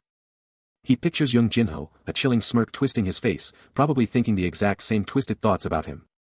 Jiang's gaze drops, his face a mask of intensity. Then, a chilling voice, whether his own or a phantom memory, cuts through his thoughts, "You're absolutely insane." Young Jinho's image flashes back, vivid and menacing, and Jiang can practically taste the pure hatred pouring off him. Jiang's features twist, a raw agony etched onto his face. But a steel-hard resolve snaps into place, a silent vow that he won't lose his cool now, not after everything he's been through. The phantom grip of Young Jinho's hand clenches around his staff, a stark, silent promise of the brutal confrontation ahead. Shadows cling to his face, but nothing can hide the raw intensity burning in his eyes, now blazing with an eerie purple glow. A single, hushed word escapes him, a stark "sorry" swallowed by the oppressive gloom. With a sharp turn, the quajic of his breaking composure rings out, a chilling reminder that this isn't his first dance with darkness. A torrent of distorted, screaming faces assaults his vision, the spectral echoes of his past victims, writhing in a maelstrom of dark energy. The brutal truth slams into him, a chilling internal monologue, every single one of them, dead by his hand, abandoned to their fate, trapped by his design. His eye, a swirling vortex of purple power, pulses with raw, barely contained energy, the quajic of his will grinding against the crushing weight of his past. As the tendrils of darkness threaten to engulf him, he forces the mantra, "It's just like before. I have to stay calm." His hands clench, dark tendrils wrapping around them like chains, as he coldly justifies, those situations were unavoidable. Just like this, they were absolutely necessary. His glowing eyes burn with grim resolve, locked onto his grim path, as he makes his final, chilling acceptance, "I just have to deal with it. That's it." Jiang, ever the strategist, stares into the abyss, his back to us, contemplating the darkness below. With a chillingly calm expression, he declares, "Don't you dare get scared, Deok-gu. This world is simple, kill or be killed. And that's not all." His words cut through the silence, a stark challenge, "If I can pull it off, you can do it even better." The cloaked, red-haired figure before him can only utter a respectful, "Hyung Nim." An aerial view reveals them as mere specks on a glowing, arcane floor, their words lost in the grandeur of the chamber. A subtle, almost imperceptible smirk crosses Jiang's face as he exhales a quiet, "Ha." That smirk grows, revealing a dark, pragmatic truth as he admits, "God never believed in it. It's just." He holds up a glowing system screen, showing class selections and the brutal truth that every kill means more experience, then finishes his chilling thought, "This world is utterly ruthless, like it or not. Wouldn't you agree, Deok-gu?" His voice, sharp and unyielding, slices through the quiet, a brutal order to an unseen presence, "Don't you dare die." He presses on, eyes locked on the infinite, stardusted void above, hammering home the non-negotiable truth of survival, no matter what. And then, a final, razor-sharp question hangs heavy, demanding an answer, "Got it?" Jiang strides through a desolate, stone-paved path, his own light cutting through the oppressive darkness. Then, he spots Young Hyen, utterly distraught on the ground, her voice cracking as she demands, "Are you a commander? Are you an archer?" Without hesitation, he pulls her into an embrace, offering solace and a vital potion, commanding, "Anna, take this medicine." Holding her close, a profound realization hits him, this is good, so good. He made the right call, but he knows he'll need to run it by the professor later. Yet, her anguish doesn't subside, a raw, choked sound tearing from her. As he desperately clings to her, her cries echoing through the tense silence. His hand extends, a silent plea to the distraught Hyen. He urgently questions her pain, her state, and what action they should take against her tormentor. With a tender touch, he cradles her face, a beacon of comfort in her despair. A thought flashes through his mind, her smile, a rare beauty, as she quietly acknowledges his presence. He tries to stem the tide of her tears, urging her to stop, but her apologies for weeping only intensify her sorrow. A gentle, knowing smile plays on his lips as he poses a crucial question, will she help Hyunsung? Her denial is sharp, almost desperate, as she insists her feelings for Hyunsung are complicated. Then, a terrifying crimson aura erupts around her, her apologies tumbling out as she realizes the truth, thanking him for the revelation. Still sniffling, the realization weighs heavily on her, a soft sigh escaping him as he watches. He tries to calm her, and no. I'm sorry, no Nim. I think I know what you're trying to say. But Young Hyan, absolutely engulfed in a wild crimson aura, just pours out her heart. Actually, I really wanted to help Hyun-sung SSI. I really wanted to be useful to him. I really wanted to be a strength to him. But I'm so weak, and I'm so useless. I'm sorry, Hyun-sung SSI. I'm sorry, Jaeyoung SSI. Her face is a mess of tears, and suddenly, a frantic voice shouts, "No Nim, everything is alright now. Please don't cry. What are you doing? Hyung Nim, come over quickly." Still choked up, she whimpers, sob, "I'm really sorry." Sniff, sniffle, but he just coolly counters, "What's there to be sorry about? His kind, lovely, dear Hyan." He thinks, as he gently touches her forehead, reassuring her, "It's okay, Hyan. Do you hate seeing me getting hurt that much? Thank you, really." He ponders, pulling her into a tight, comforting hug, her crimson power still radiating. "You're like a..." He pulled her into a tight embrace, radiating warmth and comfort, but his mind was already calculating, seeing her as a ticking time bomb he could control, and he was totally here for it. Her cries still echoed, just a quiet sniffle now. With a super gentle smile, he whispered, "Hyan, come on, no more tears." Then, with a quick glance, he shouted, "Yo, Deokgu, get over here and help her out." But a chilling, almost evil grin spread across his face, his eyes burning red as he stared at her. Hyan, still clinging to him, let out a cute, happy little sound. Deokgu, watching from afar, couldn't help but think, "Did you seriously get yourself another one?" He took a firm step, the sound cutting through the silence. Moving closer, he started to say, "R." He's watching Jaeyoung, who's still playing the comforting role for a clearly shaken Young Hyan, her whole body trembling. Jaeyoung's got this subtle, almost evil smirk playing on his face, while Young Hyan's desperate cry for him rings in his ears. But Deokgu? He's still reeling from the sheer, demonic power he just saw, and he's got to know, what the heck just happened? He's thinking, man, those petty magic tricks were absolutely useless, especially when you're up against someone like Jaeyoung. Jaeyoung's face is still a total mystery, but his mind's already on to the others, and you just know he's cooking up something big. They're moving, but Deokgu's still stuck on one burning question, what the heck happened to Young Jinho? Young Hyan lets out another little gasp, still totally freaked out, with Jaeyoung still leading the way.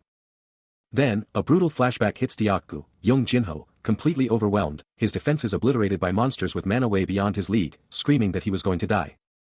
Jaeyoung just smoothly takes Young Hyan's hand, a quiet, powerful move in all the chaos.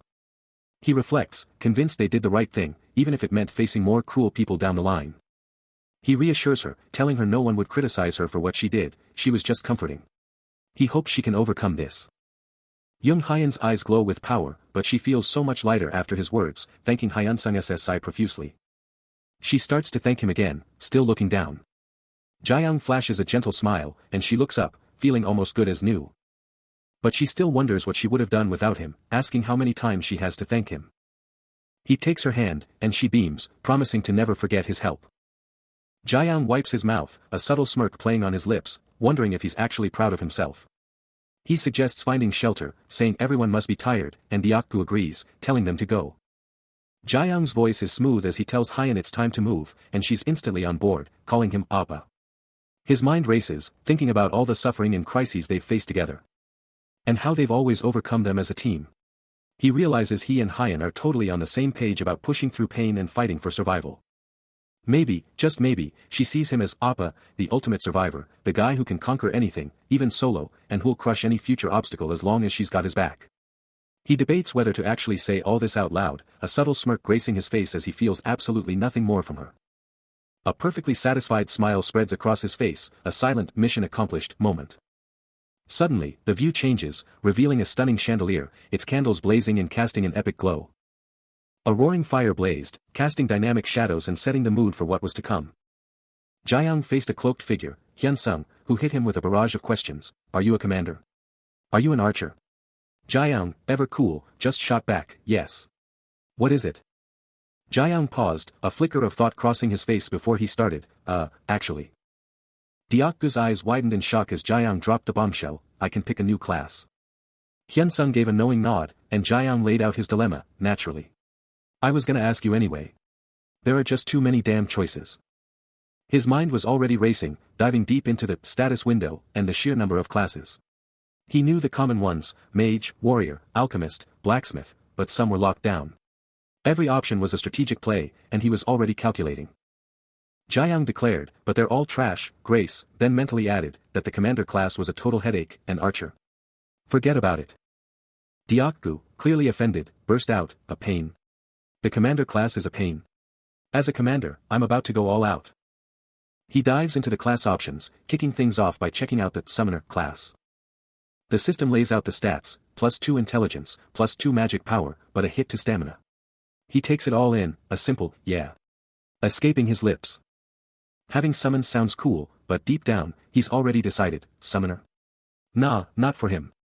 Next up, the screen flashes, revealing the Magic Swordsman class.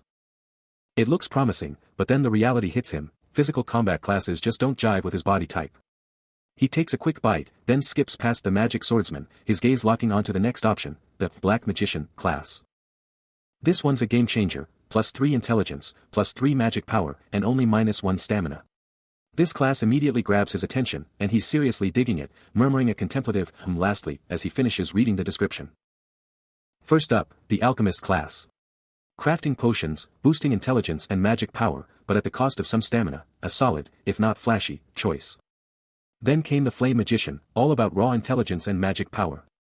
But Jiang's sharp mind already saw the Alchemist as the better pick, a true powerhouse of intellect and magic combined. But hold on, the potion maker part felt a little sus.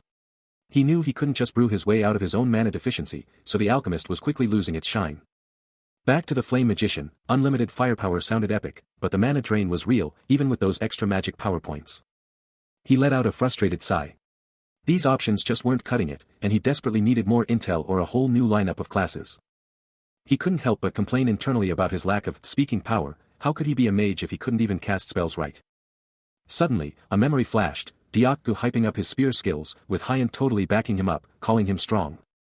He knew he fought well, but deep down, he saw his style as messy and unrefined. And the Flame Magician? Forget about it, way too risky with his low mana and terrible control. The system throws down the gauntlet, summoner or alchemist. But his mind races back to the Black Magician class, the whispers of its power still echoing. Black Magician, with its rumored problem-solving power in dangerous spots, was tempting, but the system's direct challenge of summoner or alchemist makes him hesitate, a flicker of doubt crossing his face. He'd actually thought about it, but now it's just a mess. How could anyone control spirits and the undead so easily? He can barely handle mana as a Black Magician, let alone master that. A fleeting vision of him unleashing divine fury, taste the wrath of God, flashes through his mind, but he instantly shuts it down. Nope. Hard pass. He needs to stay safe, always. His mind wanders to that cute brat who's clearly holding back her magic, but even then, she's still a master manipulator. Then the voice drops another bomb, pointing out his high intelligence, and suggesting alchemist could be his perfect fit. Alchemists? They brew all kinds of potions, which means they can heal and buff monsters just by mixing stuff. And poisons too. The more you make, the better, but he just snorts internally, I can't even use this to clean up trash. A small escapes him, as the pieces finally click into place, revealing the true intent behind the class suggestion. He's got his hands on a glowing book, Alchemist, blazing on the cover. This class is seriously rare, and he knows it. He's picturing himself as an alchemist, beaker in hand, thinking about how priests have their limits with healing magic, and that's where top-tier alchemist potions come in clutch for those impossible situations. But if this class is super rare, where are they even going to get these game-changing potions? Suddenly, a hand lands on his shoulder, and young Hyan's voice snaps him out of it, teasing him about ditching some blue-haired girl. But honestly, being an alchemist? That still sounds like a blast to him. Hyan then starts rambling about all the stuff she still needs from other classes, deciding to just roll with the Guildmaster's class substitution copy, then suddenly snaps, what are you even talking about? He's chilling alone, cross-legged, staring into a tiny, flickering fire, totally lost in thought. But in Hyan's head, there's only one clear answer for him, he absolutely has to be a Black Magician. Hyan's still right there, letting out a little wheeze of a sigh, her eyes locked onto him. But his eyes? They're burning with a fresh, unshakable resolve, his face set in pure determination. No, he should be an alchemist. That's the only logical choice. But before he can dwell on it, the world explodes into chaos. Jiang is blasting blue magic, Diakgu is slamming his shield, and they're both going head-to-head with a massive, fire-spewing tiger. A single, guttural fuck rips through the air as the battle rages. Young Jinho's voice booms, laying out his vision for Jiang's future. While Jiang sits, hands clasped over a small, flickering fire, lost in contemplation. Jinho's gaze is intense as he presses on, demanding he embrace the power of a black magician. But Jiayang's rejection is swift and absolute, a resounding no. Unfazed, Jinho pivots, throwing out another option, convinced an alchemist is the true path. Meanwhile, Jiayang is on his knees, bathed in the otherworldly light of spectral beasts, a tiger and a dragon, raw manifestations of his unparalleled power, a clear sign his fate transcends their petty labels. The trio, Jiayang, Park Deokgu, and Young Jinho, are huddled around a crackling fire, the relentless debate over Jiayang's destiny showing no signs of stopping. Someone lets out a frustrated groan, utterly fed up with the never-ending argument. The class debate rages on. One voice is totally baffled, asking how anyone could even think about darkness without knowing its power. But Deokgu, hyped beyond belief, is already picturing Jiayang in a dark robe, totally owning it as a magician. He's practically screaming that Jiayang has to be a black magician, demanding agreement, and Jiayang's just like, wait, is he actually serious right now? But Jinho just rolls his eyes, saying no one would ever see him like that, and Deokgu instantly fires back, promising to obliterate anyone who disagrees. Jinho keeps pushing, saying Jiayang's look just doesn't fit the dark robe vibe, like, at all, it's impossible to even imagine. But Deokgu just gasps, totally ignoring the haters, and shouts that he can already perfectly see Jiayang's awesome black magician look. Which makes Jinho finally lose it, yelling at Deokgu to shut up his annoying, gross voice. But Park Deokgu isn't having it, cutting him off with a furious declaration that Jiayang absolutely cannot be a black magician, demanding he pick something else, which only earns him a frustrated, ugh, from Jinho. The two are locked in an epic, chibi-style shouting match, Deokgu screaming for, black magician, while Jinho fires back with, an alchemist, their battle of wills reaching hilarious heights. Off to the side, Jiayang looks utterly mortified, a silent, I shouldn't have told them, hanging in the air, as Young Hyan eyes him with worried concern. The verbal brawl intensifies, Deokgu still roaring, black, and Jinho countering with a desperate, alchemist. Suddenly, Jinho's entire being erupts in a furious, dark aura, his face twisting into a mask of pure, unadulterated rage as he hits his breaking point. He spins, his voice a thunderous roar as he targets Hyan. The poor girl flinches, barely managing a terrified, why yes. Still absolutely livid, Jinho turns his fury on her, demanding to know her thoughts, pulling her directly into the eye of their chaotic storm. Blindsided by Jinho's explosive question, Hyan's mind goes blank, only a panicked stutter escaping her lips. She tries to explain the impossible dilemma, the alchemist versus the magician of intelligence, a mental battlefield of pros and cons. Under Jinho's piercing gaze, Hyan's mind conjures Jiayang, a vision of him bathed in the chilling, dark power of a black magician. Yet, her heart pulls her in another direction, a soft glow enveloping her thoughts, as she sees a smiling Jiayang, her cheeks flushing with warmth. Jinho, seeing her torn expression, realizes the weight of her decision, the black magician class a double-edged sword of immense power and terrifying danger. But his resolve hardens, a grim thought forming, better to lose Jiayang than see him twisted by dark magic. He muses on the sheer rarity and power of such a path, a destiny not found by chance, but forged by something far greater. Then, a shocking revelation hits him, his eyes snapping open as an intricate magical blueprint explodes in his thoughts. He extends a hand, presenting a glowing, intricate magical book, making an irresistible offer, become a black magician, and this is yours. But deep down, he's screaming, why can't you just be a commander or an archer? This isn't just any book, it's Lilikeba, Ramon Sucker's Introduction to Alchemy. A legendary text from a German alchemist whose research into mana and biology was centuries ahead of its time. A lost treasure now dangled before him with a casual, how about it?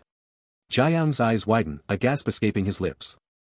Jinho, seeing his reaction, pushes harder, daring him to resist such an incredible treasure. Jiayang's eyes practically sparkle, glowing particles erupting around him as he gasps, this is so cool. A surge of excitement hits him, there's no way he can say no. But Jinho's face contorts in pure frustration, yelling, this isn't a gift, it's a bribe. What a cheap trick to try and bait him. He fumes, what impudent trick did he come up with? Meanwhile, Hyan just giggles, finding the whole thing hilarious, remembering the treasure box he'd shown her before. He then contemplates the book, admitting he can't open it as he's no black magician, but still recognizing it as a hero-grade item, a treasure that, even if he can't wield it, is still worth every bit of his high expectations. Young Jinho lays on the charm, calling Jiayang Dear Hyunsung, while Jiayang is absolutely fixated on that legendary book. But Jiayang's mind is racing, questioning just how hard it really was to pull out items of that caliber. Jinho keeps pushing, bringing up the insane bracelet and ring, hinting they're one-of-a-kind treasures. Jinho's internal monologue goes wild, even if Kim Hyunsung is a regressor, the timing of these item drops is just too perfect. He's spiraling, wondering if Hyunsung's entire inventory came back, or if there's some secret shop they can't even touch. The implications hit him: if Hyun-sung keeps pulling these, there could be an unimaginable horde of items out there. Then, a.m.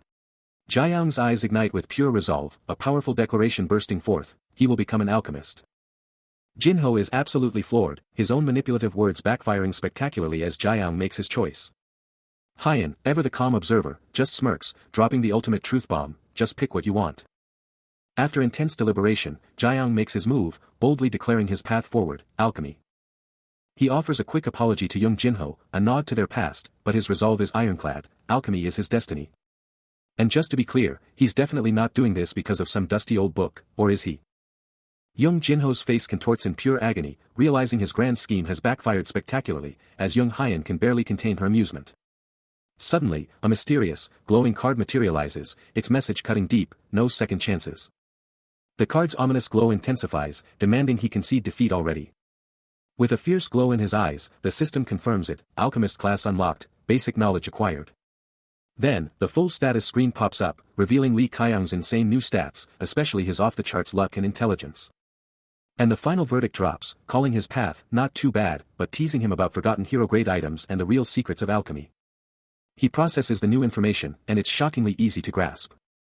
Clutching the alchemist's tome, he feels young Jin-ho's presence, a sly smirk creeping onto the other man's face as he watches. Jae-young feels the intense gaze, a silent exclamation point from Jin-ho hanging in the air, and a flash of irritation crosses his features. But that annoyance quickly fades, replaced by pure, unadulterated satisfaction, his gaze burning with a fresh, powerful resolve. The alchemist's book pulses with an otherworldly glow, a beacon of his destiny. He locks eyes with Jin-ho, a defiant challenge burning in his gaze, and the other man visibly flinches. With a smirk, he lays down the law: he's not just some useful administrator anymore, he's the main event, the one Jin-ho has to watch. A system alert screams "Konna, jackpot," as numbers explode across the screen, signaling an insane power-up. He brandishes a shimmering, purple potion, a symbol of his new power, and roars, "I'm a listed stock. Alchemist Lee Kyung." Pwahaha. The game just changed. The congratulations pour in, though one voice can't help but add, "a total bummer, but hey, you made your choice." Jae-young soaks it all in, shouting out thanks to Deokgu and Hyun, then declaring he'll totally accept Hyunsung SSI's gift with a grateful heart. Then, facing young Jin-ho, he drops the bomb: he's tired of always taking, but he's about to skyrocket in value for him. His resolve is ironclad: he's gonna crush their expectations by giving it his absolute all. A smug grin spreads across his face as he mentally declares, he's gonna deliver massive returns, because he's Hyunsung SSI, the ultimate listed stock, the jackpot. His hand practically radiates power, a glowing symbol of his ironclad promise to explode in value. A golden, blazing aura erupts around him, his eyes practically burning with cunning ambition as he flashes a knowing smile. He holds up a hand, like he's closing the deal of the century, demanding, "So don't forget to keep those investments coming, alright?" Then, the ultimate reveal: an ancient alchemist's grimoire, packed with insane symbols, secret recipes, and mind-blowing arcane knowledge. He's surrounded by arcane texts, a mysterious purple potion casting an ethereal glow, his mind already racing with new possibilities. His eyes fixate on the shimmering liquid, and the truth hits him: he's officially an alchemist. But this new path is no joke, it demands specialized gear and rare catalysts, a serious investment. And seriously, that pig snoring next to him is not helping his concentration. Glancing at the peacefully sleeping Deokgu, he calculates the insane costs of this item-heavy class, knowing it's going to drain his wallet. His immediate plan? Fuse this fresh alchemy knowledge with his existing magic, a risky but potentially game-changing move. The sheer info dump keeps him wired, sleep is a distant dream. He grabs the alchemist's book again, a mountain of knowledge still waiting to be conquered. A smug grin lights up his face as he looks out, flexing his hard work to his investor. He's putting in the grind. Just then, Hyun tackles him in a hug from behind, while Deokgu glares with pure annoyance, as he jokingly confesses that all this adoration is making him squirm a bit. Jae-young eyes the pulsating purple potion, a cynical thought flashing through his mind: is he just a walking potion dispenser now? A quick cough, and then the realization hits him: they still haven't cleared their survival quest. What's next? Deokgu, chilling by the campfire with Hyun, totally gets it, echoing his exact thoughts. This is it. They've hit the final stage of the tutorial dungeon. He proposes pushing just a little deeper tomorrow to figure out their next move, and Hyun is all in. Their hands intertwine, a silent confirmation that the boss fight isn't happening just yet. A shimmering archway looms, making him question if this is the long-awaited exit. They've landed. He stares intently at the glowing guide, the one that started this whole crazy journey. With an otherworldly blue glow emanating from his hair and eyes, Jiang intensely scrutinizes a document, his mind racing as he realizes they haven't uncovered its secrets yet. This is it, the exclusive domain where only the minority of true survivors can ever set foot. Elsewhere, Deokgu offers a comforting embrace to Hyen, her head nestled on his shoulder, as they both seem lost in a moment of profound reflection.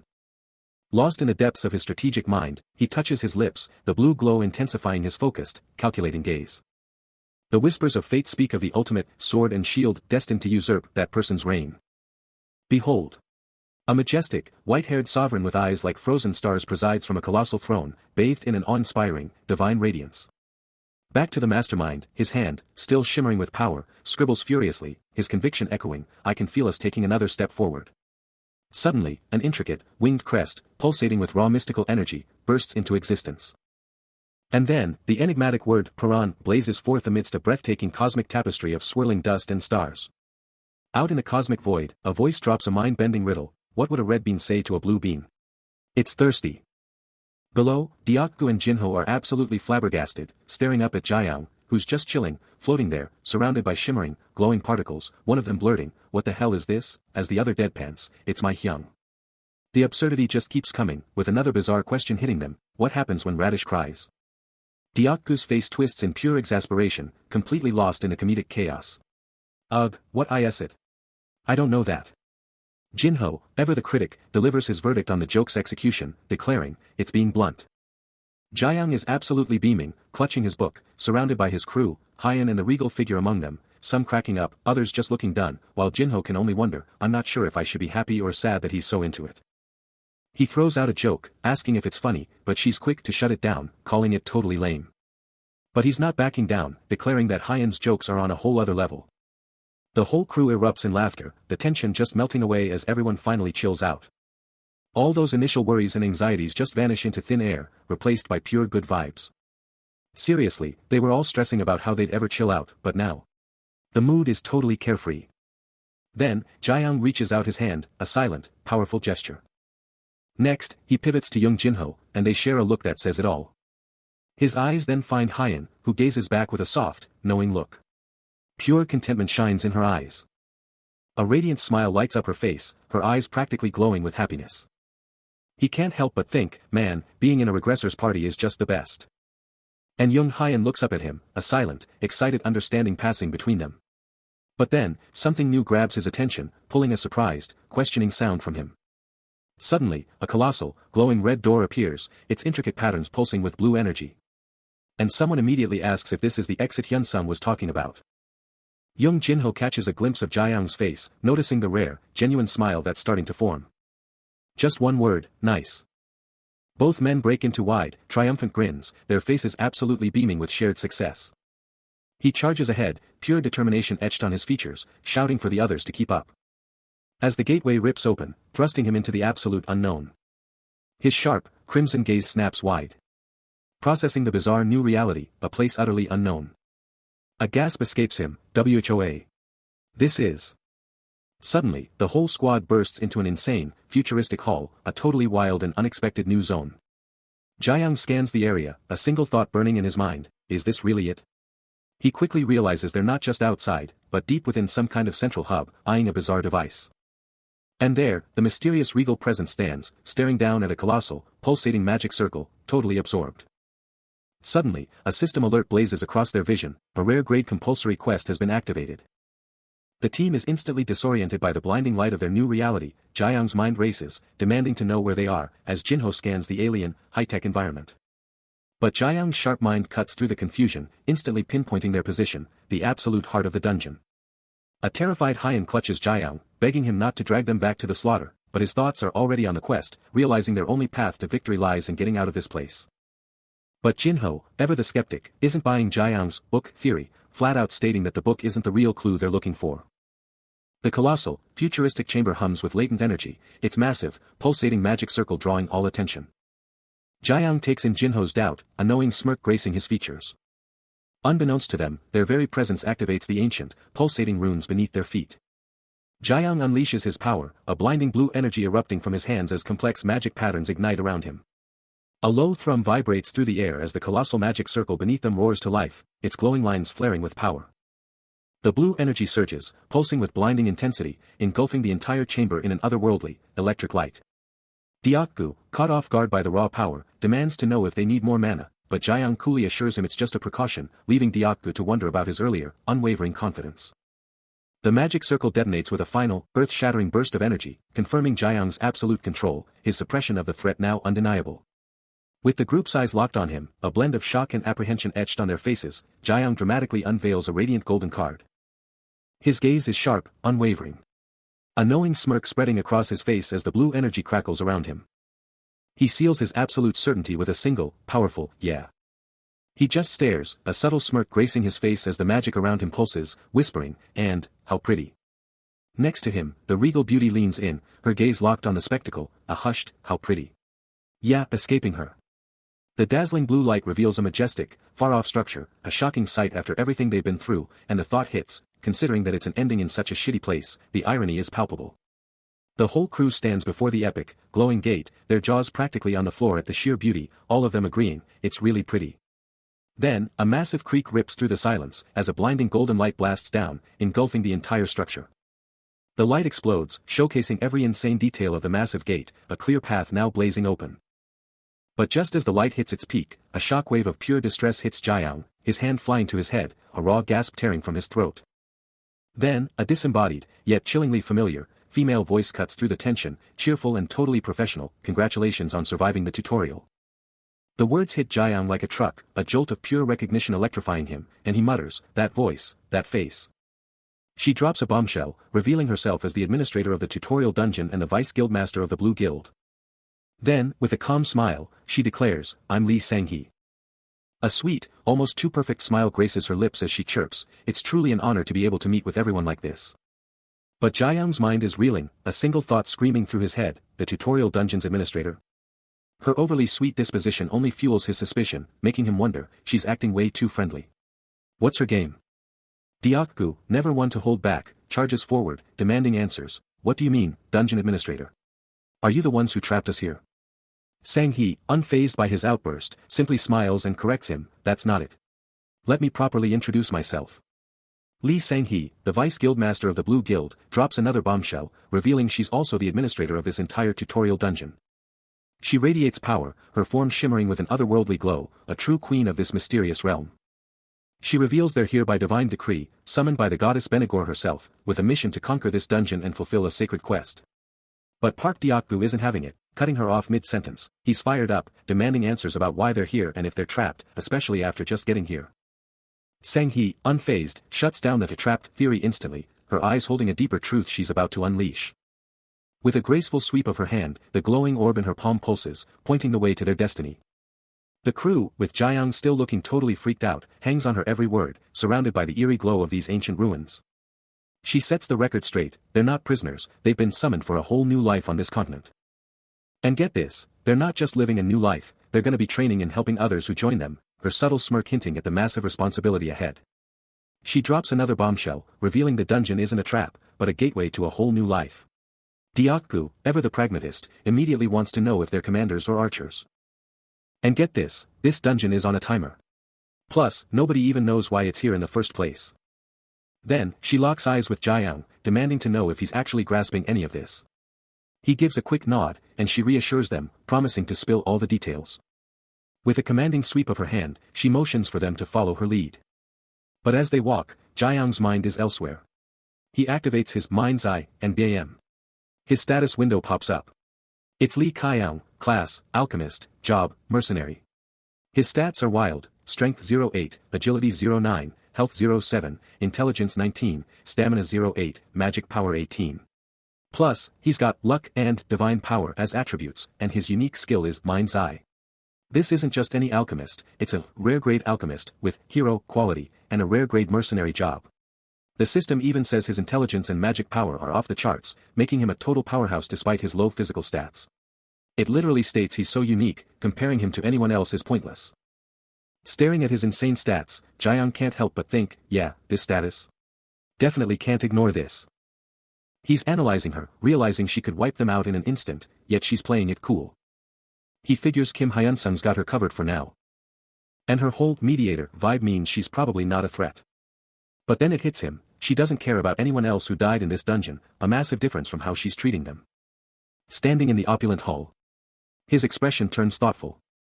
She's just not a people person, he deduces, but hey, at least she's better than the absolute trash they've run into. Seriously, only 2 good people since he got here. He shrugs it off, deciding it's not his problem. As a blinding flash of energy erupts around him.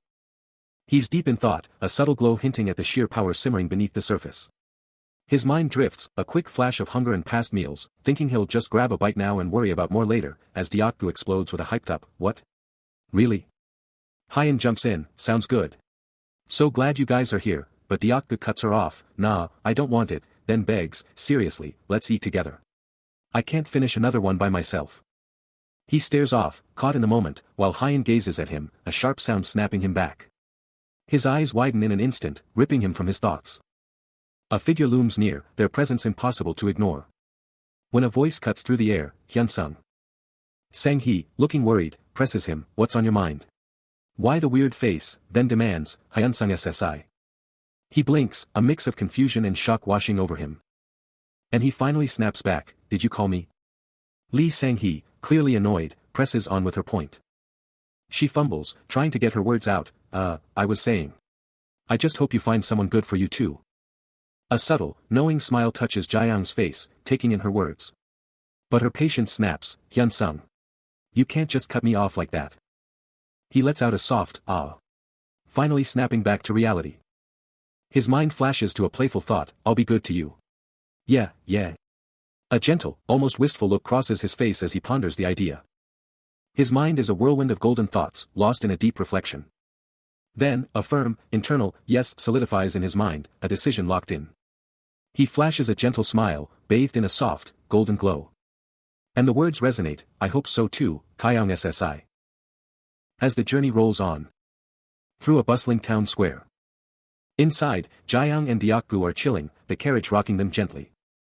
And Diakgu just lets out a satisfied But Jaeyoung's mind is elsewhere, a burning question on his lips. A strange unease gnaws at him, despite the overwhelming comfort, a feeling he can't quite shake, even as he admits nothing beats pure relaxation.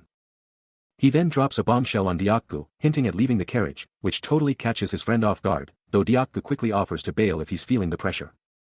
The bigger picture starts to form, a brutal tutorial system where only a measly 10 out of 100 have cleared the first round, a test specifically designed for certain classes, not just anyone, with other classes facing their own challenges elsewhere. Diakgu confirms the Holy Empire is a tutorial hotspot. Jaeyoung leans in, ready to spill more, but first, he needs to highlight just how wild this place is. A moment of intense thought hangs in the air. This isn't just one nation, he reveals, it's a melting pot of nationalities, all here for their own tutorials, meaning some of these folks are definitely from around here. The medieval garb, the dresses, the robes, it's like a total time warp, a memory he barely holds onto. And the kicker. They're absolutely forbidden from even stepping foot inside the capital city. He's totally baffled, like, how did they even clear that dungeon so fast? Looking at the crew, Jaeyoung's like, seriously, only 4 of us? How did that even happen?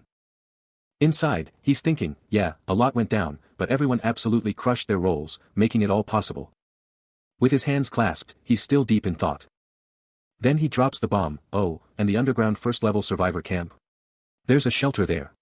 He pleads, please, we need to rescue everyone there." Diakgu, looking totally confused, just manages a soft, "Sorry." Diakgu's eyes widen in realization, exclaiming, "Wait, that's the shelter he made? So that's how everyone managed to group up on their own." Jaeyoung confirms with a nod, not only is it super safe, but it's practically a fortress. Everyone's alive and kicking. Diakgu, beaming with relief, pumps his fist and declares, "And there's even enough food for everyone." Yes. Jaeyoung, with a knowing look, thinks, "Wow, you guys are seriously incredible newcomers." Someone's freaking out, yelling, "Are you a commander? Are you an archer?" He looks out at the massive crowd, and it all clicks. He finally gets it. That's why everyone's being so chill and friendly. He smirks, totally owning his genius, muttering, "Kim Hyun-sung, you sly fox. Perfect. Everything's straightforward now." Flashback to pure chaos.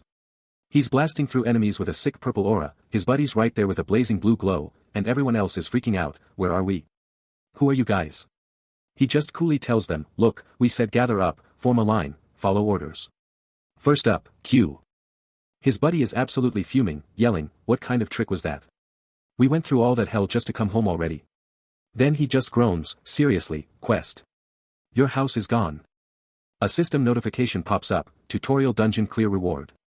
And then, the sweet words, you can now return to the real world. His eyes blaze crimson as he drops the mic under the Super Lookism title, we're the newbies who just dominated the tutorial dungeon, buddy. He's already sizing up the situation, realizing a massive organization is trying to snatch them up. He knows exactly what they're after, their unique skills and the insane feats they just pulled off, and they're trying to pump up their market value. That's why the treatment is different now, they're not just survivors, they're absolute top tier. ORA. Being thrown straight into a raiding team. That just proves how adaptable and powerful they truly are. And their epic journey culminates as they arrive at a jaw-dropping, opulent building, with Lee Sang-hee telling them to watch their step. She then drops the bomb, this is our base. The sheer scale of their new headquarters is breathtaking. With a flourish, Lee Sang-hee welcomes them into their new, luxurious home. Jiang, with a knowing glance at Young Jinho, declares them to be golden eggs. He's playing the long game, needing to figure out this regressor's true agenda, and if they're really on the up and up. Then, a massive voice blasts through the air, hyping up the crowd, get ready for the Airang team. Welcome to the Guild of Hope and Dreams. Diakgu's jaw drops, completely stunned, his eyes practically popping out. Hyan and Jiang are just as blown away, their faces screaming, wow, as the voice declares this the absolute best guild. The voice goes full blast, screaming, welcome to Blue, but Jiang, totally swamped, is just thinking, what in the world is going on? Sang-hee glides over, all smiles, asking if they're starving and offering a feast, but Jiang's kicking himself, thinking he totally blew his cool and looked like an idiot. Then, she's like, you guys must be wiped out, and tells them to hit the banquet hall first. Jiang's watching her, thinking she's definitely got an angle, trying to get something out of them, but then he's like, nah, whatever she does, it'll probably work out for us anyway. Meanwhile, Hyan's checking out the super fancy hall, and she's totally wondering if that guy is somehow to blame for all this. He's still processing the situation, thinking, wait, didn't she say she was the vice guildmaster? He can't help but question why she's personally doing all this, especially with how ridiculously grand and fancy everything looks. The sheer scale of this place is almost too much, making him think. It's totally overboard. But elsewhere, Young Jinho is watching the whole thing unfold on a screen, a sly smirk on his face as he thinks. It's only a matter of time before they join us, he says, letting out a laugh. Man, I'd have been standing there if I were 10 years younger. His smile twists into something truly sinister, a dangerous glint in his eyes. The Guild of Hope and Dreams Grand Hall, a monument to power, just waits for its next recruits. Behold! A perfectly roasted chicken leg, glistening with juices, presented with opulent flair. Its rich aroma filling the air as it's carefully placed on a grand platter. The entire banquet hall gleams with golden light. As Jiang, Diakgu, and Hyan find themselves amidst an extravagant feast, surrounded by an overwhelming display of wealth and luxury. Diakgu, absolutely stunned, can only blurt out, whoa, this is great. Jiang, however, remains silent, his thoughts unreadable. The guild's intention is crystal clear, to impress and welcome new dungeon clearers. It's a commendable effort to make them feel valued, but the sheer opulence feels almost excessive. As he surveys the lavish spread, Jiang muses that while the food is undoubtedly delicious, this guild seems to be going a little overboard. His gaze then falls upon a small, glowing golden object he's found, and he wonders if there's any strong evidence to support his growing suspicions about the guild. The intricate golden artifact pulses softly in his hand, its mysterious glow hinting at hidden secrets. He's holding a golden spoon, but something's off. It should be heavy, right? But this thing is practically weightless. Then, a soft, ethereal glow bursts from the spoon, and his mind races with the impossible truth. But before he can process it, the mysterious host cuts in, all charm and power. Oh, I almost forgot. Your names, please. And by the way, I'm Kim Hyun-sung, a commander. Diakgu, ever the straightforward one, steps up, Park Diakgu, gold archer. And Hyan quickly follows, Young Hyan, magician. Then, with a slight smirk, the protagonist reveals his hand, Lee Kyung. And I'm an alchemist. The commander's smile widens, a chilling declaration on his lips, since I've already changed classes, I'll just take all three of you. Across the room, the administrator's jaw drops, a stunned whisper escaping her lips, take them. What does that even mean? Even the protagonist is stunned by the sheer nerve, a giant question mark hovering over his head as he tries to make sense of the commander's outrageous claim and his own alchemist class. His friends are just as flabbergasted, exchanging wide-eyed looks, with Diakgu blurting out, seriously, what kind of guild is this? This is so awkward. He's fuming, you called him good. You liar, as the chilling realization hits him, this guy might be trying to turn him into his personal potion factory. Jiang's mind races, dissecting the polite treatment they've been given. Is it a trap? A calculated move? He's asking himself, do they just need us? But Sang-hee cuts through the niceties, revealing it's all a calculated manipulation, a classic power play she'd use herself. Then comes the bombshell, a direct offer to join her guild. Jinho, however, isn't having it. He flat out rejects the offer, threatening to take them by force if they don't comply, stunning Sang-hee. Intrigued by his audacity, Sang-hee challenges him to reveal his terms. But before Jinho can even speak, Jiang, cool as ice, steps in, demanding to talk details first, leaving Jinho absolutely floored.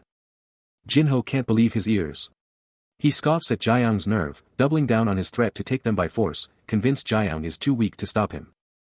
He absolutely rages, demanding to know who Jiang thinks he's messing with, but Jiang just stares back, utterly unfazed, as Deokgu watches, jaw dropped. He eyes the lavish golden spoon, a thought burning in his mind, is this whole setup a total sham, just a fancy front for something fake? Snatching up the spoon and scrutinizing its ornate details, he remembers the legendary one dedicated to the goddess Benigna. His eyes then flick to young Jinho, who's clearly trying to pull a fast one, and it's not just him, everyone here feels like they're after something. But the guy's nodding way too much, his agreement just feels totally fake.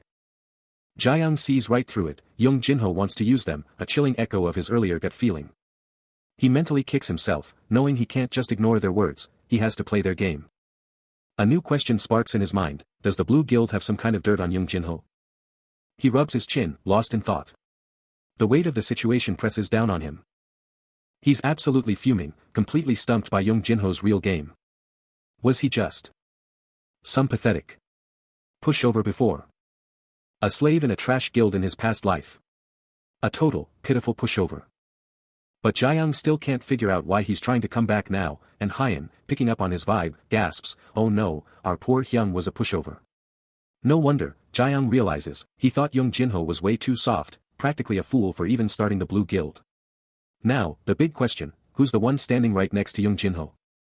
A massive, perfectly seared sausage, practically dripping with flavor, gets hoisted up on a fork, steam practically screaming off it.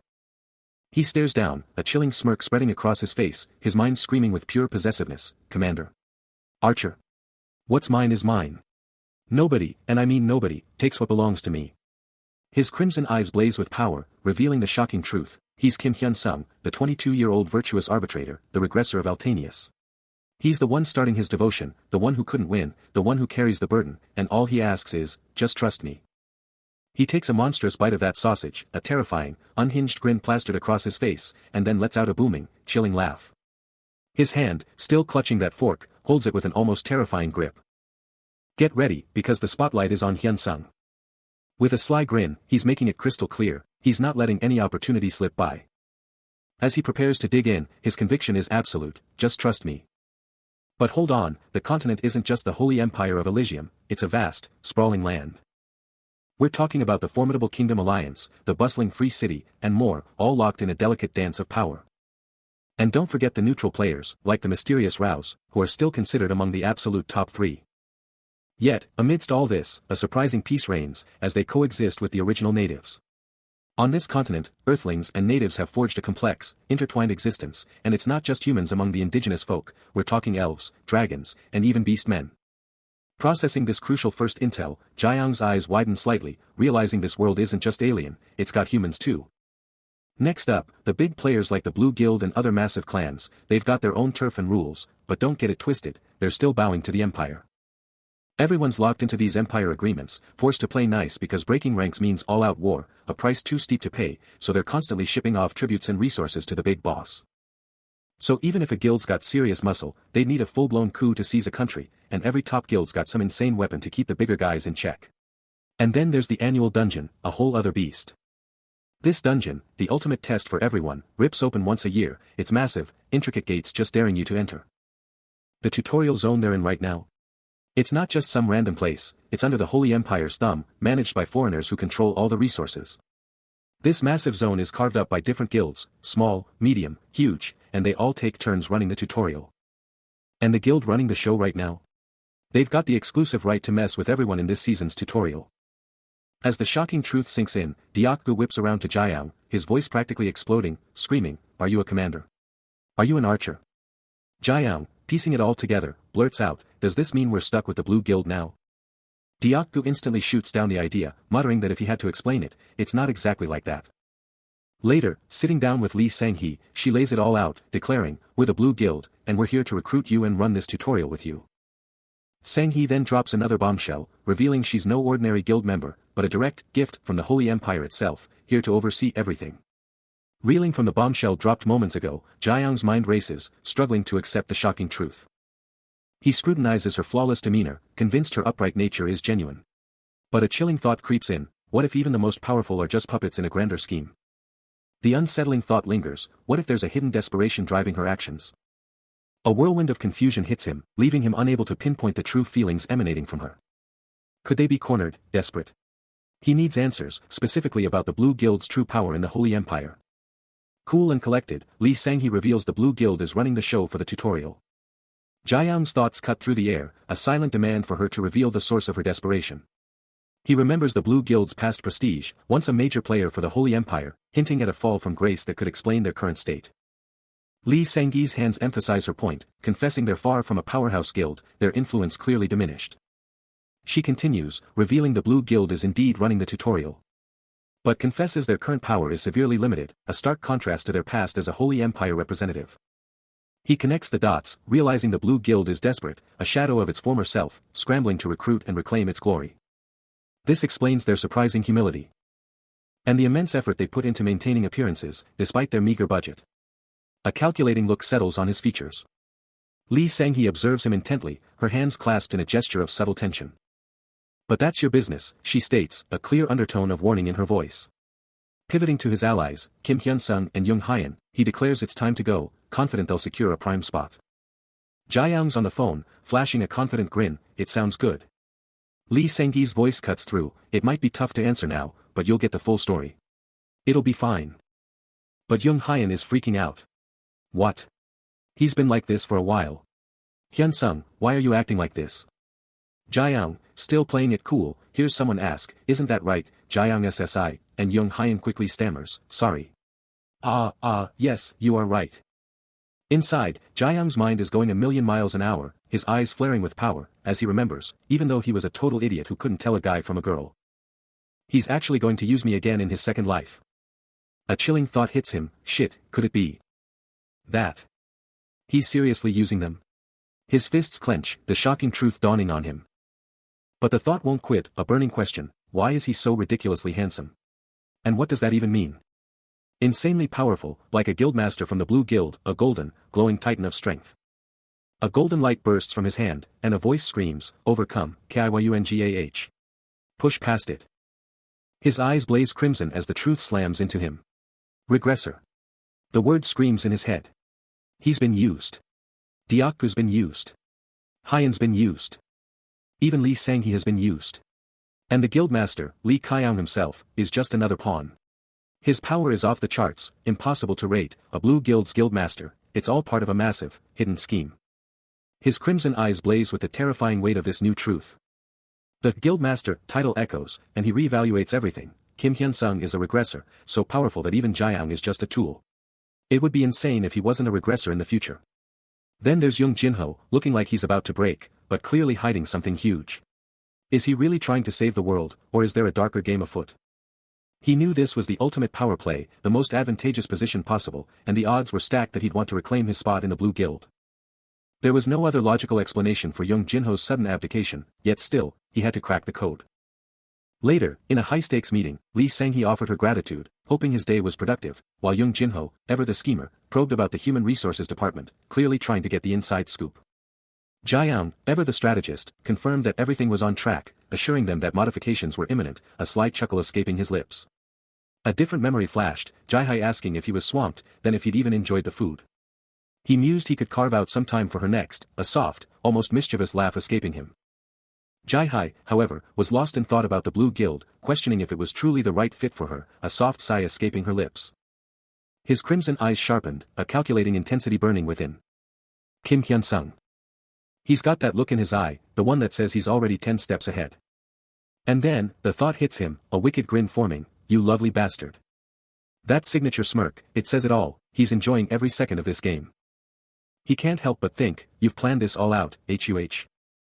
Flashback to the trio, Young Jinho, Jiang, and Lee Jaehee, walking away, each step a calculated move in the grand chess match. But all roads lead back to one place, the Blue Guild. His domain. A colossal serpent, a beast of pure power, coils into view, a vision of the challenges and opportunities ahead. And his inner voice whispers, what delicious prey. The hunt is on. The golden keys, the ultimate prize, the power to unlock everything, are now in his hand. Game on. The pressure is palpable as a voice shouts, are you a commander? Are you an archer? Elsewhere, the Blue Vice Guildmaster, Lee Sang-hee, makes a calm entrance, hoping for some peace. Jiang, ever the strategist, keeps his poker face, absorbing every word. A subtle smirk hints at his next move, always one step ahead. Sang-hee, clearly intrigued, vows to remember his impact. Jiang, ever practical, immediately asks about their accommodations, noting this room definitely isn't his and if they're getting separate quarters. Strolling through the opulent halls, he's met by Young Hyan, who catches up to him. His entire crew, Park Deok-gu and Lee Jaehee included, swarms him, one of them blurting out, hi. Are you guys, while another immediately asks, so, Kyoung, what's the vibe on this place? He keeps his cool, but you can feel the subtle tension radiating from his eyes. But Young Jinho isn't holding back, calling him out directly, telling him to just say what he's thinking instead of giving him the silent treatment. Jiang's mind races, thinking about how wild it would be if Mind Reader actually became a class option for him. He's seriously worried it might pop up on his next class change list. Jinho keeps pushing, asking where they're even going, but then just sighs, admitting he totally saw this Blue Guild detour coming. Jiang just casually asks if he's cool with it. Meanwhile, Jinho's fuming inside, annoyed he has to go along with Jiang's crazy plans, even when his gut screams it's wrong. Suddenly, they're all in this super fancy room, with a huge bed and crazy decorations everywhere, and everyone's just like, WHOA. Deok-gu is totally freaking out over the luxurious room, yelling about how real it is and even spotting a blanket, while Jiang just gives a calm, yeah. Young Hyan, taking it all in, is super glad she came along, ready to jump in and help with whatever they're doing. The squad is absolutely floored by their new digs. Deok-gu can't even believe it, asking if there's a bathroom in this palace, and Hyan is just speechless. Kyoung, ever the cool one, just tells them, go wild, guys. But even amidst the luxury, there's a weird vibe, a nervous energy from Hyunsung that's hard to ignore. Taking another step into the insane luxury. Hyan, still reeling from the sheer opulence, confesses to Kyoung, okay, this is random, but I seriously never thought I'd see places like this again. A slight smirk crosses his face. And Kyoung just casually drops, can't get used to it. Nah, I'm actually totally loving this. Deok-gu, always thinking ahead, cuts in, look, Deok-gu and Hyan just need to make the most of this, plain and simple. Kyoung's mind is already racing, thinking about their strategic advantage, knowing they're in a spot where they'll be treated like royalty, and that's probably not going to change. He's already calculating the angles, figuring that after this first impression, other guilds will be talking, and that could be huge for them, but there's always a catch. He just knew their guild was already on another level, totally outclassing the competition.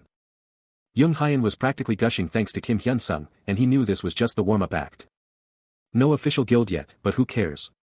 He was already thinking about crushing the competition with top-tier feedback. Kim Hyunsung, that idiot for the Blue Guild, was actually playing 4D chess, and everything was going exactly to plan. Oh yeah, it was all coming together perfectly. Young Hyan, still totally blown away, swore she'd make sure Kim Hyunsung was pampered, and Park Deok-gu was right there, nodding along in awe. He couldn't help but wonder if a massive payday was just around the corner for him too. Young Hyan chirped his name, and Park Deok-gu chimed in, totally on board, even if he sounded a little unsure. Kim Hyunsung's name, a symbol of his rising power, resonated deep within him. He's already plotting, knowing that by tomorrow, the Blue Guild will be theirs, all because of one crucial recruit, and he finds the whole situation incredibly intriguing. Absolutely, he thinks, fully aware that other guilds are scrambling, but he's already got the countermove, just change the rules. But then young Jinho bursts out laughing, mocking Jiang for ever thinking he'd join the Blue Guild, then casually tells him to chill. Jiang just shrugs it off internally, knowing there's no way the regressor would ever join that guild. As young Jinho, done with his theatrics, suggests they hit their rooms first, then explore the guild together. Jiang coolly agrees, mentioning he's got some things ready for them, and sets a 10-minute meetup time. He's deep in thought, realizing that a second chance at life is huge, but everyone wants the absolute best deal, right? Young Jinho snaps him out of it, asking if he's ready to move. For Jiang, it all boils down to one thing, the deal. Okay, he mentally affirms, his determination absolute. These negotiations? I have to nail them. As he makes his exit, a familiar, slightly annoying voice cuts through the air from behind him, and you're acting like this? The voice persists, seriously, don't forget to hook me up with a position here once you crush these talks.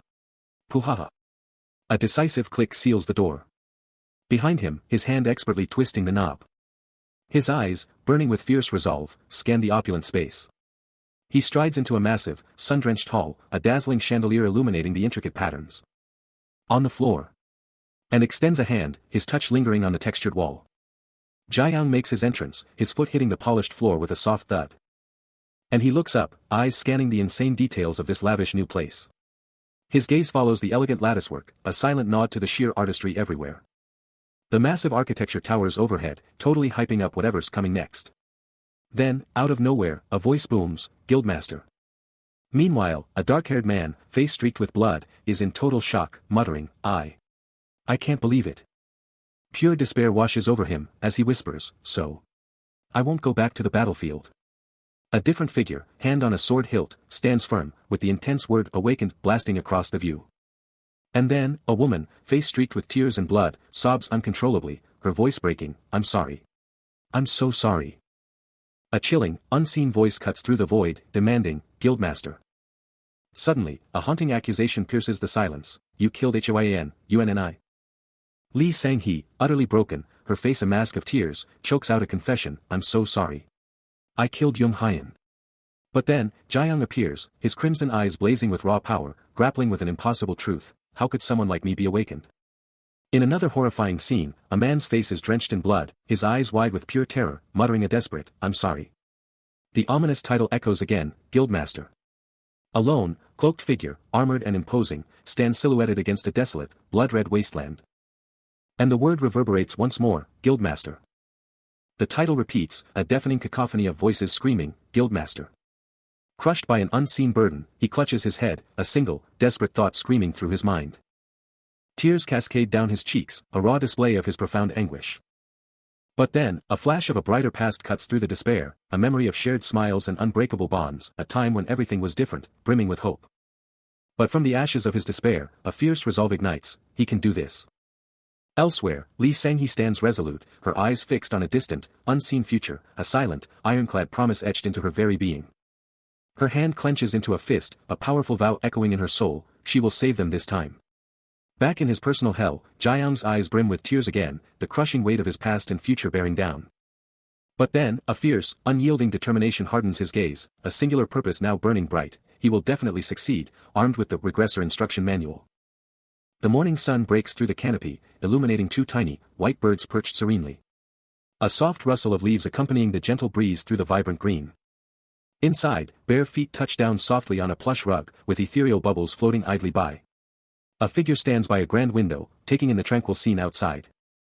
A gentle creak signals a hand reaching for a doorframe. Revealing a woman with flowing, reddish-brown hair, a soft, knowing smile playing on her lips. Jiang stares out, lost in thought, when suddenly, a name flashes through his mind. Suddenly, a cheerful voice breaks the silence, and Young Hyan bursts in, asking about his trip. Deokgu, meanwhile, is totally baffled, questioning her presence. Hyan, blushing brightly, can barely get out a "yes," just thrilled he's there. Then, she drops the bombshell, confessing she came to interview him. A tense silence falls, then Jiang delivers the crushing blow, "You can't do it." Elsewhere, the formidable Lee Sang-hee makes her appearance, her aura demanding respect. Back to the main scene, Jiang declares he's leaving, making his exit. Then, a massive crash erupts, jolting Jiang, Hyan, and Deokgu, who are all caught off guard by the sudden impact. He hears the applause, and it hits him, this isn't just an interview, it's a full-blown test. He stretches out, chilling with Deokgu and Hyan, and then, boom, Deokgu's name is up next. He knows he's right, but man, he hates these kinds of setups. Hyan heads out, and guess who's next? Lee Jai-hai. A wicked grin spreads across his face, eyes burning purple, and he lets out a low, chilling laugh. This feeling of being totally exposed, of being the weak link, it's hitting him hard. But even with all that, he knows his talent has skyrocketed since he started, and with Jai-hai up next, he just gives a confident okay. Seriously, isn't he one of the highest stat players out there, especially with that insane intelligence stat? This wasn't just some lame interview, this was a full-blown test, a calculated setup to expose his real power. He scoffed, seeing right through their little game, but hey, his talent and intelligence stats were off the charts now. The judges, high above, were scrutinizing his every move. While he stood solo in the massive hall, the tension was so thick you could cut it with a knife. When they finally asked if he was ready, he just gave a cool, confident yes. An old-school examiner, rocking a sweet mustache and glasses, was totally locked onto him, watching his every move. That guy's stare was intense, like he was trying to x-ray Jae-young's soul and find all his hidden tricks. But Jae-young was chill, totally unfazed, because he'd already picked his path, alchemy magic, which was way more versatile than just being a basic magician. He stares down, a small orb pulsing with faint light in his grip. The air crackles with tension, then a single, explosive thought rips through the quiet, what the F*******. While the two examiners across from him exchange a loaded glance, the older man's subtly shaking his head. The female examiner extends her hand, hovering over the glowing orb, delivering her verdict, for someone so young and green, alchemy is a terrible choice. He meets their gaze, his internal monologue confirming his magic power is a paltry 8. A number that makes the female examiner burst into an incredulous, mocking laugh. Jae-young clears his throat, a spark of irritation in his eyes, and challenges them, is his low magic power really the issue? Especially when he's already pulled off 2 impossible class changes, a bombshell that makes the older examiner's jaw drop. The female examiner, utterly floored, demands clarification, unable to process such an impossible feat. The muscular examiner, absolutely reeling from the bombshell, demands to know what Jae-young has been up to since he first showed up. But the slim examiner, eyes practically burning with skepticism, straight up calls Jae-young out for squandering his talent and precious resources. Trying to play good cop, the muscular examiner quickly jumps in, promising to bend over backward to grant any of Jae-young's wishes. But Jae-young? He's totally chill, just casually dropping the bomb that he's already got a killer team put together. Then, he drops the ultimate mic drop, casually announcing he's already gone through 2 class changes. The examiners are absolutely floored, jaws on the floor. The muscular examiner quickly tries to rein in his fuming partner, telling the vice guild master to chill out. He tries to rationalize their behavior, claiming it's all for the guild's sake, and basically saying Jae-young got lucky they're even bothering with him. The slim examiner, still absolutely fuming, can only manage to snarl about regular bastards. Completely unfazed by their meltdown, Jae-young coolly pulls up his status window, checking out his stats and confirming his identity as Lee Kae-young. The examiners are absolutely floored, their voices practically screaming, "Are you a commander? Are you an archer?" He just shrugs internally, because to them, his status window is blank, showing no skills, and there's no way they could ever guess he's already had 2 class changes. He figures any deductions will be for his non-combat class and lower magic power, but they're totally missing the biggest piece of the puzzle. He thinks, is that seriously all they're seeing? He's already got his contingency plans locked down if he can't meet the guild's minimums, still shocked this mafia-like guild even took him, and he's definitely got a robust strategy brewing for a certain someone later on. Because if you're smart like him, you're always preparing your own personal insurance and backup plans for the future. He knows his score is going to be trash, but Lee Sang-hee, the female examiner, sees something more, a flicker of true potential. The male examiner cuts in, declaring, "This is the absolute best the Blue Guild can offer you right now." But Jae-young just thinks back to his own words, renegotiations are always on the table later. He takes a moment, processing everything. And notes that at least Lee Sang-hee has some respect, and that's a good sign. But seriously, 1,800 gold for the 3 of them? That's practically an insult. He's not even sure how tight he is with Deokgu and Hyen, but there's no way he'd abandon them if they were on the same team, right? He can't help but wonder if Leader Kim is the one who's completely out of his depth. Yeah, 1,800 gold just to avoid regretting them. And he thinks he's staging something. No, these guys are totally messed up. A knowing smirk flashes across his face. Because out here, beyond the walls, the bonds of comradeship forged in life or death situations mean absolutely nothing. It's always about the organizations, the politics, never the people. But, a flicker of determination ignites in his eyes. He knows the truth, no matter what anyone else claims, his squad, Park Deokgu, Hyen, and Hyun-sung, they're built different. He flashes back to a moment of camaraderie, the 4 of them sharing a quiet moment, a stark contrast to the world's expectations. Park Deokgu, obsessed with money. Seriously? He remembers Deokgu's booming laugh, "Hyung-nim, money rules the world," as fireworks exploded in the night sky. Young Hyen, not wanting anything to do with her Kaeyoung Appa. Impossible. He sees her blushing, a sweet, innocent question hanging in the air, "Appa, shall we go on a date?" And Kim Hyun-sung, ignoring his words. Unthinkable. Jae-young stands, a silent strategist, processing these absurd notions. Absolutely not. No way in hell.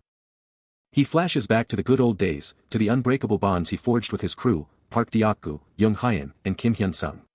This isn't just a team, it's a family, a true BFF squad. After everything they've faced, he asks himself, is there any way he could ever ditch this crew? No freaking way. While the administrator lays out his pitch, he's already feeling uneasy. The thought of being disrespected, even hypothetically, just doesn't sit right. His crew would never stand for it, they've always had his back. He's not gonna lie, he's a little fuzzy on the specifics, but the deal on the table? It's looking pretty sweet. A smirk creeps onto his face as he recognizes the sheer grind and effort behind this tempting proposal. Administrator Lee Sang-hee cuts in, admitting Jiang spot on. He stresses that no other guild would ever hand a beginner alchemist such a sweet gig, but there's a kicker. He presses on, revealing that if Jiang pulls some strings with his powerful connections, they'll sweeten the deal even further. He pauses, expecting Jiang to bite. But Jiang just grins and shuts him down, no thanks. He's immediately confronted by two intense figures, their voices cutting through the air, demanding to know if he's a commander or an archer. But Lee Sang-hee, cool as ever, just leans in and asks, what's all this about? Oh, a good offer, you say? He takes a moment, admitting the offer's solid, but he needs more time to really think it through. He quickly clarifies that he can't just jump into a decision, especially with their next meeting not until next week. Sang-gee's taken aback, quickly emphasizing her good intentions, and dropping the hint that other guilds are already making their power plays. She's confident, telling him she knows his guild inside and out, and that they'd absolutely crush it if they teamed up with her. He gets her point, but warns that a move like that could stir up some serious trouble. Sang-hee tries to cut him off, urgently calling out, no, Jiang SSI. Hold on a second. She quickly pivots, bringing up the Blue Guild contract manuscripts, and demands to know his thoughts on the whole thing. He coolly takes the papers, promising a read-through, but his mind is already miles ahead. Elsewhere, Lee Sang-hee can't shake a bad feeling, her call revealing a growing sense of dread. But for Jiang, the future of the Blue Guild is already written, making these documents nothing more than waste paper. He stands, the weight of foresight heavy in his gaze. His eyes blaze with an intense, otherworldly blue, piercing through the veil of time itself. Because in just a few days, everything in these contracts will be completely rewritten, rendering them utterly meaningless.